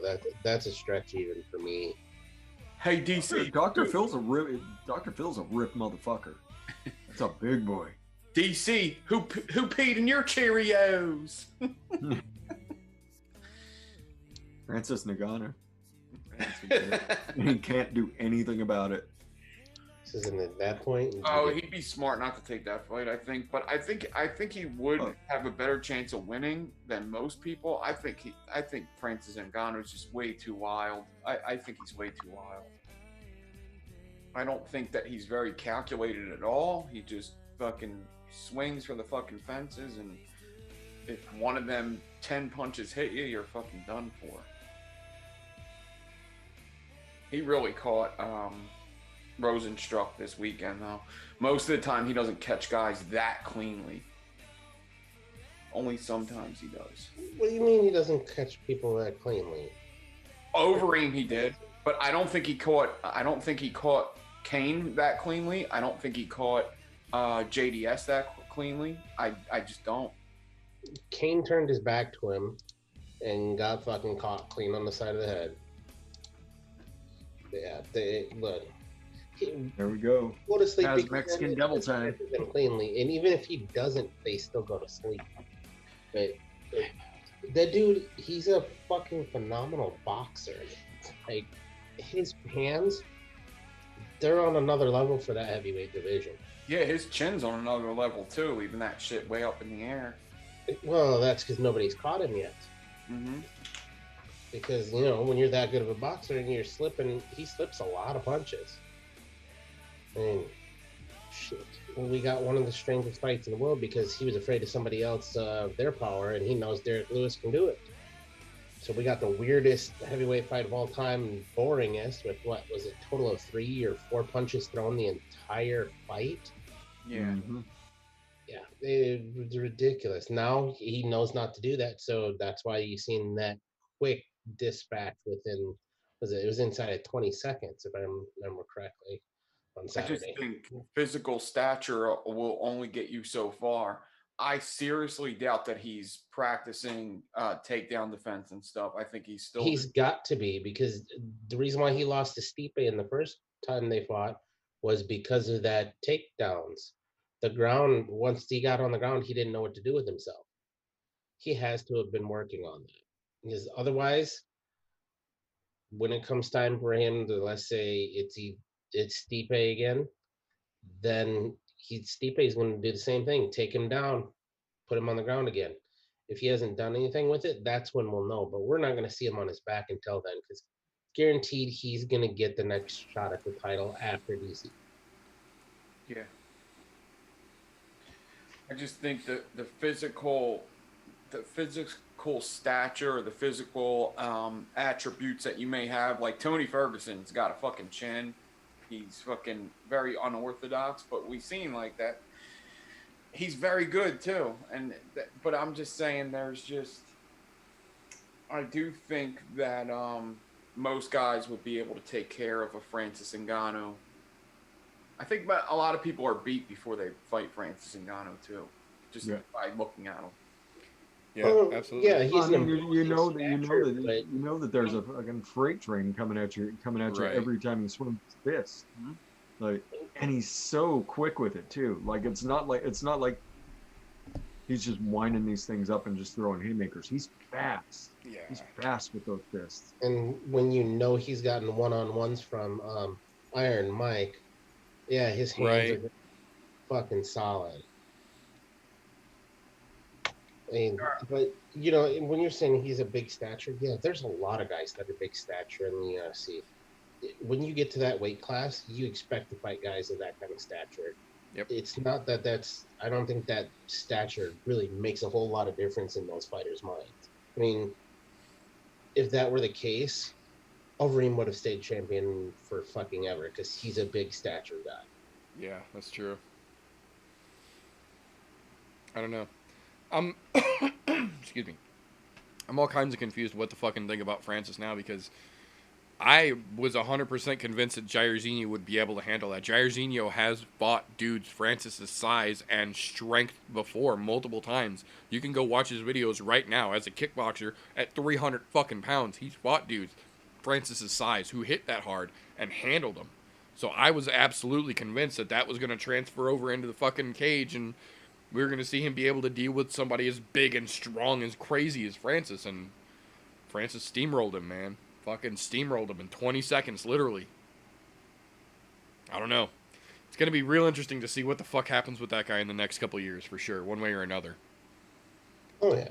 I mean, either way, we're going to get a treat out of him, one way, shape, or form. Fuck, yes, we are.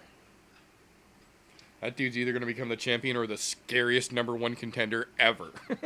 Yep. One of the two, only one thing. Like how can I duck this fight this time? Right? Can a Wow. legend please call me out? Look at this. Ricky Simone is 2 inches taller than Ray, but has 6-inch reach advantage.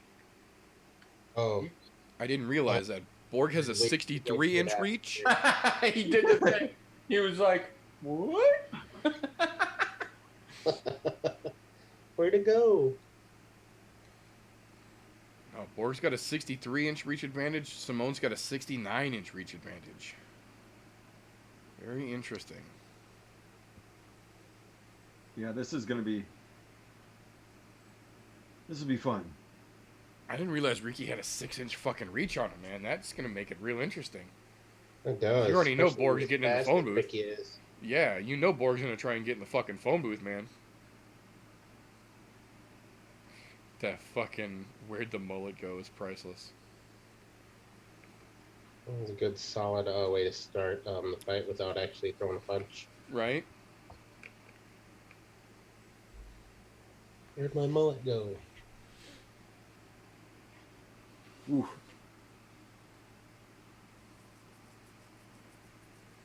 Is it just me, or does Ray Borg look like he's not in good shape right now? No, he looks thicker than a Snickers right now. He looks like he ain't been working out at all. I'm a little Oh, he's confused got them here. things on his back too. Them Yeah, he was cupping. acupuncture. Yeah, he was cupping.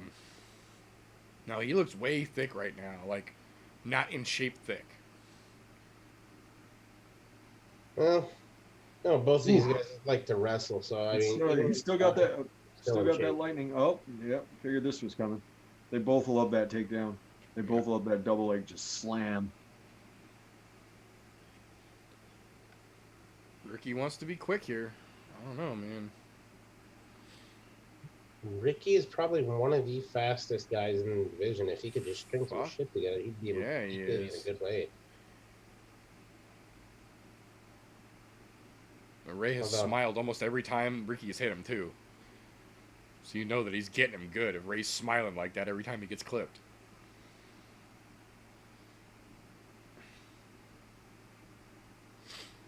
Oh, that was interesting. There we go. Ooh.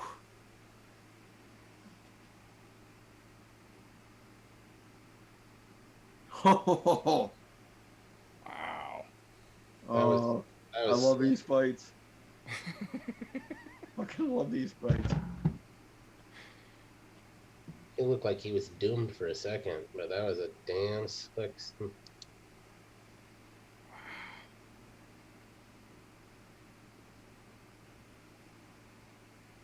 Step through. Just step through, man. Right. Oh. Don't hold that too long. There you go. Let that go.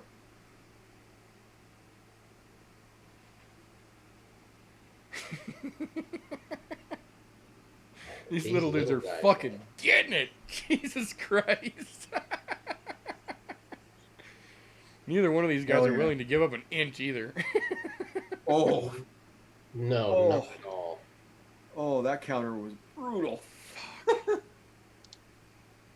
think he knocked him back like 6 inches. Oh my god. I hope Borg doesn't think that Simone is just gonna tire out. I Oh, hope neither. not. I think they both know that neither of them are going to tire out. Yeah, this is gonna be like this the whole time, as long as this lasts. Fuck. They're both just smiling and Fucking nodding to each A, other like, yeah. The smiles let you know that they're really fucking clipping each other. I think the greatest part about that is these little guys, because they throw so fast, it looks like they're throwing everything into every punch. Yep. well done, Adam. Well done. That's what I got to say about that. That was fucking incredible, brother.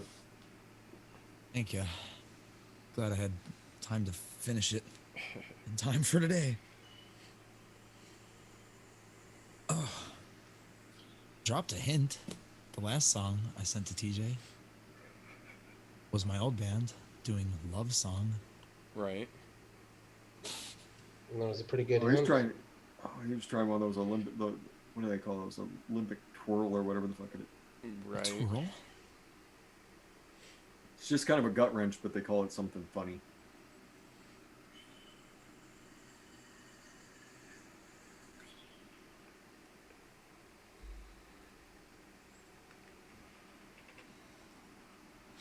Man, Where are you guys at on the clock? We're at 38. I'm at 38. I'm Shit. at 23. Me too. Okay, me and TJ are watching the same stream then. Oh. Mine actually just died again. How convenient. It's funny, I can't use Zoom from the Chromebook, but I can watch an HD fight from it. Yeah. No sense. No sense at all. Take that. It's logic. just being ornery.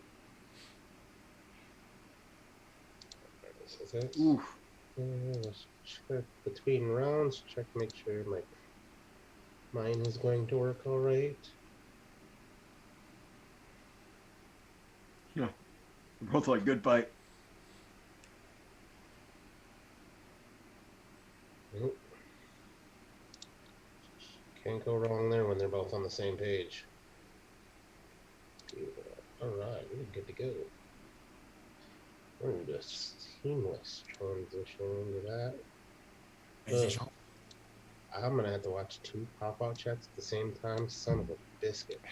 Oh no, I didn't even think about chat. Oh, no. Well, sorry, chat. I have 2 screens. One has you guys as mugs. The other has these fighting mugs.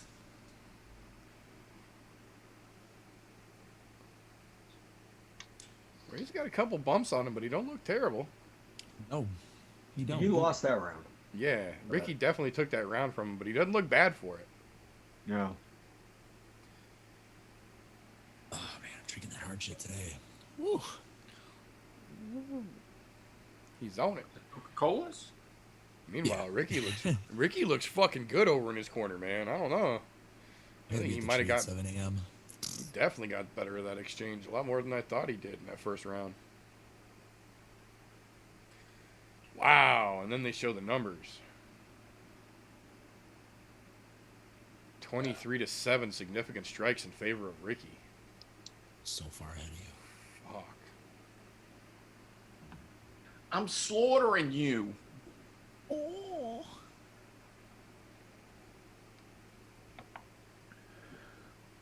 Eh, 420. Every time before a fight, I cut my mullet because it's always giving me good luck. That might Did he be say the that? thing. No, he Here we go cut his again. mullet, and if he wins, it's probably something he's going to think about, right? Kinda Right there have by to. the Manscaped ad. Yeah. Dude, Sponsored by Manscaped's Manscaped. getting around. Well, I mean, he did pick him up and carry him right over there. So Yeah. You're saying that was a scripted event? it could have been. And then in the second round, about 4 minutes and 14 seconds in, I want you to carry him Oh, up. he made it back. He made it back Give out. you each $250,000 to drag him over there and be like, Manscaped. We'll give you an extra 50,000 if you flash your balls. Your freshly shorn scrotum. Right. I'll do it. You know- Bobby needs a new pair of shoes. You know, Rayborg is starting to show a little bit on his face, but man, his balls are immaculate. He's got a mouse sleeping up under his left eye. And speaking of a mouse, his shorts creeped up a little high, but he's groomed down there. Ooh. And we like it. Mm-hmm. Here at Manscaped. Brought to you by Ricky Manscaped. Simon- Ricky Simon just got mad. He's got a mouse under his eye, but it looks like he's got a gerbil up his asshole. We can see that now because he uses Manscaped. Perfect for all your sensitive regions. Regions.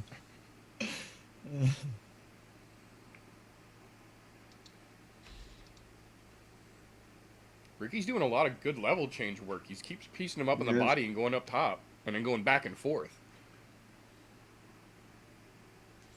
He's keeping Ray guessing. That's for damn sure. And then after he goes back and forth, 2 to the face. Yep.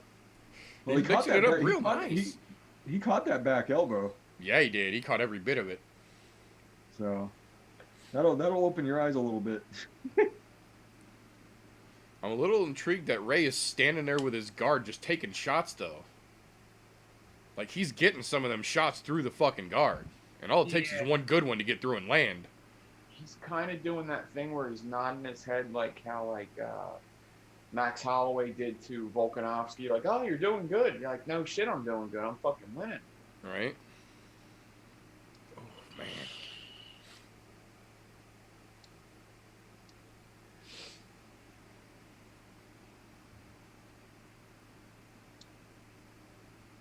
Oh, he's wiping his face. What's he wiping his face for? He ain't got a mullet to wipe. Man, he keeps sticking Borg in the fucking gut real nice, too.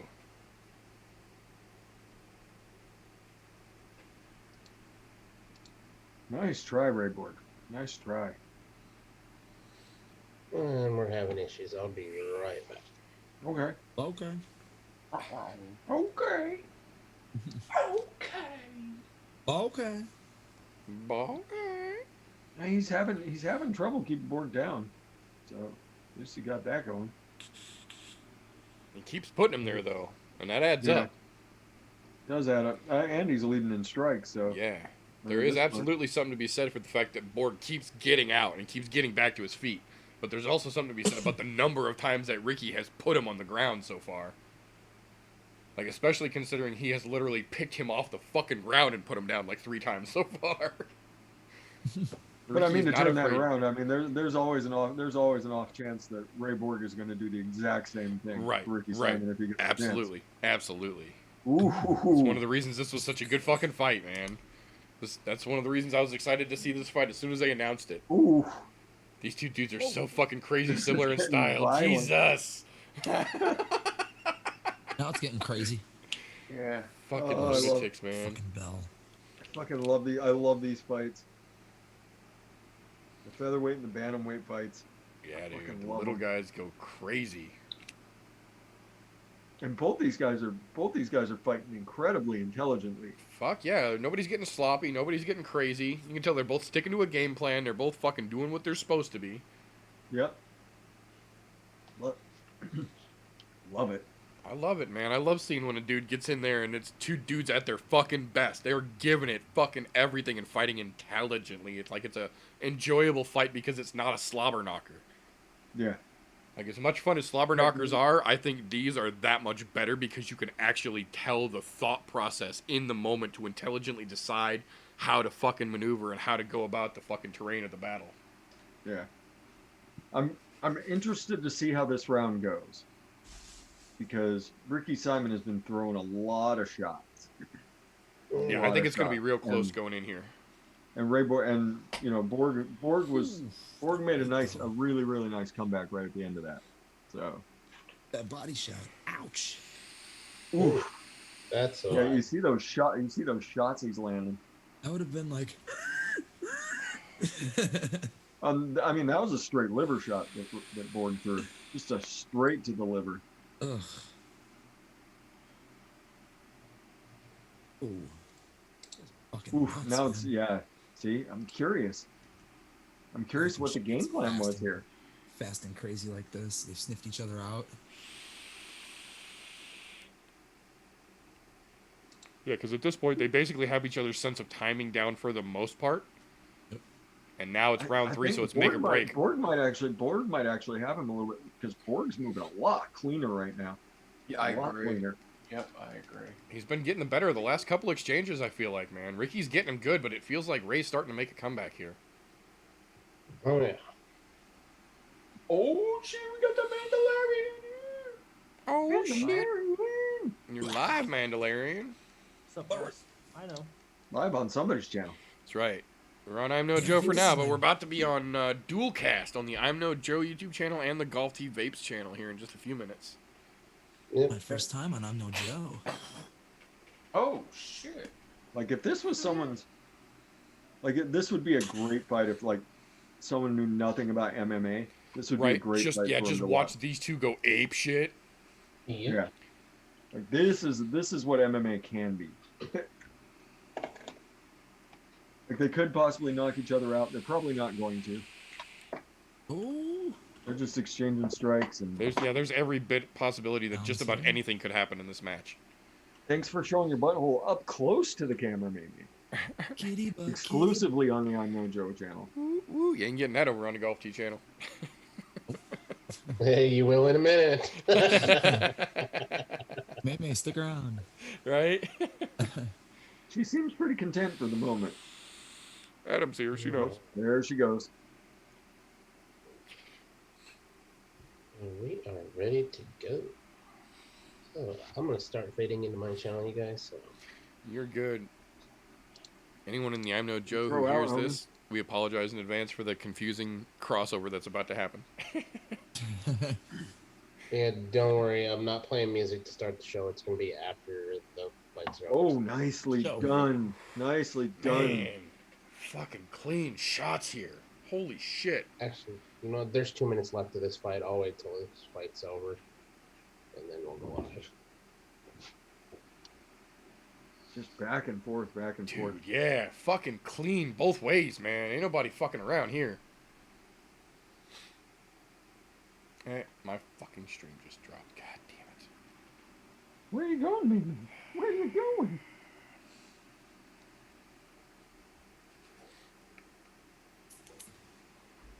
So I heard someone wants to see my butthole. And there it is in all of its glory. Speaking of manscaped, anybody Right. got May-May-Skate? Escaped. Yes.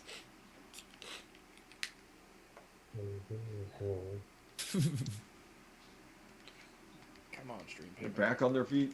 Gonna go wild again. Ooh. Pop out 2 chats. Yeah, you can pop out too. I've got 2 out right now. I'm trying. I got it. Oh man, this screen is so small. There's not going to be any room for the fight if I have 2 chats popped up. It's a pain. Another Yeah. monitor. To be Tried it honest, again. you Tried know that what? spinning backwards again. I got the fights on, and then I have everything else behind the fights. So I can't even Yeah, see I probably you guys don't need right to now. see you guys. Yeah. Yeah, we're here. I see around. you, but I probably don't need to. But now I'm fucking thinking twice about that. This is why the hell would I want to look at you, ugly bastards? Death metal Lumi. And then black metal Lumi would be like, Lumi, yeah. Right. But you'd have to throw like machine gun drums on the back. Love how these 2 are just talking to somebody- each other the whole time and smiling. Sound What a like somebody jumping fantastic rope.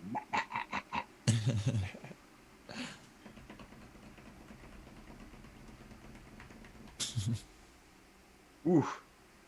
Fucking Just hell. nasty, nasty. Yeah, these boys are going. That's a hell of a fight. That was impressive to watch. Get a little hug at the end? Yeah, there we go. There we Good go. Couple hugs. Fuck Wait, yeah. wrong chat. Great fucking fight. That's fight of the night so far. That's Oh, yeah. absolutely so far. They definitely have performance bonus written all over it right now. Alright. Now, we shall start live on my channel. As long as everything works out properly. Here we go.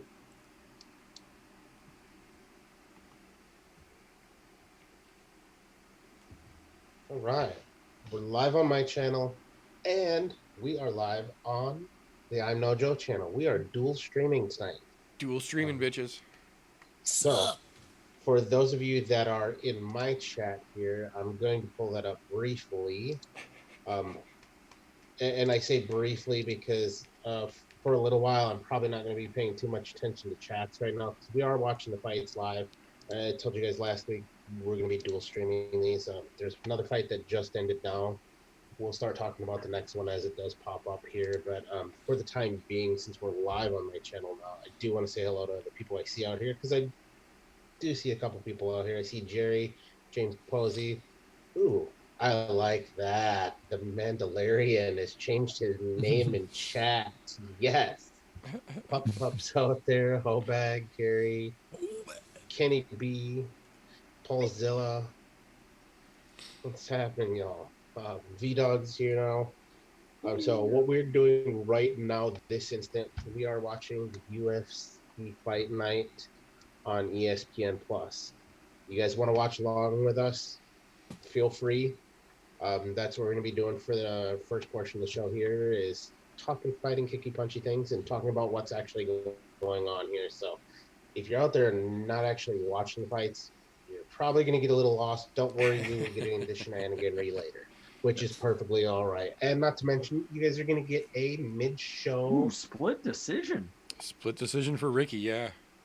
You guys are going to get a mid-show special. Adam song midway through the show, brand new. So stick around midway through the show. You're going to get a new song. And it's amazing. That's right. And I don't think I have moved everything over. So here, let me make it so you guys can all see. Why in the hell is that like that? There we go. Now you're good. I think you guys should be able to see us all as we talk Carol on physical list. Hi, Candy B. Okay, so Punchy kicky. punchy kicky thing, something different for a Wednesday here. But to be Yeah. honest, I'm reveling in the glory. I'm reveling in the glory of what we've got going on right now. And I just realized I was talking to everybody out there with my mic turned off on OBS. So OBS. they didn't hear a damn word I said. They didn't hear the intro. Nope, So- not a damn word of it. That was, Quick the, overview. that was the best intro you've ever done, Golf T. That's Best. exclusive on the I'm No Joe channel for all you folks. Exclusive. Yep. So, quick overview, everybody. We're dual streaming, watching UFC, like I said last week, Wednesday. Hello to everybody I did say hello to in chat, but you didn't hear me because I had the microphone muted. And now you guys can see us because at first I didn't move it so you could all see. So, fuck, there you go. That's your basic overview. Halfway through the show, whenever the fights are done, you will get Adam's new song exclusively on the Golf TV show. Must. Hello, everybody. If you do want to watch along, we are on watching ESPN Plus UFC Fight Night.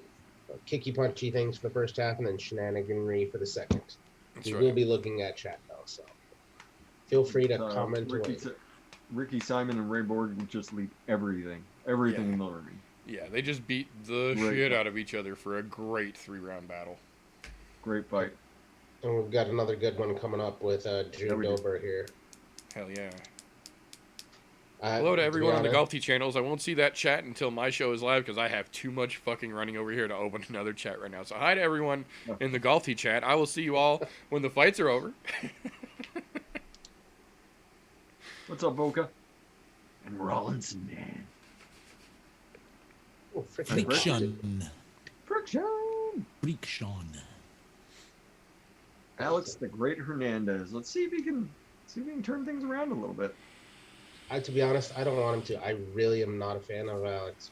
I really am not. There's something about the guy that I just don't like.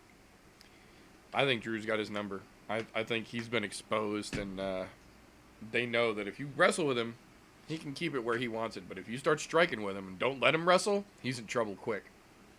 Oh yeah, I mean, I forgot how long that stoppage went on. It should have been stopped way ahead. They just let Dober just keep Let him mauling beat the his face. shit out of him, yeah. That one right. That one right. There's a good chance. I think this could be one of. I think this could actually contend for a fight of the night or a performance of the night here. There's absolutely a possibility for performance. I don't know about fight of the night because I don't think Alex Hernandez has as much to give as Dober does. But I think there's absolutely a chance for performance of the night. I think Drew might get some money for putting Alex on his ass. there might be a little He was mighty good knockout at of the night victory there. Yeah. However, that's going to be a hard one because you still got Teixeira and Smith coming up in the Glover and main Smith, event yeah. tonight. So that fight has knockout written all over it between the two of those guys. Yes, it does. I was watching some lead up and I'd forgotten Glover Teixeira initially started training way back in the day with none other than Chuck Liddell. Yeah. When he was Nice 19 man. years They were old, training that's partners. when he started with Yeah. him. So you're gonna think the dude's definitely got to have hands if he was in there with Chuck Liddell as a training partner. No shit. You know Chuck never went fucking light on anything. No, well, I don't think he through his patented put you to sleep on the ice punch while you're in training, but who knows? How's everybody on my channel doing? How are you guys this week? It's not All bad. the guys out in the chat, how are y'all doing? Hopefully y'all are having a great week. Me, I am going to be chasing the dragon here again on Saturday, watching more kicky punchies, and then I'll forever be trying to chase this same high for God knows how long. I doubt that we're ever going to see this again unless something untimely and crazy happens where we get 3 events in the same week. More Backstreet Boys. Or Right. NSYNC. Which one is it? How was Alex? Well, I mean, Alex Hernandez at 15. I suppose. There's a lot of boys in that division, though. Yeah, there It is. really is. Granted, the 15 spot is kind of the Oh, we'll throw you a bone because we're not sure who to give it to. there's a little sneak peek a lot of people just missed, I bet.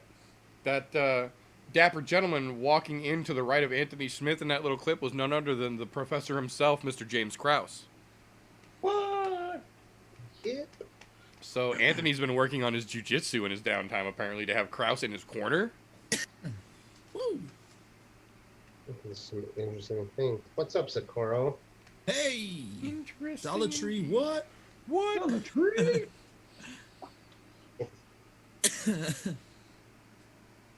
Well, Oh, and then see, we just lost somebody over on my show's chat. Wombatsky was going to stay, but this other asshole just went live. oh, fucking dick. He's gonna be sad to see when he comes over here. It's the same group of assholes. Right?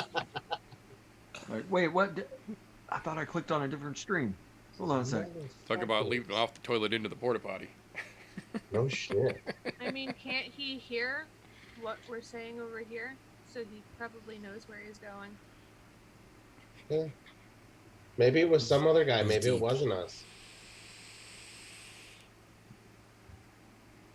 Adam, you Who got else is something Who else is Saturday. rocking around? He'll pop. Wombatsky will pop here in a second.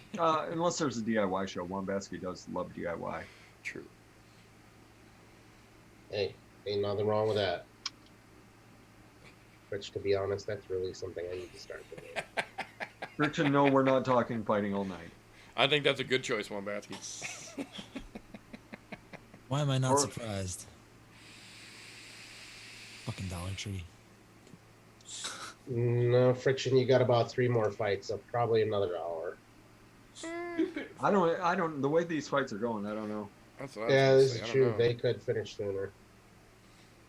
And technically, if you really want to get technical, the fights are only 15 minutes apiece up until the last one, and then it can be up to 25. Right. But doubtful that yeah, any I of don't- those go that far. I don't think we're going to need that much time for the final fights either. And not with what's lined up right now. All of no. these should get finished inside of 2, I would think, except for the main event. The main event might go.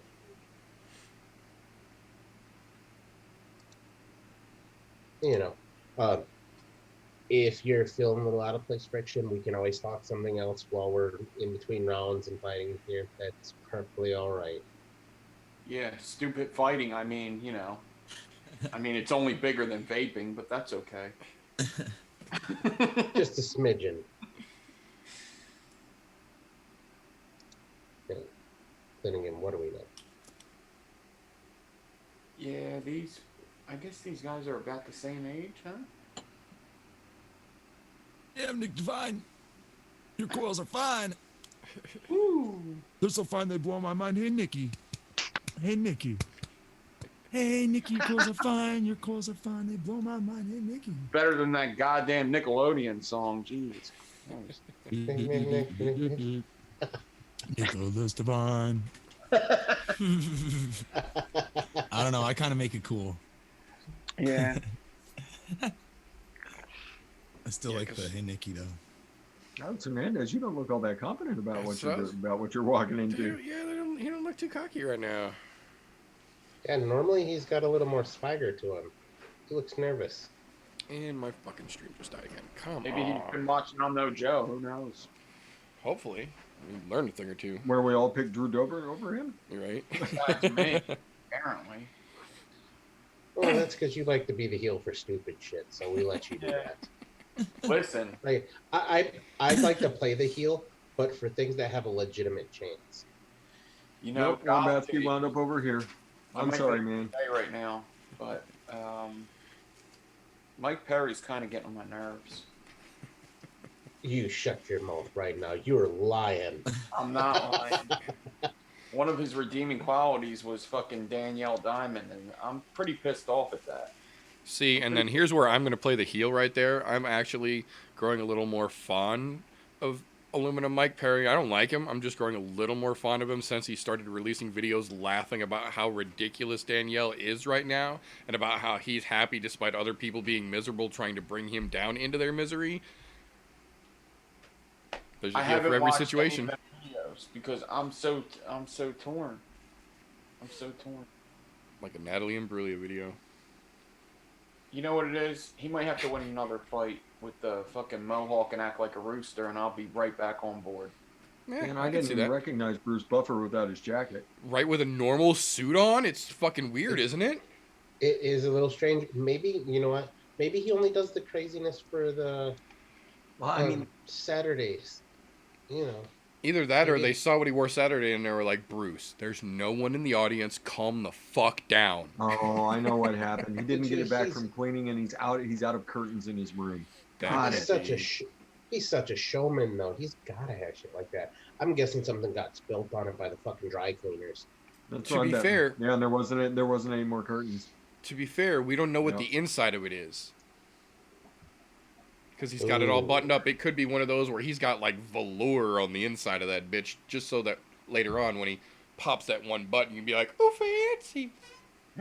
When he's announcing that main event, like he's Yeah, really getting into it, exactly. pops When he that just button. nonchalantly pops that one button, when he does this and you see it flare open and gleams, just go, And it's some sort of just bizarre like half maroon, half orange paisley. yeah. That's the Buffer move, man.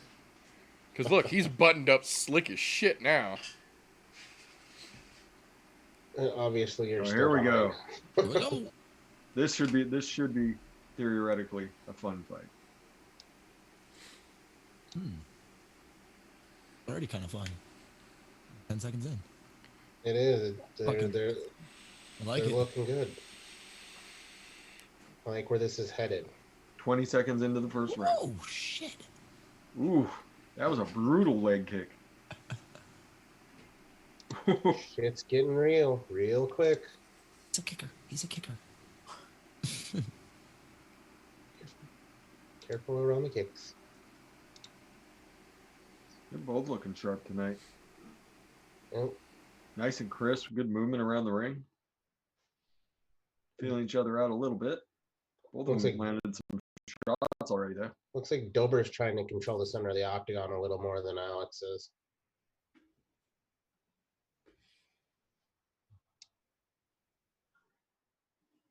Over's just nailing that leg kick though. Ooh. All right. Now things got interesting. Uh-oh. Mm. Nice takedown. I think Gotti's a little ahead. Yeah, I am. Sorry. I'm at 36, 35, 3, 34, 33. I'm with you. That's where I'm at. I'm at 20. Me and Nick are right on. Okay, right back to his feet. Yeah, Nice, Well, we just bet lean ahead. on him, make him burn some energy. Kenny B, I'm all about Tyson making a comeback for charity events. As long as he's not trying to go pro again, I'm all right with it. Hmm. I wonder who Mike they're Tyson gonna might have hurt some people. Mike Tyson might hurt some people for charity. Yeah, he will. Real. Although I saw Evander Holyfield said the same thing, and I don't know if it's because people are bored in quarantine right now and they're doing that, but let's get into our old ways again. Who's next?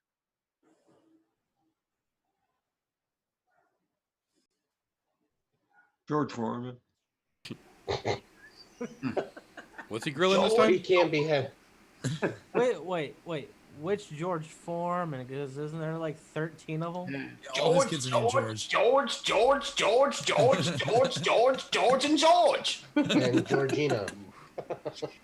And Georgette. Dober's landing some good body shots here. and Alex is not responding well to him.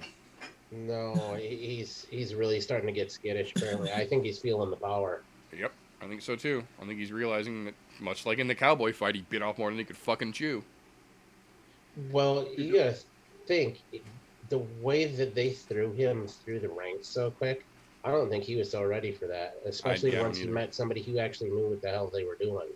Yeah, I think when he was much like a lot of the contender guys, when he was up against other soup cans, he looked great. And then they started putting him against legitimate talent. He was like, oh shit, this is what it's like? Well, it's Ooh. like I watched left the hook. interview after the That Kelleher front leg fight. of his is getting picked apart. So is his chin, though. Time for another takedown. Good defense, Drew. Good defense. Eh. Oh shit. He's starting to pick him Whoa. apart. Looking good, Lemmy. The only thing that Alex really has going in this round so far is that takedown.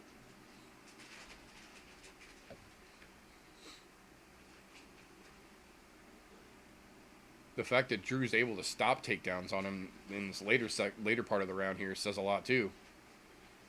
Evening, Greg. Evening, Greg. My Lord Wrench. Yeah, Drew Dober looking sharp. Fuck yeah, he is. Now his pretty boy hair's down. Now he can get to business. Yep. Whoa! That's a pretty He snappy. almost little punched thing. right. He almost punched right through that guard.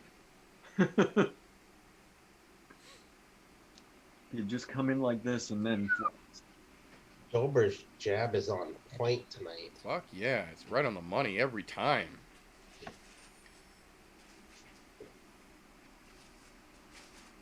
I think, to be honest, if Dober cinches up his game a little bit, he's going to be trouble for a lot of people in the division. Fuck A yeah, he lot. will.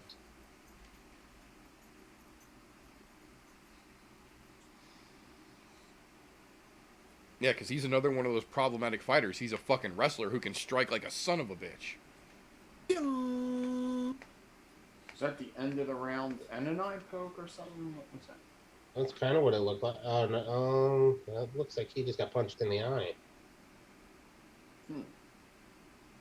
He's got a little cut there. Yeah, no, that looked. I'm just a couple seconds behind you. That looked like a punch. That did Yeah. look like an eye poke. I think sometimes them gloves will go in their eyes too, like how the knuckle. Chael talked about that the other day on his channel. The stitching on the like a knuckles seam, of the right? gloves, there's a seam right along the knuckle, and they basically use fishing line to sew them shut because it's leather. And so sometimes during the fight, as the leather gets worked loose on that seam, one of the edges will pop up, and you will have just a 2mm piece of fucking hard plastic. It's like a razor blade on the end of the knuckle. And a lot of times, apparently, that's what people confuse for eye pokes, is that there's little tiny pieces of hard don't you plastic stitching the glove together, and when you fucking hit, Yeah.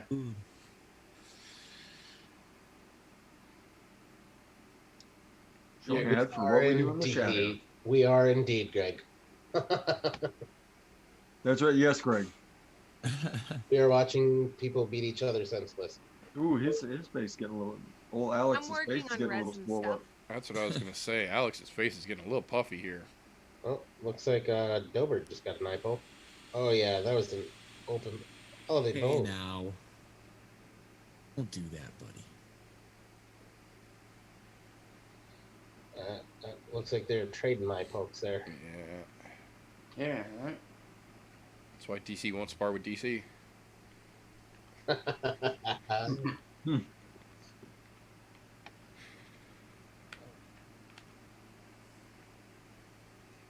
There we go, and we're back on. In case you guys aren't on where I'm at right now, Went 445. Yeah. I'm at 30. Yep. Couple same seconds here. ahead. Oh, Alex showing a little fire there. What are you doing? Don't run when you jump into a fight like that. Yeah. Stand there and get blasted. He says just stand there and take your punishment. Right? You signed the Another, paper, son. another great defense by Dober. Another one.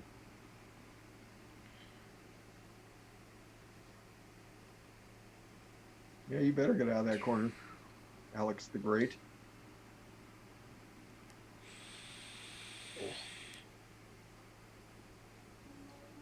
He looks like he's starting to get desperate Yep. because he is truly getting picked apart right now. Like this is starting to look Cerrone-esque, how he got picked apart against Cerrone. Beware the head But, kick. to be yeah, beware the head kick. That's exactly Well, right. Dober's doing his. Yeah, there it was. He was trying to set up that left. I think Dober's got more power in his hands than Cerrone does, though. At this point, yeah, for Oh, sure. yeah. I have very little doubt of that. Although Cerrone's still got a way better kick. Yeah, yeah, that he absolutely does. Cerrone's got a lethal fucking leg on either side.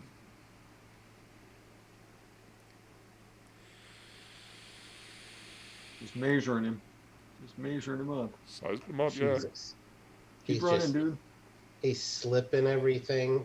It's starting to be a if you guys want to see what a good striking clinic looks like, you should Right. be watching this fight if you're not watching it right now, because Dober's putting on a striking clinic This right is now. this is how Cowboy pieced him up the first time. Cowboy set him up with the strikes and then laid him out with that fucking kick that he didn't see coming because he was on them fucking Bambi legs. Here he goes, brutalizing the leg again. Gotta stop him from running. Dude, that's a heavy left coming from Dober. Oh, and it's connecting.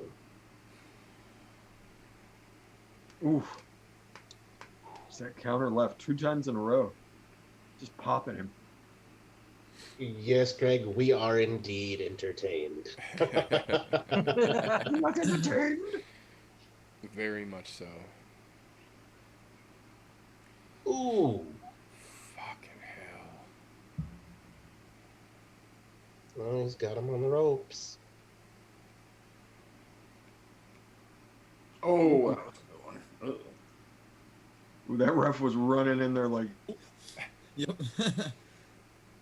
this could be ugly.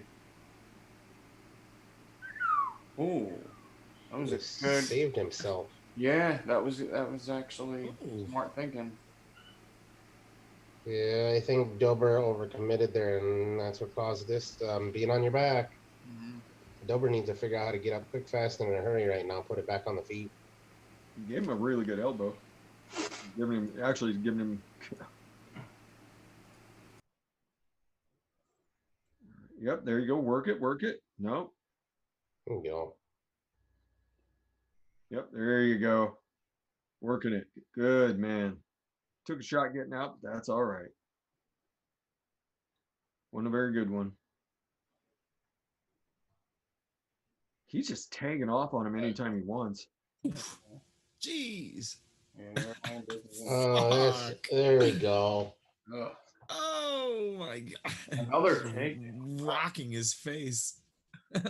Oi! Oh, but That was a good finish. yeah, he's trying. Yeah, that was a good call by Oh Herb. shit. Way to go, Herb.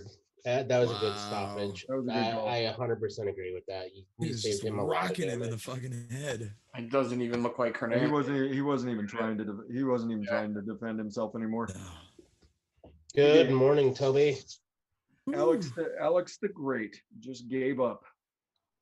Wow. That's all that was. That was just I don't think that was giving up. He didn't have any more to give. Or he couldn't take any more at that point because that was a Yeah. lot. that was a lot of shots to the head. Well, since you were asking earlier, Friction, like I said, no later than second round for most of these. This one, second round and done. So didn't even have 10 minutes for this one, which means we should get into the Well, next one fairly quickly. he was just popping him undefended. Yeah. There He was nothing trying to left there. run. His last hope was that last try to take down. Oh, and that left is just so brutal. Oh shit. Dober has a nasty left hand. Although I will Jesus. give Alex the great credit where credit is due. He didn't go completely out. Nope. But I walked then away again, for you can 2 also- seconds because the dogs were going apeshit, and I came back just in time to see him melt fucking Alex down the fence. Holy shit, dude. That was a hell of a way to finish, that's for sure. Hippie, I have not seen that ad yet. That was very, very cowboy-esque in the way that he just fucking got wilted at the end. Once indeed. Yep. Hippie, I haven't seen that one yet, but I did see something about it. I'm just calling it. They're trying to use anything they can at this point. That's all there is to it. It's just one of those things where you go, so somebody's trying to help somebody be safe in more way than Trying to help one. their customers be safe. Chessie, holy shit. What up, How are Jesse? you? Long time no see, homie.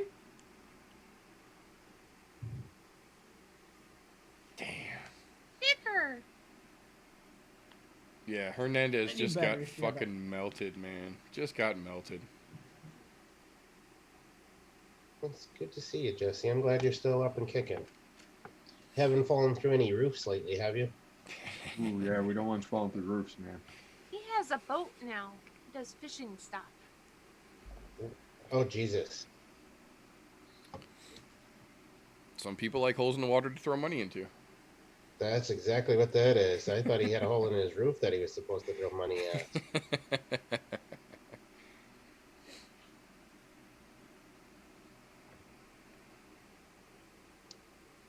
He hasn't even finished the roof yet. Man, that's Oh, gotta be some. That's gotta be some brutal Man. winters with your roof not done. dude, what are we at? Are we at like almost the 2-year mark of this now, or is it like a year and a half? I don't want to overstate it, but I don't want to understate it over either. There, I don't know why anybody would be amazed that he stopped him in the second. I don't either. He's fucking crazy good.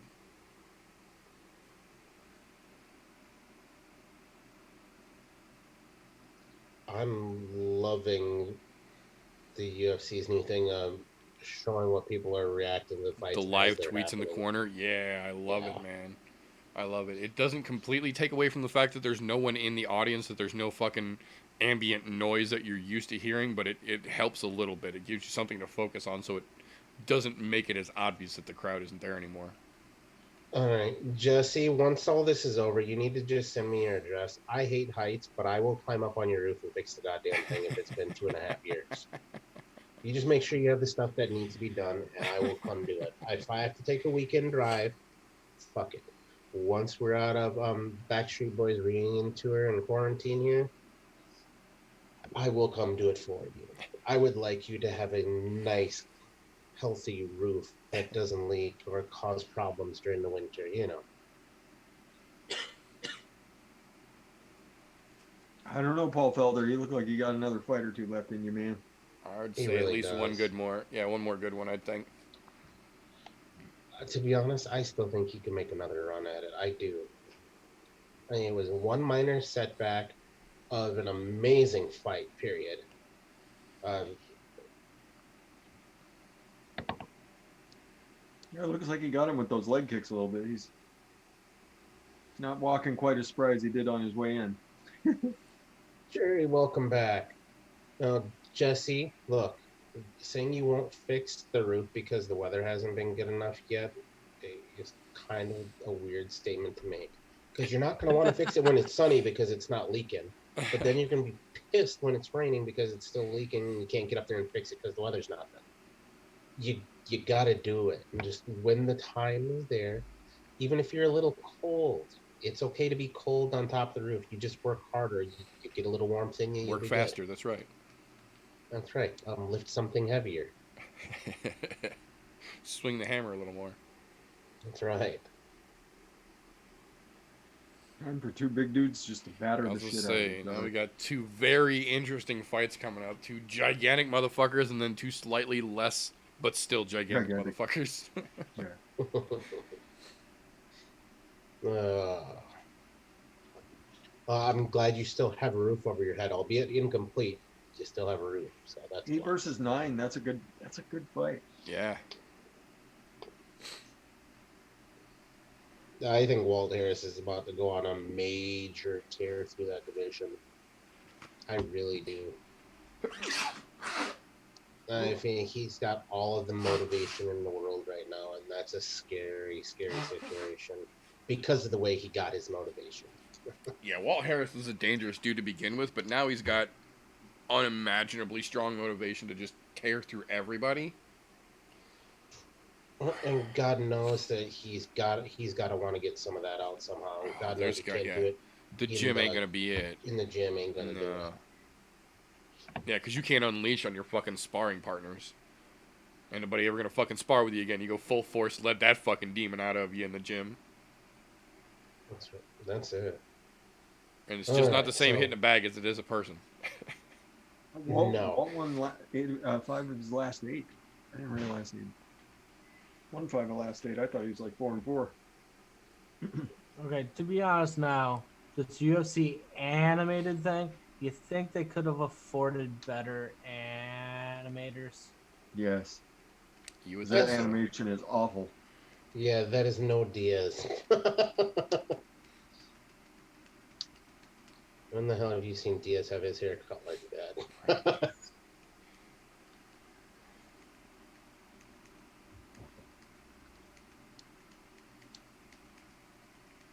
Well, if the house is paid off, then all you're doing is you're building equity by fixing your roof. So you may as well build the equity, make your True house that. worth more.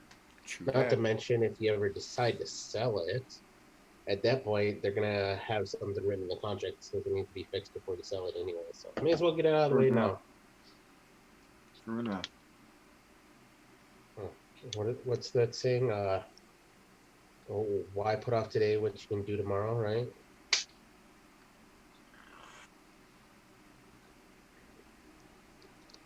At least that's how it works in your situation.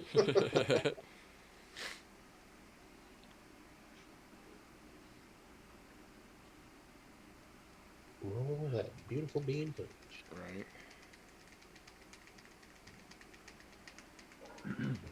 Oh, wonder who's still out there. There's still quite a few people out there. Enjoy just Nice. hanging out, kind of chatting. Nice. Good.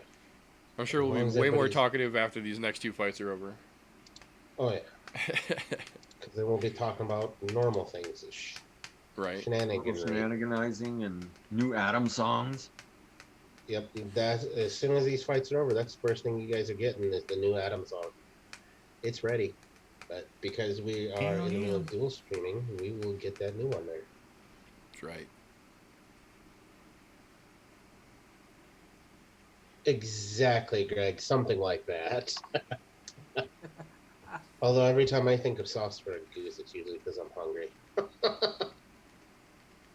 Been a while since I've had goose, though.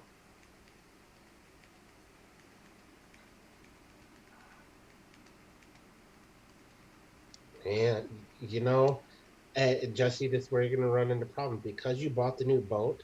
Weather's gonna be nice, so you're gonna be like, I should go fishing instead of I should be fixing my roof right Right. now. Look, I get it. I'd rather fish than fix the roof too, but the roof has got to get fixed. The fish will still be in the lake. Well, and the difference is you can fish in the rain. This is true. Other difference is, I'd rather roof than fish. That's Hmm. kind of a strange statement. So, Spoken, okay. spoken like a Mike Perry fan. I guess. I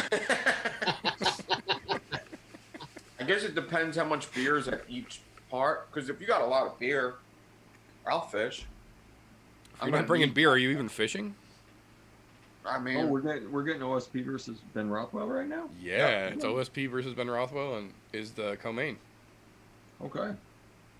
Yeah, you've I got to thought there take was. care I'm of not sure why I thought there was one more. Nope. Well, there originally was. That was the Carl Robertson versus Marvin Vittori fight. I got pulled because of Robertson's Okay, yeah, weight that cut. got pulled. Okay. Sir Greg, you're not helping the situation by saying you can eat fish. Shingles don't taste so good. We're trying to get him to fix his roof. However, fish is tasty. Never ate a shingle, but I would guess they don't taste so well. Yeah, I imagine you just got to cook them a little bit. But that fish would taste even better once you get the roof done. It's true. we could do both. Along with that beer. fishing, as long as You I'm not could- fishing you all could day, we could do You both. could cook it on said shingle. True that. Ooh. Is that kind of like instead of cedar plank salmon, is that shingle plank catfish? Tar and gravel. Yeah. That might be the one good way to Unless get a unless catfish he's steak got like easy. like tin shingles or puts Right. a metal roof on. Yeah, One you of could those do lifetime that. metal roofs. That's true. Holy Nick Devine will even cut you a deal. Come down and help out. Maybe. No deals. Got it. Full No price, deals. Jesse. Shouldn't Your have bought that boat. SOLs. Sorry. Am I getting paid for roofing or fishing? Both. Good question. I mean, I guess it depends on I, how you write the I would contract, really. suspect both. Jesse Maybe- is, but Jesse is balling these days. He can pay you 24/7 now. It's all about that contract Pay me a negotiation. pretty penny to move down and start fishing. I don't know. Fishing ain't so. I bet you fishing for big fish is pretty fun. Well, that and during the downtime, you could just build coils anyway. Yeah, right. On a boat, like whoa. Bring a hand drill so you don't scare the fish off. That'll. Well, look. I'm just saying, fishermen tie knots all the time. Think of it. You're making a coil. You're basically tying a knot without actually making the knot portion up. Yeah, Same right. concept. Already you got can the do it. swivels and everything. Yeah. See, Yes. you're there. You're halfway The there. Swivels will be on the boat. You'll be good to go. Does the boat need a roof? There you go. Depends on what kind of boat it is. If it's a houseboat, yes. But Nick could put one up on a pontoon boat. Yeah. Maybe figure out how to put a nice retractable one on there, so it doesn't have to be up all the time. But you can put it up when it's raining, so that way Right. it keeps the rain off you. Just get one of those ghetto RV rollout canopies, mount it to the back. There you go. You could do it. You could do it. You can do it. Do it. Do it. Kill it. Jesse, stop coming up with excuses. You are getting paid to do your own roof. It's called equity in your home. True that. I'm just saying. It's the only reason why I put new floors in my house is because it's equity. I've had to do the work, yes. I didn't want to, but I did it anyways. But in the long run, it gives me more scratch when I decide I want to sell this place. Don't get me wrong, I was sore for about 2 weeks there. Obviously, flooring, not my forte.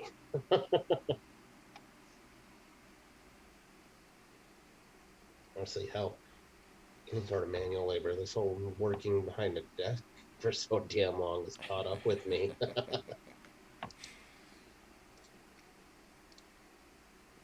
There we go. Now we're back to fights. Moving in the right direction. Lando, look at you sneaking in here. Lando. No Oh, shit. yeah.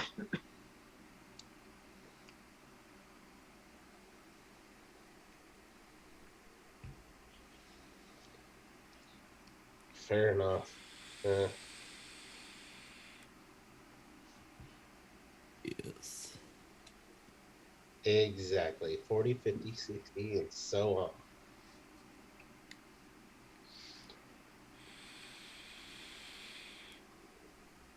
You know, I really thought they might have OSP as a wee bit more of a favorite than the 140. Although Big Ben has looked kind of rough in his last couple fights. As Right. much as I hate to say that, because I gotta root for my guy from Wisconsin. Kenosha Killer. All that dude wants to do is fight and drink beer. That's Yeah. it. He just wants to break people and then break open the keg. Jesus. Dan Murgliata, how much time have you been spending in the fucking tanning booth? Looks almost orange. Like a little too much self-tanner there, buddy. You could have got a little bit of a burn on. They are in Vegas. Florida? Oh, yeah, they are in Florida. Never mind. Vegas is the next one. My bad, yo. Good call there. Fair enough. Catching me on my bullshit. Just call that motherfucker out right now. This is bullshit. To be fair, He's there's just- still a lot Larry's of just sun. been waiting. He's waiting for somebody to fuck up. Right. He's just sitting back there with his sniper rifle. I'll show you fuckers how deadly I am. Just you wait. No disintegration my Oh. ass. Well, I guess He's trying them kicks. he is. And Big Ben is walking him down. I'll be damned. Uh, 10-1 odds says we do not see a Oof. Von Flue choke here, though. Yeah, I don't see this one going in an OSP choke. No, there's no way. To be honest, Big Ben's got a black belt in jiu-jitsu anyway, so I doubt that. Yeah, He well, would that do and he something knows that OSP, stupid. so he's not going to give him that opening. Yeah. He says, let go of the head.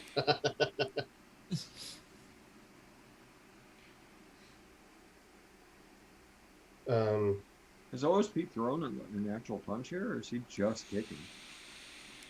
I don't think I've seen a punch yet. Yeah, Oh, all there's I've one. seen is kicks and circling.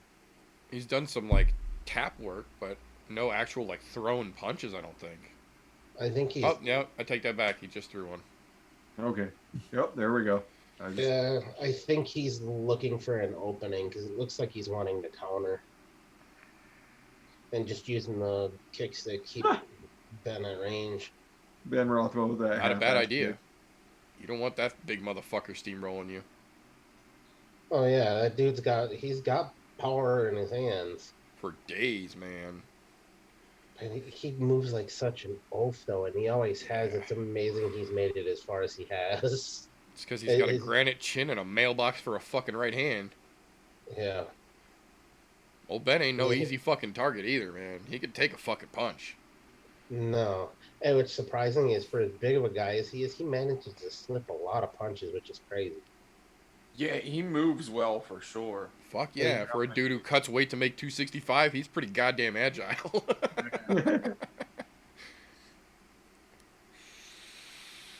But to be fair, we're living in the Tyson Fury age where the 400-pound man is the quickest motherfucker in the ring. It's true. This is true.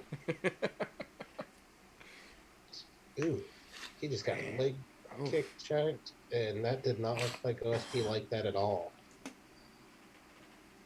OSP keeps Ooh, nonchalantly that's a pushing bad his place nose to too. be. OSP is nonchalantly fucking with his nose a lot right now. I think he might have gotten cracked in it. Oh, I'm sure he did, because Big Ben landed a couple good solid strikes on him there. Oof.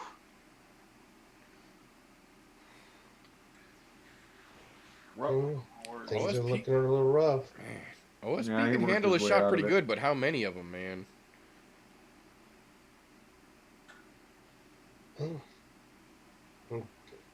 You know, handling a couple of shots from a light heavyweight versus a heavyweight is a little bit different, especially Right. somebody who has to cut that much weight and No, we that's yeah. know can throw hard. That's what I'm saying. That's a little bit different of a scenario. Holy shit, man. Well, it was kind of like watching when you watched Brock fight back in the day. Brock he didn't throw very hard, but because his fists were so damn big, they did a Yep. ton of damage. Yep. Although Ben Rothwell definitely has a lot more stank behind his punches than Fuck yeah, he does. Brock Lesnar ever did.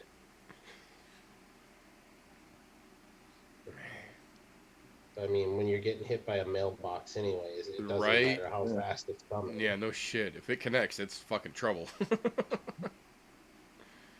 There you go. Stand up. We've got a roofer for you. Happy Hippie is a roofer in Illinois. Bam. There you Found go. your... Look, See? Helping Vaping people help community. people. That's how it bringing works. people together. That's how it works, see? Like a good neighbor, vaping is there. What's happening? Happy Hippie. What's up, Putt Putt? I made it out.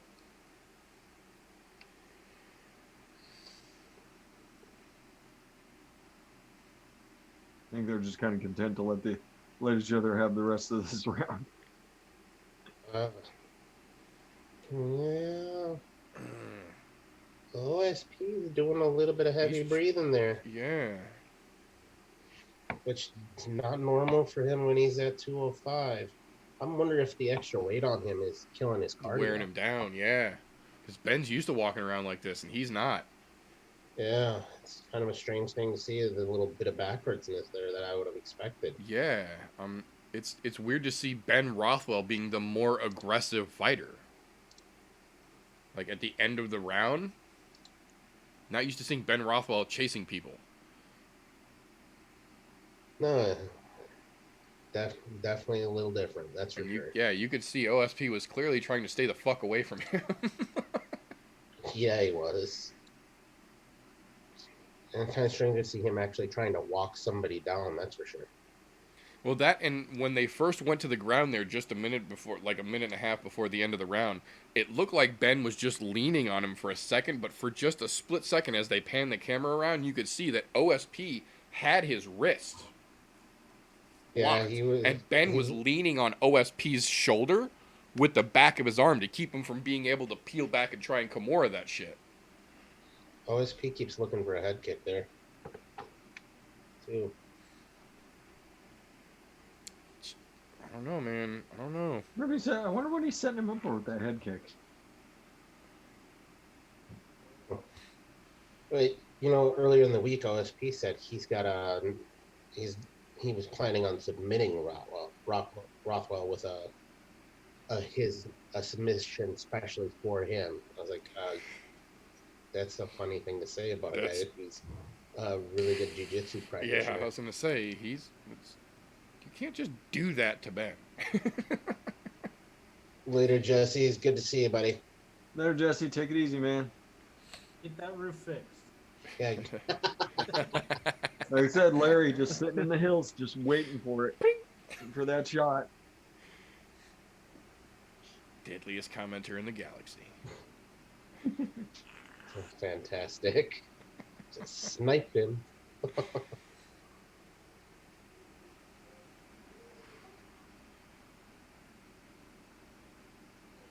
Big Ben is just dominating this fight right now. Yeah, man, he's having his way with him. I'm kind of surprised. I didn't think it was going to be this one-sided. I'm just leaning on him.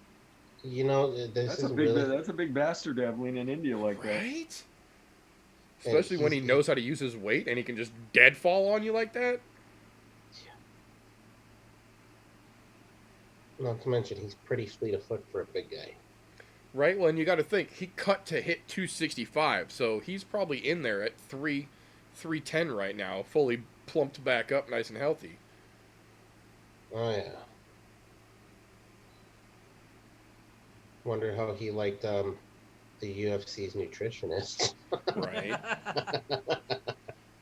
Well, you saw how Dominic Cruz's skinny little ass was treating him this weekend. Do you want rice, pasta, or vegetables? Yes. All of them. If Dominic Cruz's little ass was like, yeah, Ben Rothwell's going to be like, okay, so where's the next page of the menu? He's asking, where are the deep fried cheese curds? Right, I want all of that, but where's the deep fried shit? Yeah. 16-ounce steak. Right? We're in Florida, right? Someone run out and get me 12 Cuban sandwiches right now. Right. Yeah. That is a big need from a big guy. Jesus.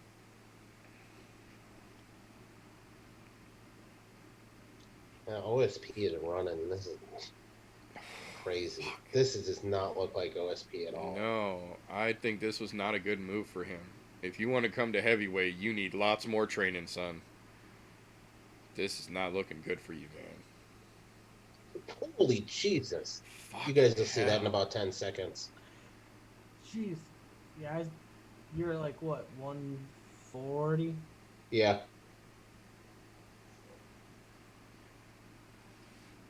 Big Ben throwing head kicks. My turn now. Exactly. I was a little thrown off that was the holy Jesus. I didn't think he could get it up there that quick. OSP bleeding. Yeah, he's took a couple punches in the face. That's to be expected. Yeah, he's bleeding out his nose. Ooh. Dude, Rothwell's starting to land significant shots. Maybe you're right about that, Meter. Maybe he did catch him in the nose in the first. Now he can't breathe. Yeah, which is why that jaw is wide open and he's taking them deep breaths. And if that's the case, we all know what happens when you leave that jaw hanging loose. Wide open to get your mouthpiece knocked across the ring. Yeah, and that's not the guy you want trying it either. I'm just saying, you're going to look like Rock'em Sock'em Robots if you keep that thing open. Dude. Rothwell over here trying to... Rothwell in here doing his Francis Ngannou cosplay, trying to over-ream OSP.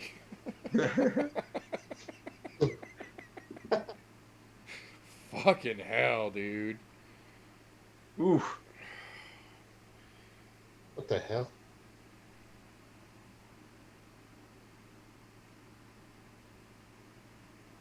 Now I'm waiting for what the hell. Oh shit!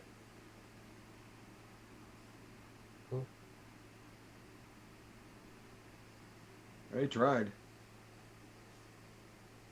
What's going on with his knee? Something going on with his knee? Nope, he just started throwing it again. They're both just kind of laughing at each other. That was pretty funny.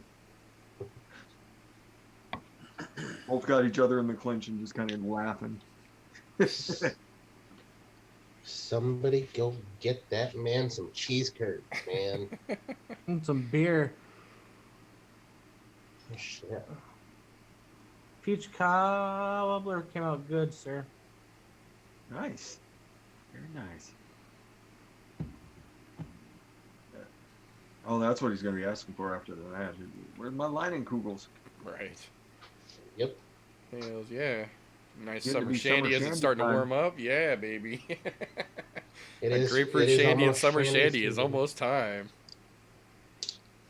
I remember the first time I had that beer, I was like, son of a bitch, that might be It the best thing fucks ever. your head up, doesn't it? Yeah. You're just like, wait a minute, this is beer? Beer with like lemonade in it? Fucking What's A. going on here? It's like an alcoholic Arnold Palmer, and I love it. Oh yeah, I stayed at that bar entirely too long. They had to kick my happy ass out. I was trying to finish that fucking keg. Fucking A. Ooh, Come on, stream there catcher. we go. Don't turn your back to the man, OSP. What the hell? Yeah, OSP hadn't looked right. That in this. leg kick. Jesus. He just took off running. He's like, fuck this.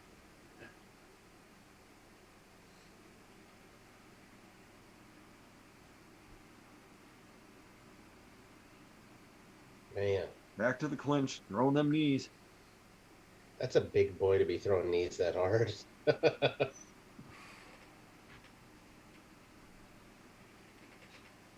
OSP's taking it all though. Give him some credit. Yeah, Yeah. no, he's absolutely still in it for now. Yeah, there was a couple shots I thought he was done, but Jesus. I don't think this is going to be a good new home for OSP. No. I still think this was a last minute fight. I don't think this is a permanent thing. I think For- that for OSP. may be very much more likely. Rothwell was like, look, dude. I want someone to fight. Dana was like, You want someone to fight. let me see what I can do. How much money do I have to back up to your place? Right? I mean, he didn't have to cut weight for it. Yeah. Hey, all he had to do was walk into the arena. So, and he's done it before. I mean, we talked about that on last week. Hippie, you got to drink them when it's hot outside. That's why. It only works when it's hot outside. Then you can down more than 2. Really easily. Oh, yeah. As soon as the There's temperature a gets lot above of 80 them. degrees. Oh, yeah. You sit out in that hot sun.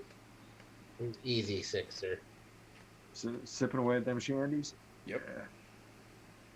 Next thing you know, you're a 12-pack deep and went, where did the time go? Right? And do I really want to stand up right now? 'Cause I was things going are to say, about to do go I bad. have to go anywhere? Yeah. Somebody bring me a bucket to piss in so I don't have Right. to get up. No shit. Oh, man. Ooh, those are some nasty shots that he's landing right now. Some big old body shots there. Pipe up, dog. Thank You just punched him in the leg. Worked for Tony Yep. Ferguson. you. I was going to Find out. say, I was saw gonna this- say, I saw don't this think trick it this worked weekend. the way he thought it was going to. I saw this trick this weekend. The guy never saw it coming. Happy Hippie, that is a very good lawnmower beer. That's exactly right. Yes. Yes, it is. If you do it right, you can strategically place them around your lawn if your lawn is big enough, so you can finish one, Pick to it get up, to your drop next the spot, empty. grab your next one. Yeah. Wow, I can't believe this one is looking like it's going to go the distance. I mean, it I might be know. speaking a little bit prematurely. With the, this fight has probably gone on way longer than I anticipated it to, compared to some of the other fights we thought would go short. Yeah, it seems like the theme of the main card.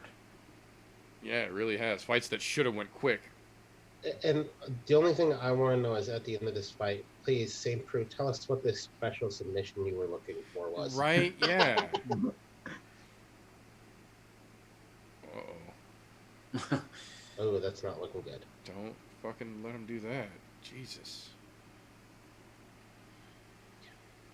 It's crazy that these two big boys have gone this long. I was not expecting it to go this long. I was expecting no later than the second. Yeah, definite fucking props to OSP for having the fucking chin to let Ben beat on him for the whole fucking time, because he has. Yeah. And Ben's been Ben pounding looks on him. really good. Like, I'm not even mad. He's not looking bad at all. I mean, OSP definitely has a better showing here in the third than he has. Yeah, he came out a lot more A lot more aggressive. strong. Yeah, I think that one little knockdown he got in the second. That's what I was gonna say. I think he got a little gumption. confidence. Yeah, he got a little pep in his step from that knockdown. He's like, I can take this motherfucker after all. I mean, he can't, but he thought he could. That's all you need is for a minute. Right? Just give him a minute of confidence, anyways. Every time Ben touches him, though, he runs. He turns and runs. Yeah, I mean, if you've been hit by a dude that big, I understand. Because Ben's not pillow touching him either. Every time Ben swings on him, OSP's he's not pillow clocking touching him either. Like OSP's trying to knock his block off right now. Fuck yeah, he is. With 2 shots after the horn. He almost had him. there and stop. Yeah, that was.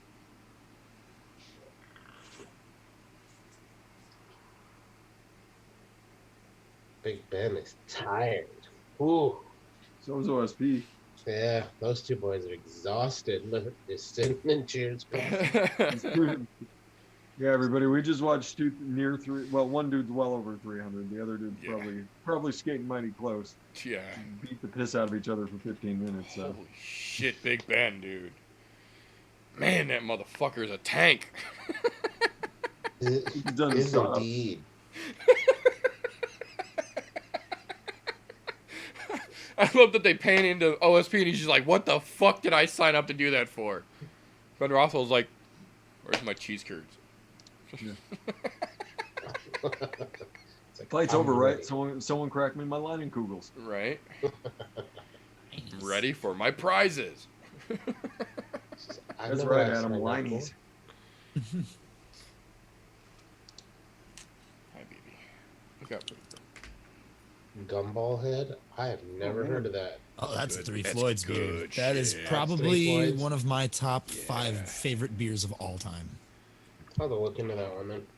Yeah, Fucking you would probably delicious. like it. It's right up your alley, I think. Oh, it's so good. And I haven't drinking a lot of beer lately. Most everything I drink is liquor. Usually sipping on whiskey, although this last weekend I did go a little heavy into the margaritas. Which was alright. A little tequila never killed me. I'm almost done with my white girl wasted spree now. Zombie Dust. Zombie Dust is a good one. This is one of the better beers I've tried this season. Is the King Sue by Goliath, Toppling Goliath Brewery. Let's just be honest, Nick. You like it because of the T-Rex on it. That's entirely true. Okay, fair enough. All right, Big Ben gets the W. Call out DC. Call out DC. Do it. Call him right now. Be like, And quit slap chasing him. Steve, bitch. I want you right now, motherfucker. We'll do it Saturday. It wasn't a Coming plan. up and gorilla press you over the fence. All right. It wasn't the plan, but since you're standing here, I want DC. Socorro, you know, you can't just retract messages like that. We see them before you retract them, right? Shaka. Was she talking shit? I didn't even see it. To be honest, I didn't either. I was just fucking with her. Shaka. Robert Normally DeBruce, I do. Yeah, see? Normally I do see them though. That's a Three Floyds beer, too. That's a tasty one too. They make some quality ales over there at Three Floyds in Munster, Indiana. It's about 3 or 4 miles from here. Zambi Dust, Alpha King. I've had zombie dust before. Zombie Killer's good too. The Same company? They I like don't got like a zombie theme going? I don't know. think I don't so. think so. I think Okay. everybody has like a zombie because I had one from New Zealand. I think it was New Zealand. It's Epic Brewery Hop Zombie. It was like the hoppiest fucking IPA I've ever tasted. It was delicious. It's disgusting. I know. It's like drinking a fucking pint glass full of soap. Oh no, it's not soapy. It's so good. It was more Yeah. on the piney side of the hops. I would say. I hated IPAs. Hated Some, them. some IPAs are all right, but a lot of them get way too hoppy for me. I like the hops.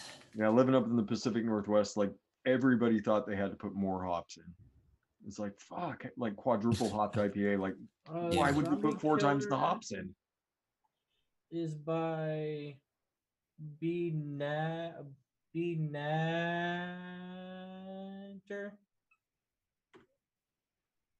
Hey, Golf team might not get any show at all, man. I don't know if they keep on pushing this shit back. Well, you know, I guess we're not really doing a whole lot right now, and I'm guessing we have at least how It's a many minutes is championship this one? fight. Has potential to go 25 minutes. Oh, it's all right. Well, then in that case here, here, middle of the show. Like I said, it's 10:30. Here's the middle of the show music for you before this next fight starts. Better get over there. The mute What is? Oh, Mute yourself. I mean, if you checked chat, you could have just listened to it like 2 hours ago. Here we go. You guys enjoy Got this. to it. This is Adam's newest cover winner of the last Yeah, it was like a month ago. yeah, whatever that time was. But you know, now That you know. song, the recording of that song took place over the span of about 3 weeks. It's crazy. So, enjoy it, guys, before this next fight here. So here's Listen to your me sing and play. mid-tour song here.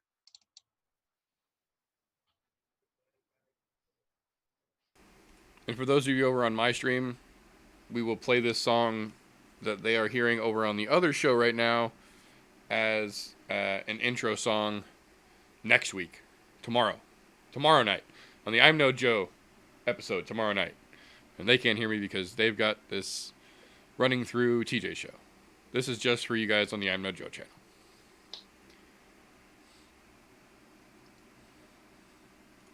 Final fight coming up. Thanks to everybody who has tuned in and stuck around this long.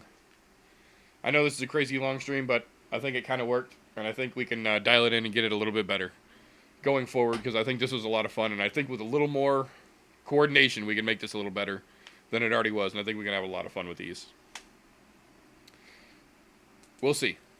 We'll see. I hope the folks enjoy this, because we had a lot of fun doing it so far.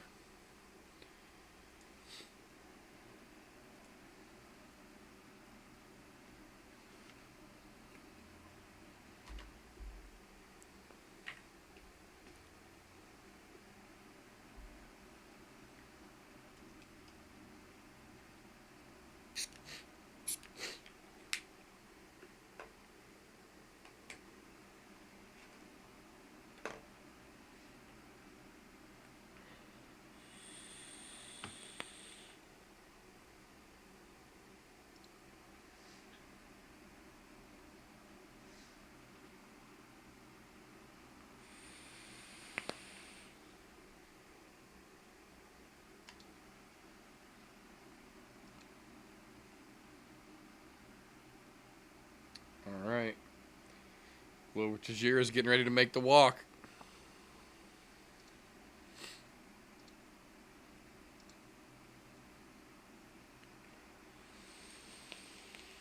And there you have it. Which, ironically, if you were watching the fights along with us, you would have gotten a nice little bit of walkout music for Glover to share there. That's what I have. Excellent choice, Glover. It didn't come out through the Zoom. Oh, we gotta figure out how to do that then. That's all right. I'm going to use that as my opening song for tomorrow night's I'm No Joe episode. Perfect. That's what I told him while you were playing that. I kept my OBS on to let the folks watching on the I'm No Joe YouTube channel right now that we are simulcasting to know that tomorrow night's I'm No Joe episode will open with the song that they didn't get to hear, that those on the Golf Tee channel did get to hear tonight. So we'll make it right. Adam State love song. Straight Yeah, I kind of want to finish that one. I want to do the whole song because there's another verse and chorus to that song. And I think I have enough recorded to where I could copy paste like the instruments and make like recreate another verse and chorus and then then sing all the vocals again. I kind of want to recut some of that stuff too, listening back. I kind of rush those vocals a little bit. It bothers me. So, but yeah, I want to finish that one. I want to do that whole song because that's one of my favorite SCP songs. Probably one of my favorite songs ever in general. Right. Yeah. It's like a perfect pop rock tune. I remember sitting there being or guitar solo or anything. I was like 13 or 14. I was sitting there listening to that CD and listening and reading the wheel at time. Nice. That was like a good couple months just jamming and reading that series. Hell yeah. Till I caught up, and then I was like, "Fuck! How long do I have to wait?" Remember Robert Jordan's way CD. faster. I still have my original CD. That CD is the reason. I'm pretty sure I've got that. I'm pretty sure I've got that one somewhere. That CD is the reason Columbia House will never let me alone. Columbia House big enough to bring all the best. Back in the days when you could get 13 CDs shipped to you for 99 cents and then a 9-year contract for $300 a year that you never fulfill. Yeah. Back before they checked names and addresses, I was like, hell yeah, I'll do it. And get me. Dimlin, they're on ESPN Plus. So if you have the ESPN app, you just click on the ESPN Plus, and it's the first thing. Yep. They may or may not have a free trial too that you could just do for now. Well, I mean, I've got the Hulu bundle with ESPN, Hulu, and Disney Plus. Yeah. And it's like $12 a month for all three services. Like, fuck yeah, all day, every day. Huh.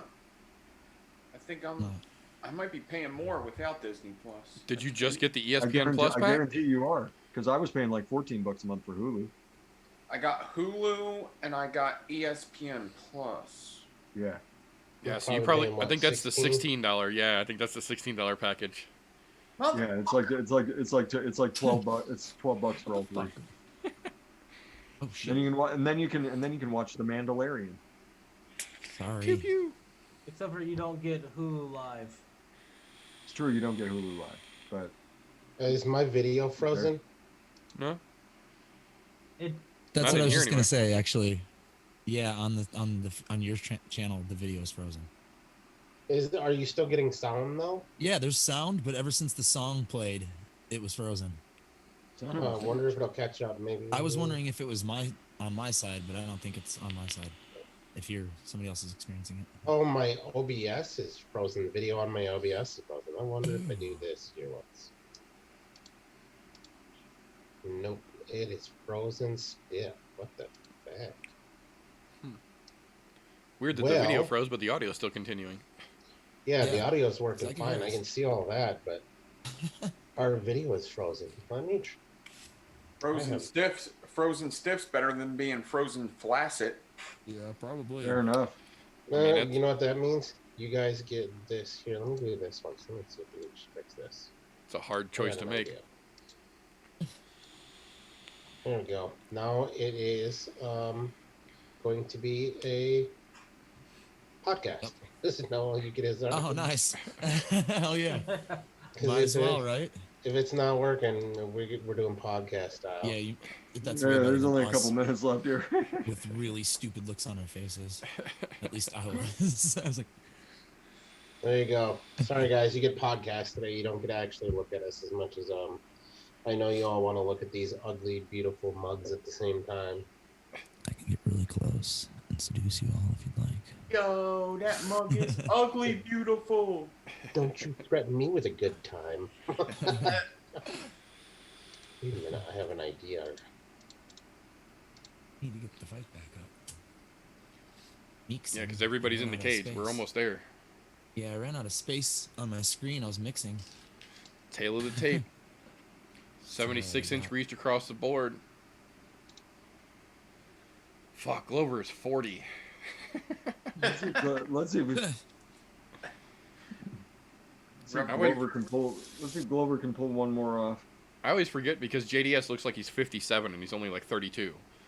So then I see Glover and I'm like, he looks like he's 52. He's got to be 52. It's like, no, he's only 40. Glover's in his prime. Right? He's a goddamn sexual tyrannosaurus. Right. Let's see how this turned out. This possible tire fire of a vape. Yep. Tire fire, babe. What'd you make?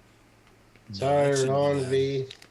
You're gonna have to go without Fresh's sexy beard.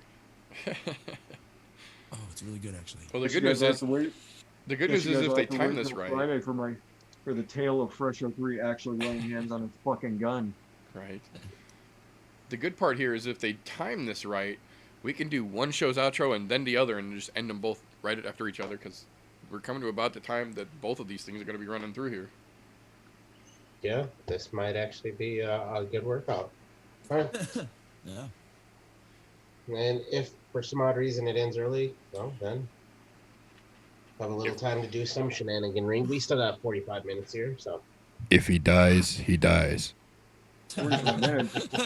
Nice. I overdripped.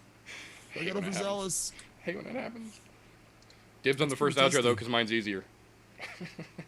We'll close my show first, because it'd be quicker. Sounds good to me.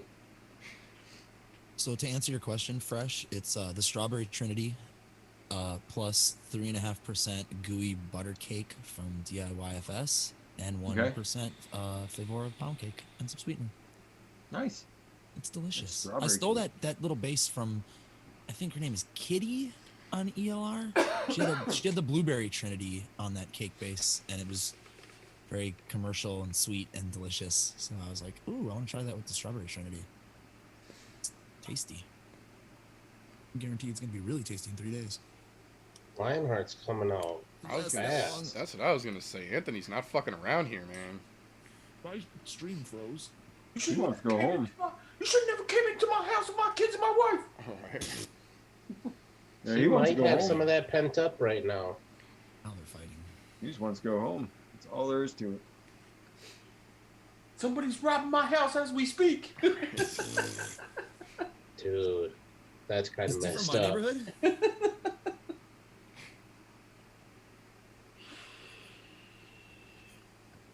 What's ironic is he's best friends with the sheriff. Right. Oh, jeez. You watch some of the lead-up videos of this? He's hanging out with the K9 sheriff.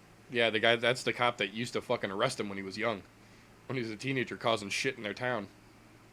And now that he's worth a lot of money, of course that cop wants to be friends with him. Well, now that he came back and he decided he's going to be a well-behaved citizen. Yeah. Apparently Anthony Smith had quite the juvenile record, and that was the cop who gave him most of his. That left job, it's looking a little unstoppable. Finding a home every fucking time he's whipping it out. Yeah. I did get a kick out of their early interview with that cop. Said the only time you'll see me chase Anthony now is if he's got my beer. Yeah. Oh, fuck, man. Ooh, that was a good job to share it. Jesus. They're fucking slinging it. And my fucking shit froze. These two are not getting paid by the hour here. Fuck No.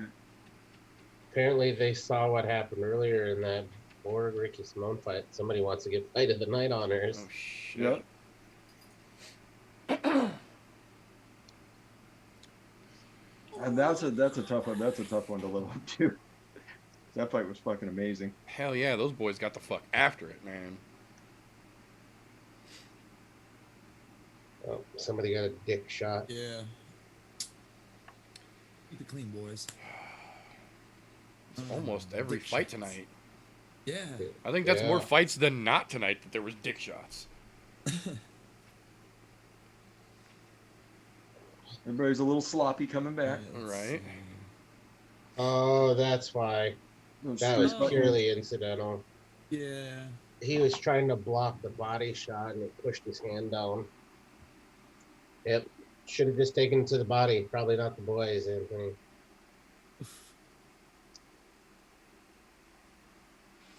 God. Oh, Lionheart Extra got little hit break. right in his Lionhearts. Extra little break in the middle of the fight. You take it, even though your opponent's getting a break too. Ball break. I mean, plus side is it's early in the fight, so you're not really giving him an advantage. Yeah, basically it's a fight reset at this point. What is again? And yeah, that was pure coincidental. That was just incidental contact. There was no fucking maliciousness there. No, you could see when Anthony's hands came down to block it, it just pushed his arm Yeah, down. he pushed Glover's hand right into it too. Yeah.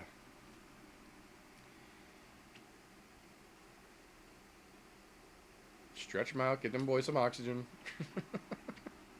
Yep, readjust the cut. Yeah. Yeah, slow your fucking breathing down while you've got a minute here. Stretch out, breathe, let your boys relax. Set that cup so it's not going to do that again.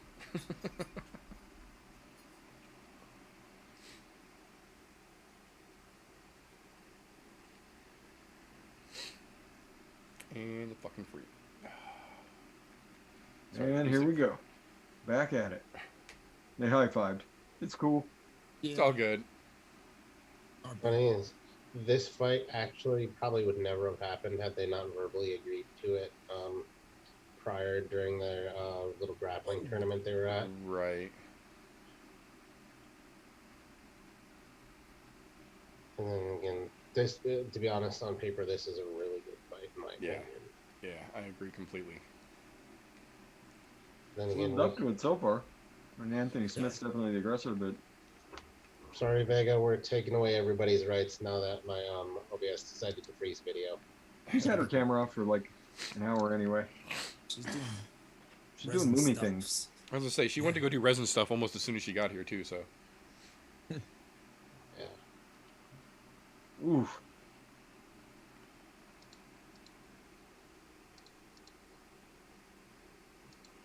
Yep, left jab still sneaking in there. Every fucking time, man. Every time he wants it. Yep. And he's following up with that nasty right. Yeah, he's slinging that right way out when he throws it too. He's bringing that left straight in, but he's sweeping that right out, and it's throwing Glover off, I think.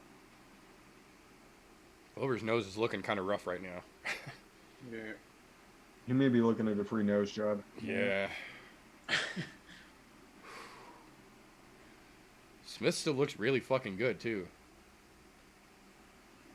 Oh, man, Glover, cover your fucking nose, dude. Crying out loud.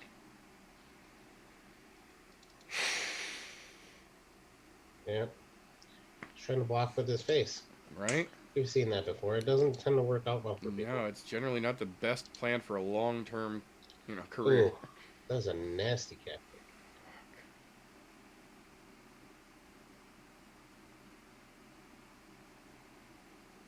And they're still. Yeah, he's just working him over. Yep.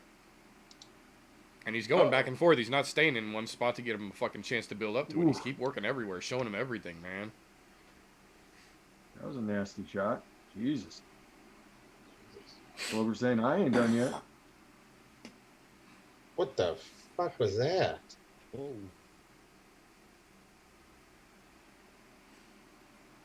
That was the strangest thing I've ever seen out of Glover to share in my entire life. That spinning back kick. Yeah, that is not a Glover to share thing. That was weird.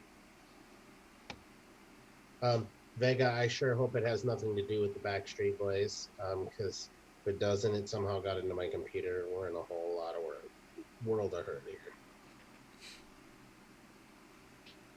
Unfortunately, I can't figure out how to fix this right now without stopping and restarting the stream, and I don't want to do that to you guys. Although I think I can shut down OBS and then restart it, and I'd be all right. It's only if I shut down my YouTube, right? Yes.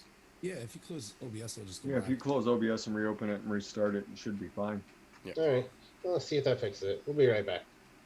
You guys are gonna see nothing for a brief moment. Yeah, I was gonna say, worst case scenario, they should just see a black screen on your channel real quick. Yep, here we go.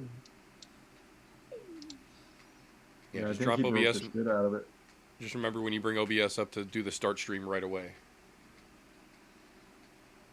Minimize your downtime.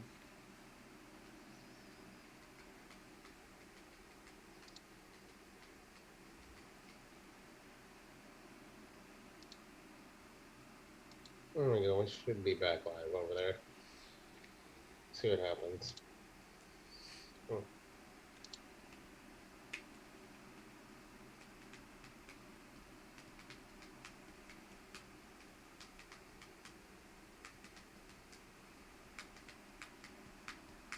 Hmm.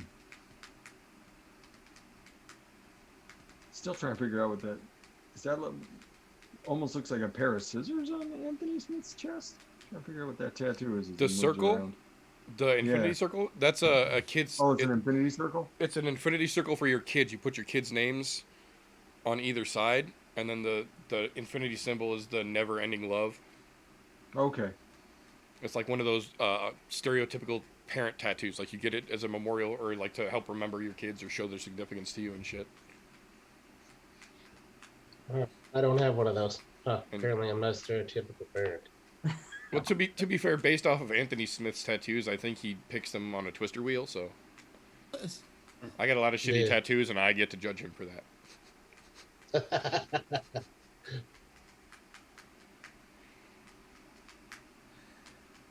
Ooh, Glover wanted that. Fucking A. He wanted that right cross really, really bad there. Oh, did indeed. Holy hell.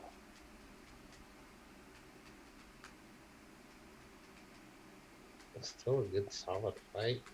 Fuck yeah. Yeah. Glover's still giving and taking here. I'm surprised ref hasn't said anything about Anthony's outstretched fingers yet.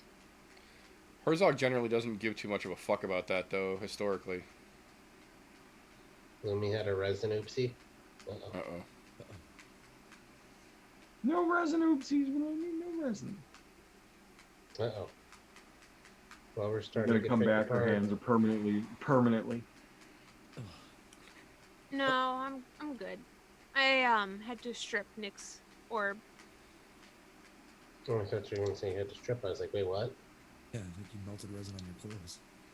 No, it was still wet, so I noticed a couple spots where the resin was separating, and I wasn't happy with it, so I just took it all off.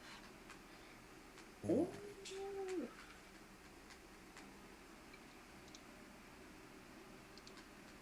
On the bright side, the thing I thought that was gonna fuck up is turning out pretty awesomely. What was that? That Is that mod. that DNA mod? Yep. Yep. It's getting a green and purple strip for no reason. Oh. Ooh. Thank you. Holy shit. Whoa. Whoa. Yeah, he wants that right cross super Jesus. fast. They're going ham They're on each fucking other. slinging here, yeah. Holy shit.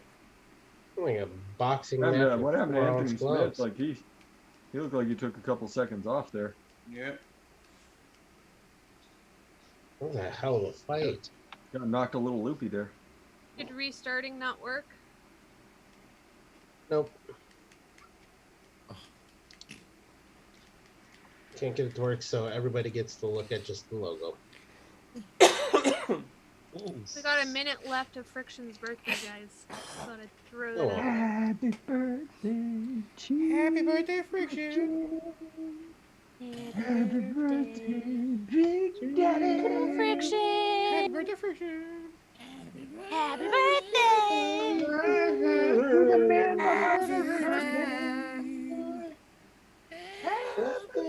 Hooray!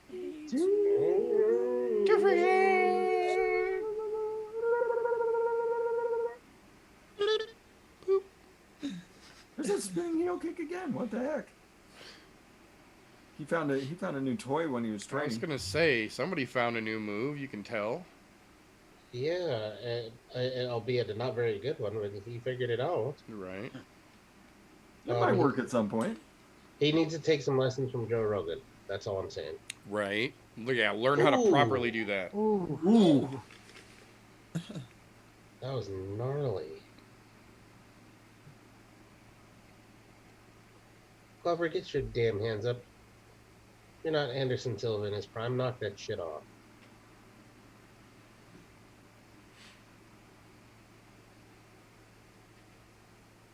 Man, these boys are going ham. I don't think they're gonna make it into the late rounds.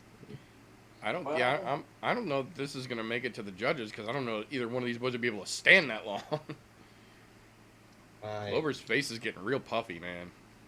I doubt it very highly at this point.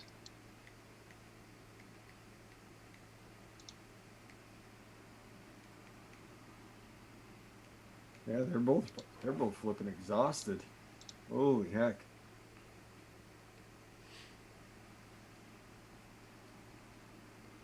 Man, Glover's face is getting awful puffy.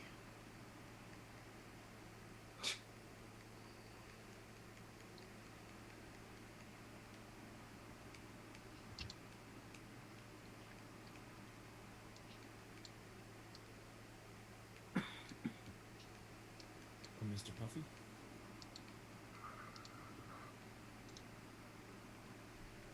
All right, here we go. Round 3. Yeah, Glover's doing that. Glover's doing that. Real quick blink. Mm-hmm. Glover Force looks the like eyes to he's, stretch. Yep. but he also looks like he's starting to come into a stride right now too, from the way that this round has started. Oh, never mind. There went that idea. Oh, and he's back. The sharpshooter. I'm always wishing it never. Figure 4 happens, though. setup was there. God damn it. There's look. That setup for the figure 4 was right there. All you gotta do is do that quick spin around the leg. Right, just Bending grab back. that bitch and twist real quick. Yeah. Fall on back. They'll never know. They'll never know. Not to mention, you'll be the most famous MMA fighter Uh-oh. ever. You would definitely be the most famous MMA fighter ever. Oh shit! Oof. He's loopy. Fuck. It's Oh. Shit!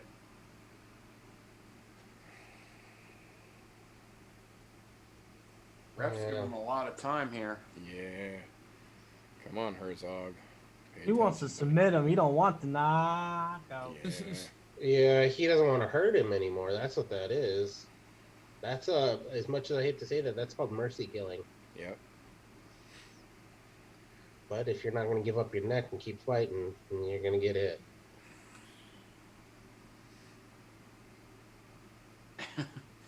stay down. Oh, Come on, Smith. You only got 3 minutes and 20 seconds to hold on. yeah. Right. Hold on to it. Yeah, right? Dude's be got fair, heart for days. I was gonna say, to be fair, he's good enough to where he could ordinarily ride this out. Now, is he going to recover from those shots he took though? Yeah.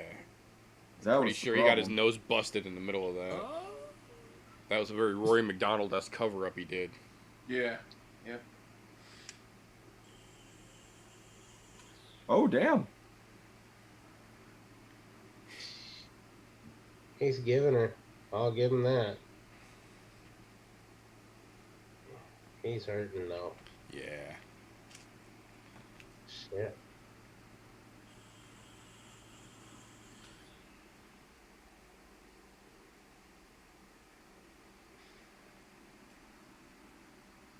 Oh yeah, his eyes bothering the shit out of him. You can see it right now. And he's holding his wrist.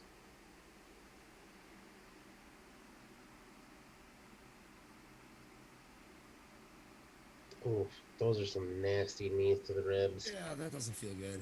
Jeez.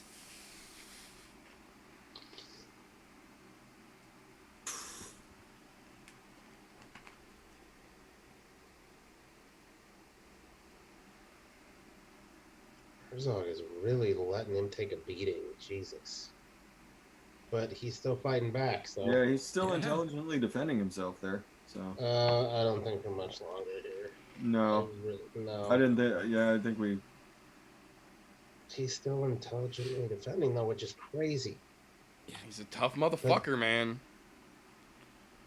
Yeah, you have to be. Jesus. Fuck. Oh my god. Dude. What the fuck? Glover better start thinking here, because if he gasses himself, Yeah, he's gonna be in big trouble. Hurt or not, Anthony still got power. Glover gasses. I'll freeze on you now, you fucker. Yeah, because Glover's putting out a lot of energy. Yeah, and Anthony Smith's And actually Anthony's in a just- pretty good position for Yeah. what's going on there. He's been Leading from reserving the his air. energy for the last minute and a half here. Turtling up ain't using hardly any energy while Glover's exerting everything. Granny, he's still got to carry all Glover's weight that's sitting on him. Well, Yeah, but he's in kinda. a good position. He's I was actually gonna say- in good position for it with his elbows on his Yeah, knees the like way that he's got himself based. Plus, if you look at the way Glover's leg is sitting, he's not got all his weight settled even. He's still halfway propping himself up there. So that's a lot of man to carry, even if see, it's only part of his I weight. thought I was being funny, but here we go. Yeah, Dude's gonna ride it out. Survive Fuck. Anthony fucking Smith, ladies and gentlemen. Just tapped him on the stomach, you tough motherfucker. it. Herzog just asked me good. He said, I'm fine. Fucking A, dude. That's a tough son of a bitch right there. That's a tough son of a bitch.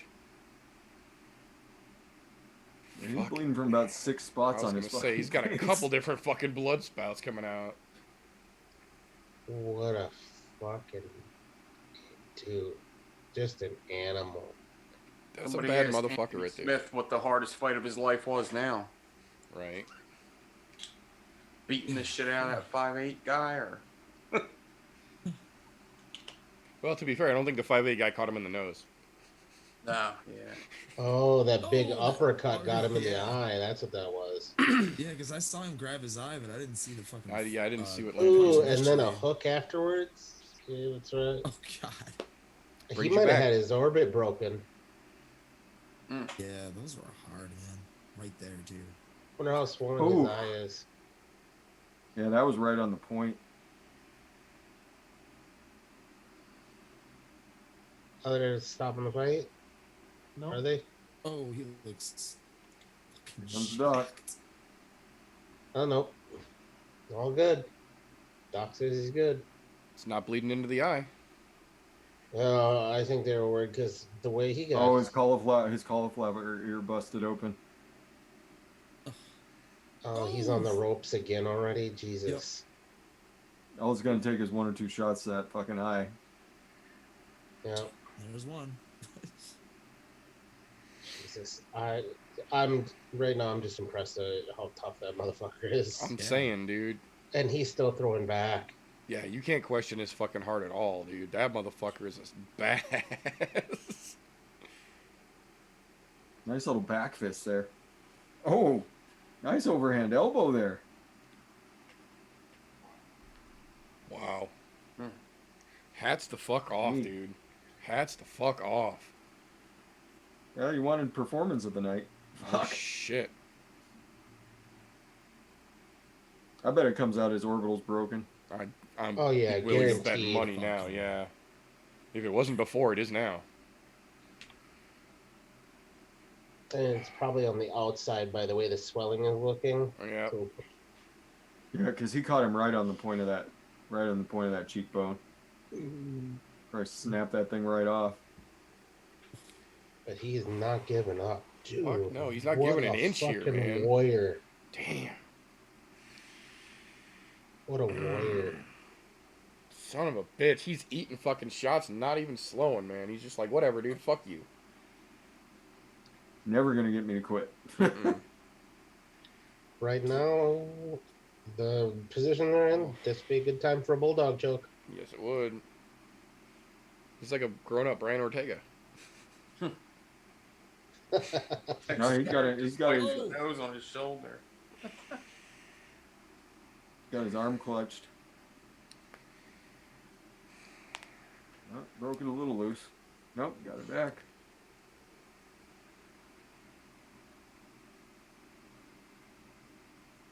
Okay, fuck it. Stand back up. God. Boy, at this point, fucking, it couldn't be much crazier. Stranger things have happened. Anthony Smith still got a puncher's chance. It's looking a little bleak, but. And I thought he had all but wrapped this fight up. Ooh. Well, I mean, I think he just admitted to himself, I can't take this dude on the ground, so. Give it a shot up here. Anthony Smith's just walking into shit. Oh my god, dude. Yeah, he's not even defending his Jesus. path anymore. No, yeah. And I don't think it's going to take much more for him to I was call gonna it. say, I don't know how much longer this is gonna go.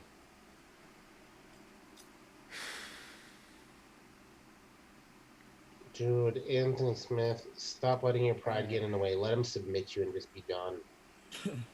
I don't want to see him God. take this much This is- damage. This is a perfect example of a dude who's too tough for his own fucking good.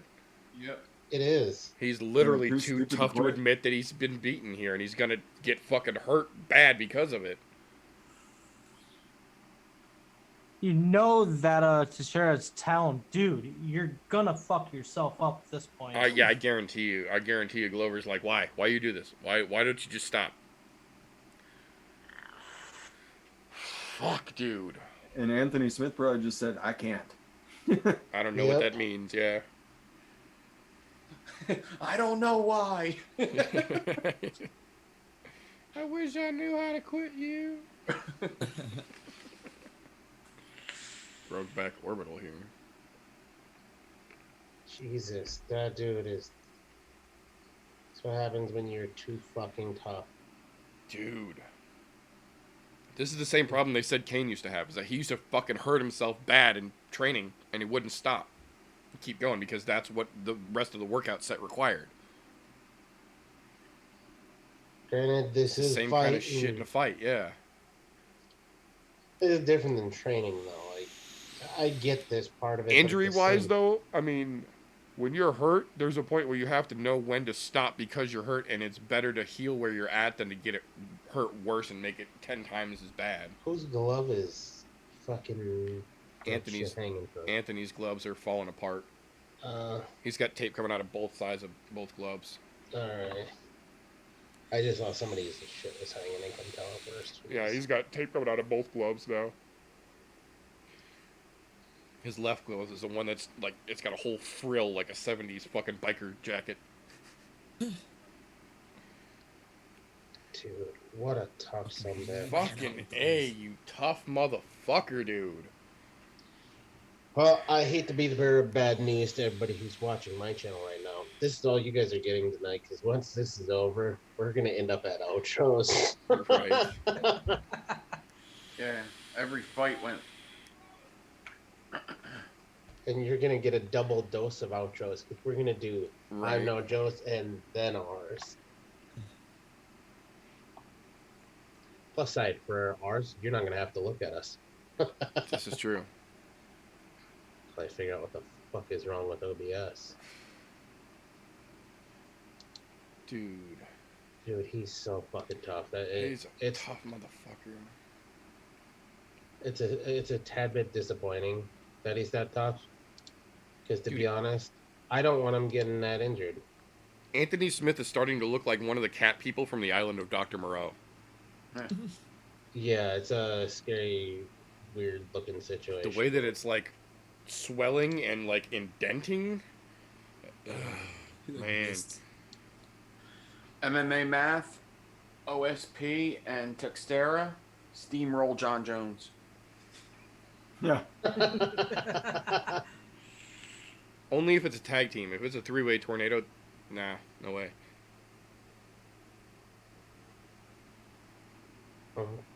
Teixeira's been Here he goes. chomping at the bit to get back at him. So, Here we go again. He's definitely taken less damage when he's on his back. Yeah. Yes. That's why he's going to the That's, cage. yeah, I was gonna say that's why he's willing to do it. And now he's starting to look for submissions, which, well, half-heartedly. I can't say lion-heartedly right now, but Right. he's He's still trying. fighting though. At this point, Yeah, I don't know that he can see. half the roster would have quit by now. I'd put money on it. Half the roster would have given up Oh, with what come he's on, dealing with. Herzog, stop it, please. Thank you, fucking Christ. Yeah, they stopped it. Thank. You have to swing the full mount, and Fuck, man. That's hard to watch. That was really hard to watch. that was a rough fight. I love watching this type of thing. And he helped but him up and giving him a hug. He was like, Yeah. Jesus, man. That was a really tough thing to watch. I want to know what Teixeira is saying to Dana White right now. Because he's saying something to him. Yep, there's one tooth gone. I think he was missing a tooth already, wasn't he? I think No. so. Oh no. Did that just come out? No shit. Yeah. Plus side, because he was fighting, the UFC is going to pay for it to be replaced. Mm-hmm. Right, Yeah, because that was an in-octagon. Yeah, because that was an in-octagon injury. They'll take care of it. Yep. That's one good thing, even though they're considered subcontractors, they still take care of their in-octagon injuries. That was hard to watch those last 2 rounds. He's so fucking tough though. God Damn it, dude. Yeah, They're getting his face beat in, and he still goes for a takedown. Yeah, Yeah. he's like, fuck you, I'm gonna fucking win. The dude doesn't know how to quit. And there's like, they keep cutting back to Anthony, and there's like different sections of fucking swelling coming up and under his eye now. So he's probably got multiple fractures now in there, aside from the being His orbit's shattered. all fucked up. Yeah. That thing's gonna be crumpled all the way around his fucking eye at this point, man.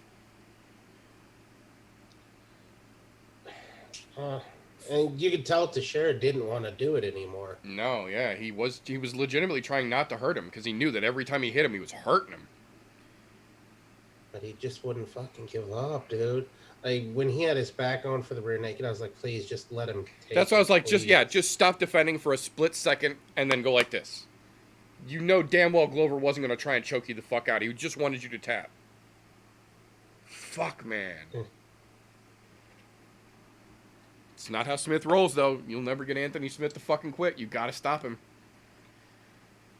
Fuck. Even Glover doesn't look that great after that. Yeah, no shit. Yeah, he definitely put fucking work in. You could tell that they were both in a goddamn fight tonight, that's for sure. Think that might have got performance of the night? I think I that don't- may have. I don't think over Borg and Simone. I don't think. Herzog might get a little talking to. Yeah. No, I don't think. think- I think. Well, Should. I don't think think, Borg I don't is think Simone. so. Yeah, think- I don't- he's a fighter. I don't think he should. No, I think he was all right. I think it I just. said a little talking to. I don't even think he will, purely on the fact Yeah. that he was, up until that last little bit there, he was still intelligently defending himself. And that's where that weird little area, gray area comes in, is as long as you're Intelligently. intelligently Right. And he about was it, you're even good. even on the ground and pound, he was still defending himself. It's just he had no way out of that. Right. There was no way out of that, and he had to stop it. There was just no way that you could let that go on because he was still moving his arms trying to block the shot. Yeah, and he was rolling from side to side to keep avoiding shots constantly. So. Yeah, I mean he had him dead to rights. So Yeah. I think it was the right call. I think it was all right. Yeah. As no, I painful agree. as that was to watch, but wow. He had to let him go because he kept intelligently defending himself. I mean, he rode out that entire third round on the bottom, and And the fourth. in Yep. the fourth, yeah, but he was still defending himself. It didn't look like it much at the end of the fourth, so, but still. Look at that. Clever to share most wins in That puts him at 14. light heavyweight. 14. That puts him Holy above s- Joan, or not Jones, above above Chuck Liddell and Rashad. It puts him just Yeah. below Jones, And one below Ryan Bader. And at the way he or looked below tonight, Bader. I mean, yeah, I wouldn't doubt that we see another one out of him. it's definitely a possibility for sure. Fuck. I haven't. I can't hear what you're saying, but you're probably saying that's a tough motherfucker. Right. Well wishes over to him getting a nice speedy recovery for Smith, because that was a rough fight for him. Yes, it was. I have an idea. How about we do? Well, he wants that mic. He's calling for somebody. Oh, shit, I missed it. Unless he just went over and said, "Stay safe." Yeah. I'll go back and rewatch it later. Right. I'm sure there'll be replays of that around. Yeah. Got an idea. Let's do a combined outro since we're right at this time frame. I'm good with that. That way we can just everybody run the gamut and do their things, and we can shut them down at the same time. I'm good with that. Good night of fights. Definitely well worth it. Hell And yeah. for those of you that are expecting vaping and shenaniganry, sorry, but we got fights tonight, and I told you guys last week the fights were coming. Right, we warned you guys these were coming. Yeah, The good you news had is we fair shouldn't have warning, too many more Wednesdays like this where we have to dual stream. if at all. If we get any more. This was definitely a one-off, but I think it was all right. I think it worked out okay. Maybe that we'll get lucky and they'll do them on a Thursday, because I would love to do this more often. I agree. I think with a little more practice and a little more detail orientation, we can get this down pretty fucking smooth. Yeah. I'm killing that stream because I don't want to look at DC.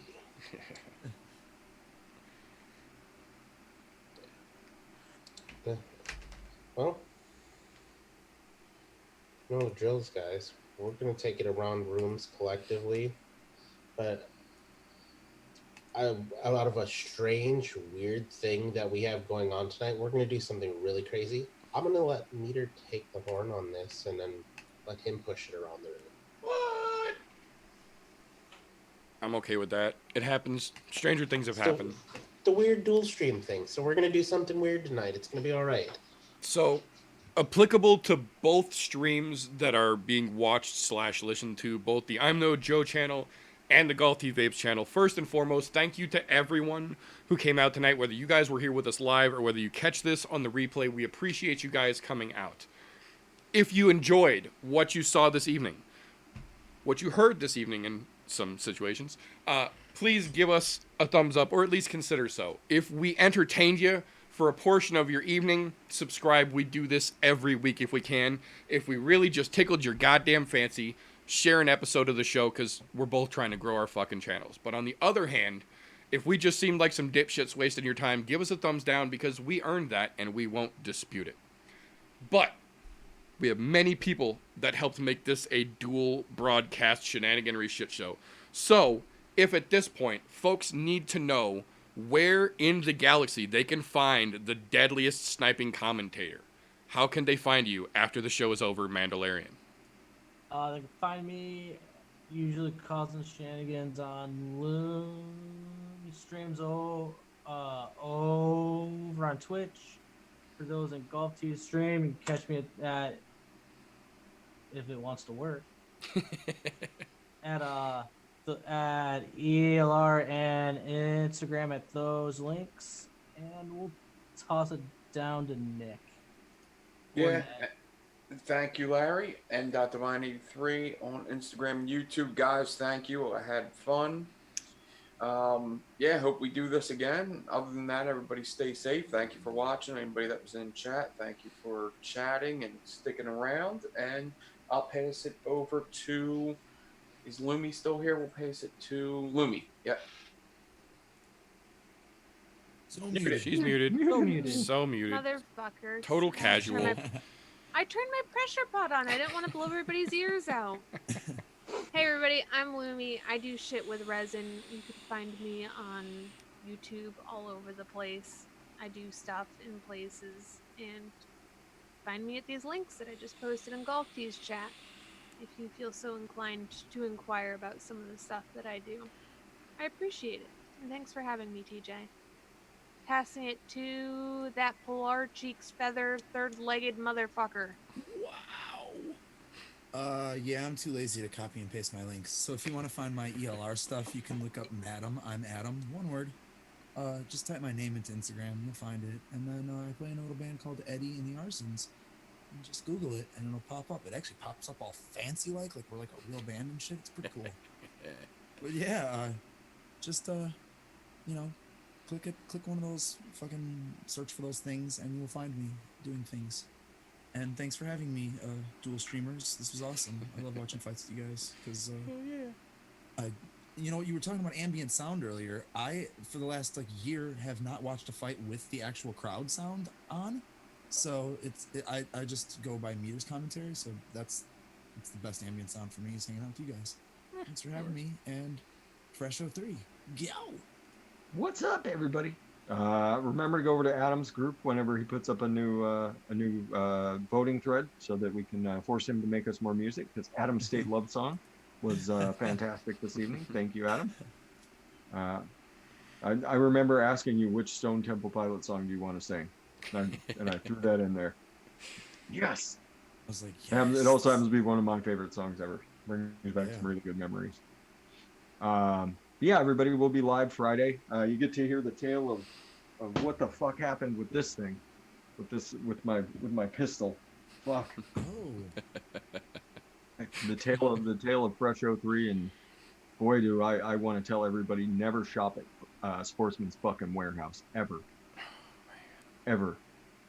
Anyway, Friday we'll be doing Party Pack 2, Jackbox 2. So we'll be playing some more games. Join us. You can play the games with us. You can make fun of us. It's just a good time. Good time, unwind on Friday, and then we'll get to serious mixing on Saturday. So that's what I got for you, everybody. Everybody be beautiful to each other. Educate, advocate, be good for this community. And I believe I have no one else to toss it to but old Golf Tee Vapes over there at the Shitty Pants desk. Yep. At least it has made its way around the room back to us. Again, for those of you that are watching on my channel, thank you all for coming out. Those of you who are watching on the No Joke channel, thank you for coming and hanging out. This is probably one of the coolest, strangest things we've gotten to do. And to be honest, I fucking dig it. Hopefully, it does happen again sometime in the future where it does fall into a Wednesday where we can do this dual stream thing. It may not be what you guys were expecting on a Wednesday night on my channel, but we did forewarn. So hopefully you enjoyed it. Hopefully some of you were able to watch along with us and enjoy the fights as we did. Next week we will be back to our normal, regular, scheduled shenaniganry. So that you do have look forward to.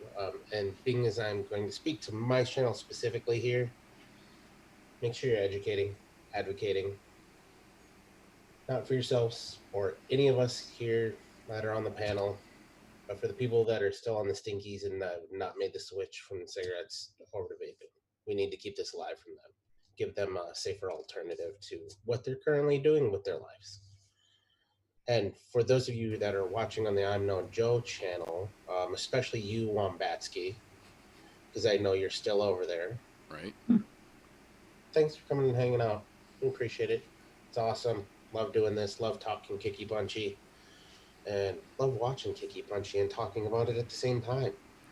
Even better. What more could you ask for? Well, in this case, we're going to do something really strange here on the I'm No Joe channel. We're going to send it over to the one, the only I'm No Joe. So I'm going to try this. This is weird, and I've never done this before, but I'm going to try a dual outro here, okay?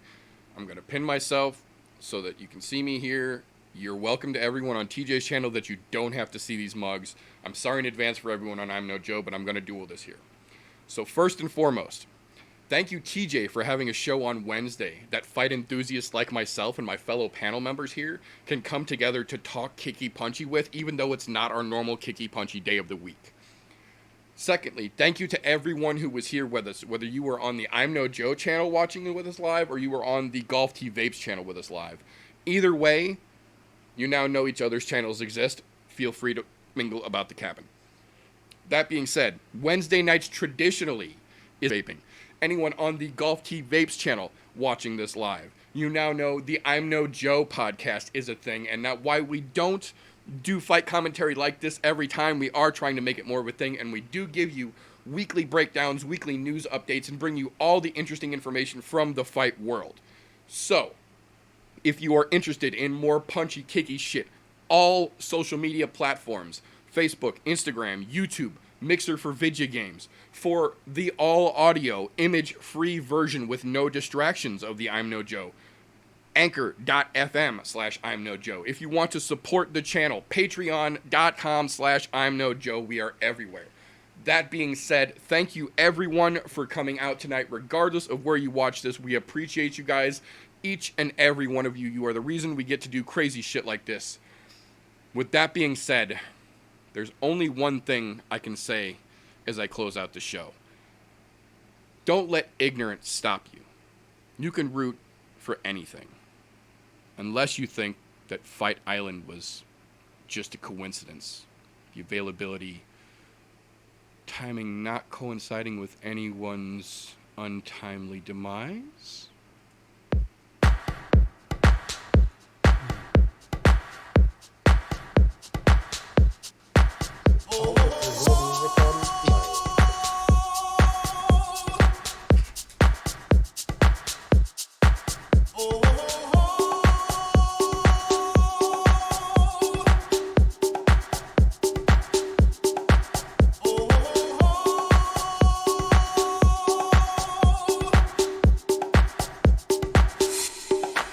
Everybody was kung fu fighting.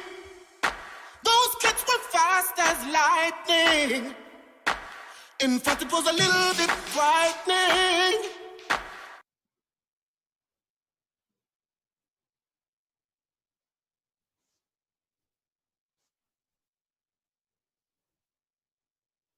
How do I say goodbye to what we had?